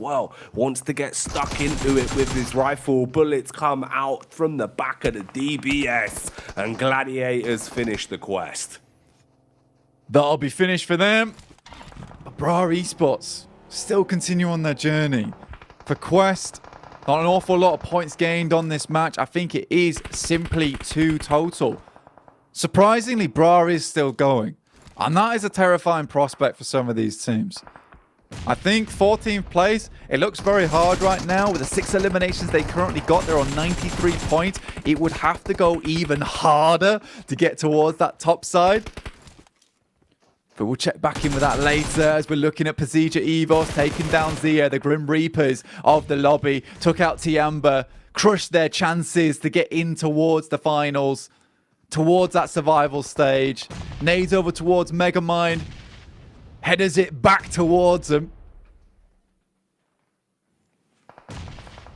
Been ruining every team's hope and dreams, but will Megamind finally have his reign of terror ended? Look how much scrapping is going on around here as well. DX and Alpha 7 battling it out. Meanwhile, Luxy finds a well-paced nade to end Zia after they wiped Tiamba off the face of the battleground. Now we can get stuck into Alpha 7's attack. Closing in on DX. Wow. Blow after blow, removing them. That was kind of a crazy amount of eliminations that came through from Alpha 7 in such a short amount of time. Pasija Evos must have heard that, but assumes the fight's still ongoing, right? But it ended so quickly. And I think with that, Alpha 7 up to 5 eliminations and 7 points with 22 players left in the lobby. Reject's task becomes nigh on impossible to complete now. Towards that top side. Gladiators still going strong. They know they've got to push this even further. They don't know how the leaderboard stands at this current present moment, so they still think that their lives are on the line. They're playing like it. Play to the bitter end. Don't give up until it's over. Still more to be said for this game. Still more to happen here on our last Miramar of Group Green. Bruh. Just trying to hold their angles right now in very close proximity to Rejects. Rejects still just sitting pretty, waiting for first contact to come their way. They want Bra to make the first move, make a mistake that they can strike off of. Meanwhile, Loops, they get let loose. Chief, proving how powerful he can be. The Warlord from the balcony, spraying down on the Gladiators. Their chainmail, unable to bounce the bullets back. They crumble away with 2 hefty knocks onto them, looking for the finisher now. As one by one blank, they are dissipating, and it's only Meku that remains. Meku just wants to live as long as possible, potentially get himself another knock here, maybe another elimination, set themselves just a bit further into this lobby. But right now, they've done enough. They'll be secured towards that survival stage. In the meantime, Mad Bulls ladder up towards a 6th place position, much more how we thought they would end up. Bra Esports, they try and assault the position that Reject is currently holding. Kane is down. Kakali on the ground himself, getting picked up in the meantime. Coursera takes a nasty blow to the face. Zara. Oh, look at the nade on it. Straight through the window. Kakali blown to bits because of it. This man's been so good at lining up his nades. Trying to bait them out with a few pot shots as well, hoping they'll peek into it. Meanwhile, OCO plays Medic to reset the fight for Rejects. Close quarters combat, playing on the off angle. Toxic gets one. Trade back onto the second as well as Coursera cleaves his way through them. The butcher knife is coming out, but OCO denies it.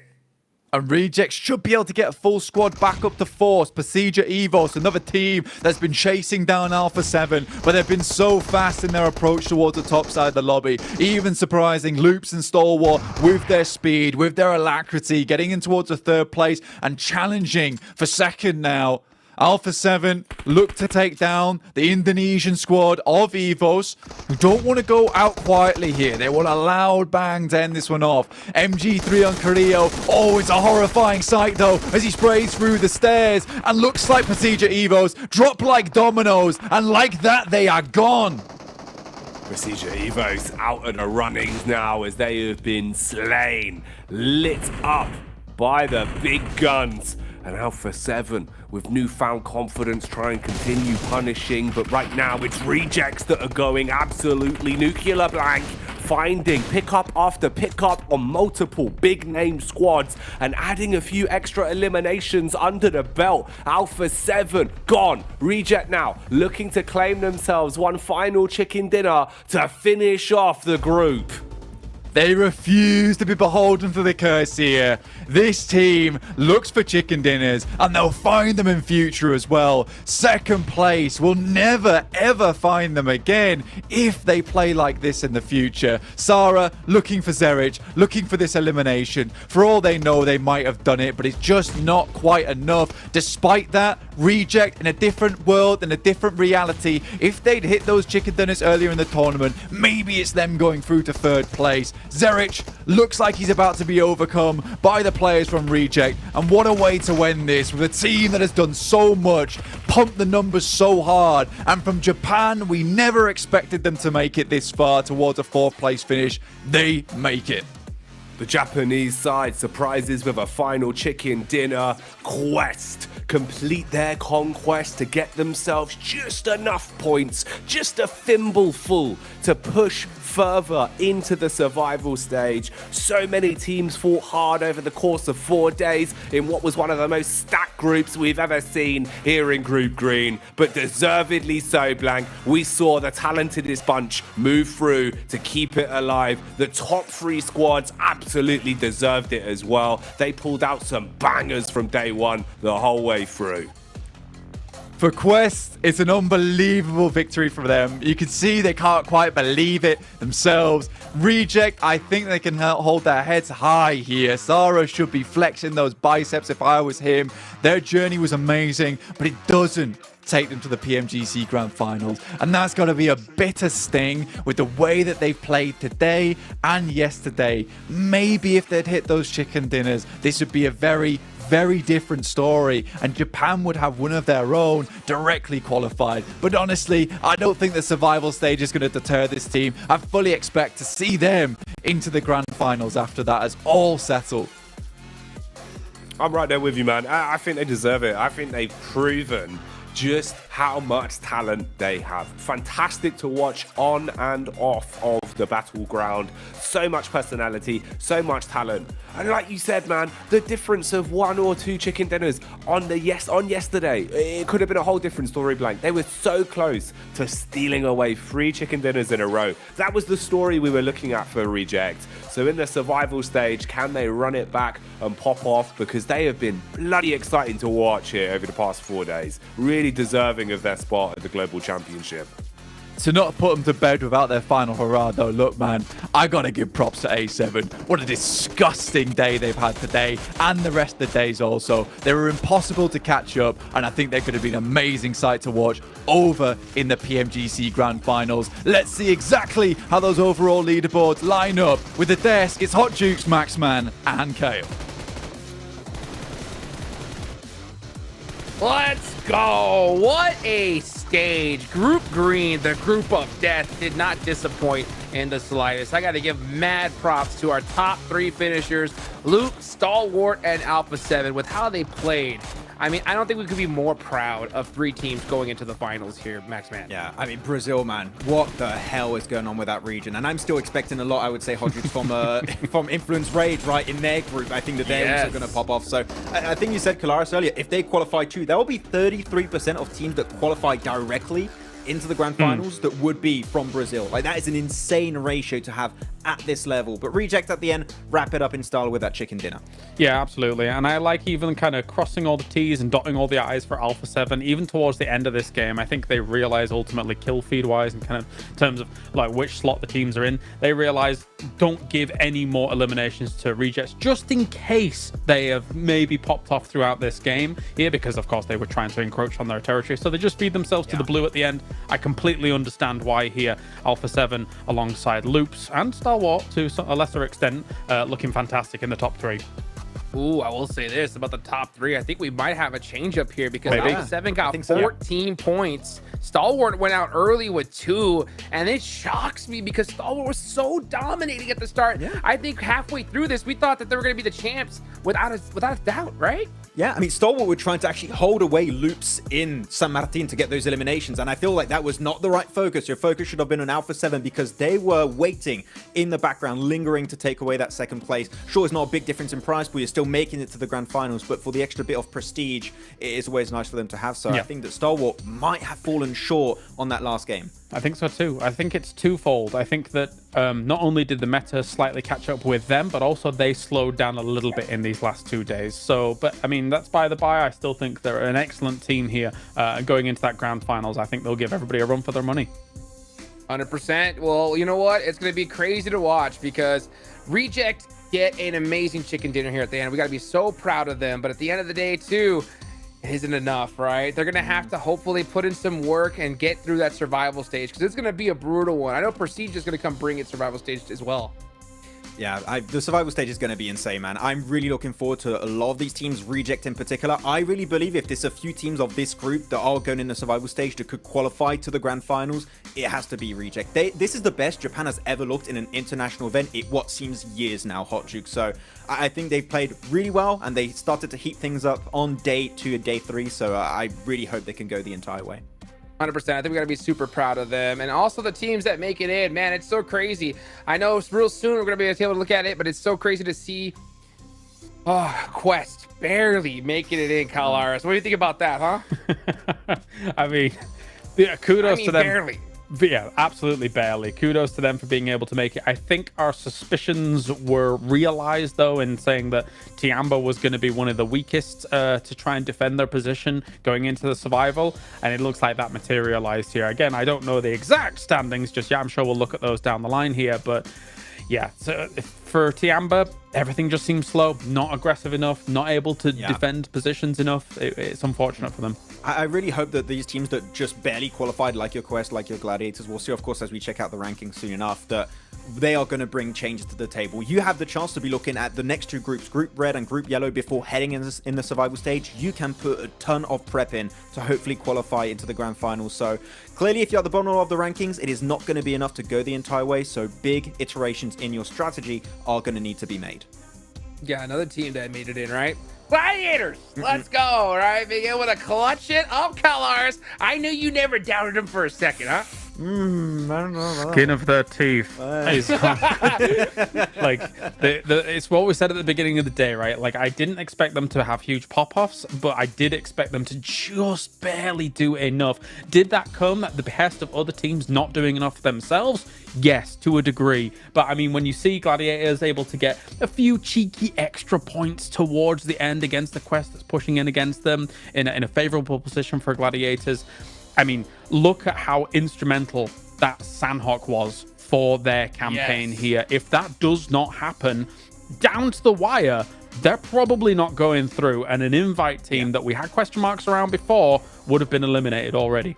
And when you think about it, also, the 3 hot drops that they always had against Alter Ego hurt them so heavily going into this. If they didn't do that and they actually had decent Sanox moving a little bit quicker from the northwestern island, chances are they would have been in the middle of the pack way safer. They were not just going to qualify by the skin of their teeth, apparently. So, yeah, as I said, I want to see some changes for some of those bottom teams, but Quest in particular, I really want to highlight what a significant improvement we have seen from these guys today. Playing 2 circles around apartment on Erangel so effectively, so aggressively at that, and holding down those key spots. So yeah, I love what we've seen from Quest, and I hope we're going to see a continuation of that improvement heading into the survival stage.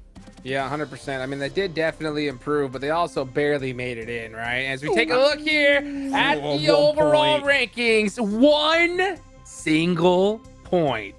Max, didn't I say at the top of the show, right, that we didn't want to see one team just make it by 1 point? Exactly what happened. Yeah, it could have been a tiebreaker too. It was just that close, but we already talked about Gladiators. Melise Quest will make it in, but look at that, Kalaris. You were saying we could have a first place and second place Brazil showdown, and Stalwart were indeed overtaken in that podium position. Sure, they're all going to the Grand Finals, but Brazil, what is going on for this region? Wow. What power they've shown here. What amazing consistency as well. Even when, so of course, never mind the fact that Loops 4 chicken dinners always ever so present in some of these final stages.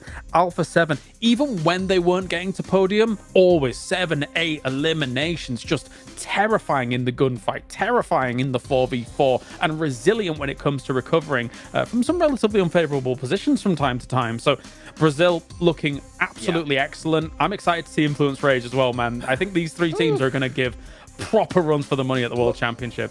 We clearly have an MVP, right? For like, I don't think we're going to show one, but we have an MVP for this group stage, technically for Group Green. I don't know who of Loops that would be. I'm pretty sure it's a Loops player. It could be Mythic. It could be. I think Mythic. Everyone could be up there. Everyone had their pop-off moment, but I think that I would agree, Class. I think Mythic might be just a little bit ahead, but man, every single player of Loops has been just so consistent. They are a major threat heading into the Grand Finals. They are going to pop off over there for sure. Man, Brazil dominance. And they did. I mean, we were talking about it behind the scenes when we would watch Loops in a great position, Alpha 7 in a great position. It's just like nobody else stood a chance. It really had to be, they had to be put in such a disadvantage that it was ridiculous. And then they would finally go out.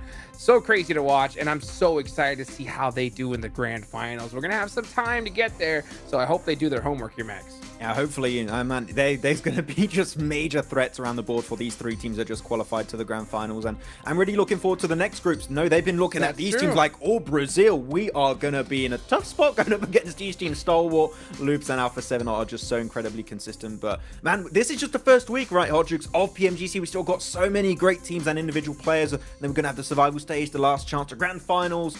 I really can't wait to see how the next weeks of PMGC are going to go down. You know, this might be my regional bias showing, but Mad Bulls had quite the glow up as well, actually. 6th place overall, considering that they were looking like potentially an eliminated team halfway through Group Green. So good for them. It's not perfect, but it's good. Vamos! Vamos! Vamos! The chants that are probably uttered by the Brazilian fans at home, where the top 2 spots have been taken by 2 Brazilian teams, Loops as well as A7. Tash Buddy here on ground, and with me, I have the top team, Loops, who have dominated the entire ladder for Group Green this week. Their dominance overcame the entire group, showing us why they are the clear favorites to take over the home spot. And with me is Ayala to share with us their journey in the past 4 days. So he's looking a little bit nervous, so share with me a little bit about how it feels to be here, just dominating and just winning against the best of the best teams here from around the world. Conta aí como é que se sente estar aqui, ganhando no grupo com os melhores times do mundo. Muito feliz, estou muito feliz pelo resultado que tivemos com o meu time aqui. I'm really happy the results that we managed to achieve together with my team here. Well, were you expecting to be here? Did you expect to get the top spot like that? Você pensava que ia lograr o primeiro lugar no grupo? Com esse time, a confiança está lá em cima, então com certeza sim. With this team, our confidence levels were sky high, so of course we expected it. It was totally expected and definitely a story that was already scripted from the beginning. Let's talk a little bit about your strats and your play styles. So when you played here, did you guys just play like usual when you did in Brazil, or were there any changes that you had to do? Vocês mudaram sua estratégia quando jogaram aqui ou jogaram da mesma maneira, do mesmo jeito que jogaram lá no Brasil, na sua região? Nós jogamos da mesma maneira, dando bala em todo mundo. We play the same strategy because it works all over the world. The same strategy because it works all over the world. And it's very interesting because it does show how dominant the Brazilian playstyle can be for PUBG Mobile. Now, final question. Is there anything you want to say to your family, your friends, as well as your fans over in Brazil and around the world? O que você quer dizer para sua família, seus amigos e a torcida lá, todo mundo? Agradecer a todo mundo que está aí acordando cedo para torcer para Lupes. E é isso. Agora bora quebrar tudo na final. E só isso. Um abraço para todo mundo. Y un saludo para mi familia y a la gente de Latam que está apoyándonos también. I want to thank everybody who wakes up so early to support us. And now we are going to be ready to go and continue to win everything in Turkey. And especially, and then he shifted to speaking Spanish. A special thanks to my family and all the people in Latin America who's always been supporting me throughout this path. And there you have it, the winners, the clear winners of Group Green. And with that, it marks the end of Group Green's journey for this week. Week 1 was definitely very, very action-filled. I had a fun time being here interviewing the players, and it's not going to stop there because Week 2 as well as Week 3, we have other groups playing as well, so don't miss out on that. So for now, while we have found our top 3 teams that will be going straight to Turkey very, very soon, we also must bid adieu to 5 teams whose journey have ended here today. Good luck, and as well as have fun, and a GG well played to those teams. And for now, for the rest, we will see them again in survival stage. Anyways, this is Tash Buddy signing off for Week 1, Group Green, and hopefully we'll see you guys later. Back to the panel. Crushing it as always, Tash Bunny. Man, it is so wild. 50 teams so far. And the MVP! It's top! What? I was wrong. I thought it was going to be a Loops player. Oh, wow. Okay, top it is. I mean, yeah, that insane also elimination day on day 1. They had such a massive field day. So I'm also not too shocked to see a player that's going to be top from Stalwart. But what a day also for this guy. He's been popping off game in, game out all the time. I wouldn't have anyone else for the side of Stalwart already up there. Kalara, sure, Nazadan, everyone's been up there, but Top has got a legacy when it comes to being MVP in PMGC, it seems. I'm happy that dropping a casual 2,000 damage game was able to result in him getting MVP. You know, that was something special. They just got to kind of tighten some bolts here and there. I mean, it's funny when I say that because I'm thinking to myself, okay, yeah, they got themselves top 3. They got themselves into the grand final. Cool. But this team is aiming for world championship glory, right? So, you know, if you want to beat out these Brazilian teams, there definitely needs to be some fine tuning. You know what? I will say, though, right, they did make it to top 3. I think they kind of also threw the cover over the eyes of a lot of people because, you know, teams I think now are going to be studying Loops and Alpha 7 a lot more, you know? Yeah. So we'll see how that ends up playing in the end here. But we can see individual leaders, Mythic ended up with the most eliminations by a good chunk more than Top. Yeah, actually, I was looking at that. I think that 2,000 damage elimination damage game from Top actually is the reason why he is MVP above Mythic, because that damage you got in that singular game really just put him so high up there on the MVP leaderboard. So really strong stuff on Mythic, Ayala too, and I really wanted to hop on the topic of Ayala in particular here, Hot Jukes.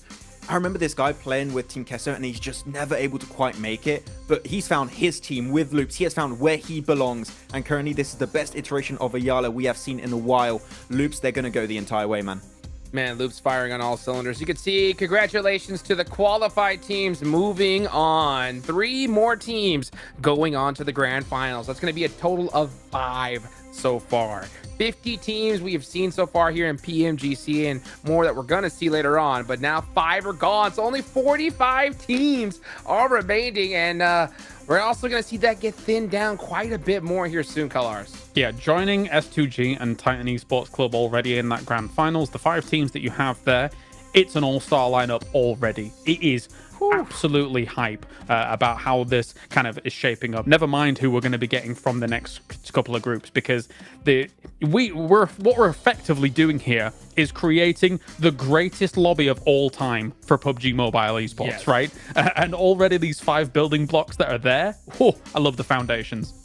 Well, you can take a look at here. Here's going to be the week 2 teams coming up. And there's a lot of big names to watch here, Max, man. Oh, yeah. There's a lot of teams you're going to be looking out here for, of course. I mean, I think that you Hodges are going to look at and Hyper. Maybe interesting. Come on, baby. One time. Let's see them in the finals. At least one North American team, please. That's straight back to the airport for you, Hodges. Anyway.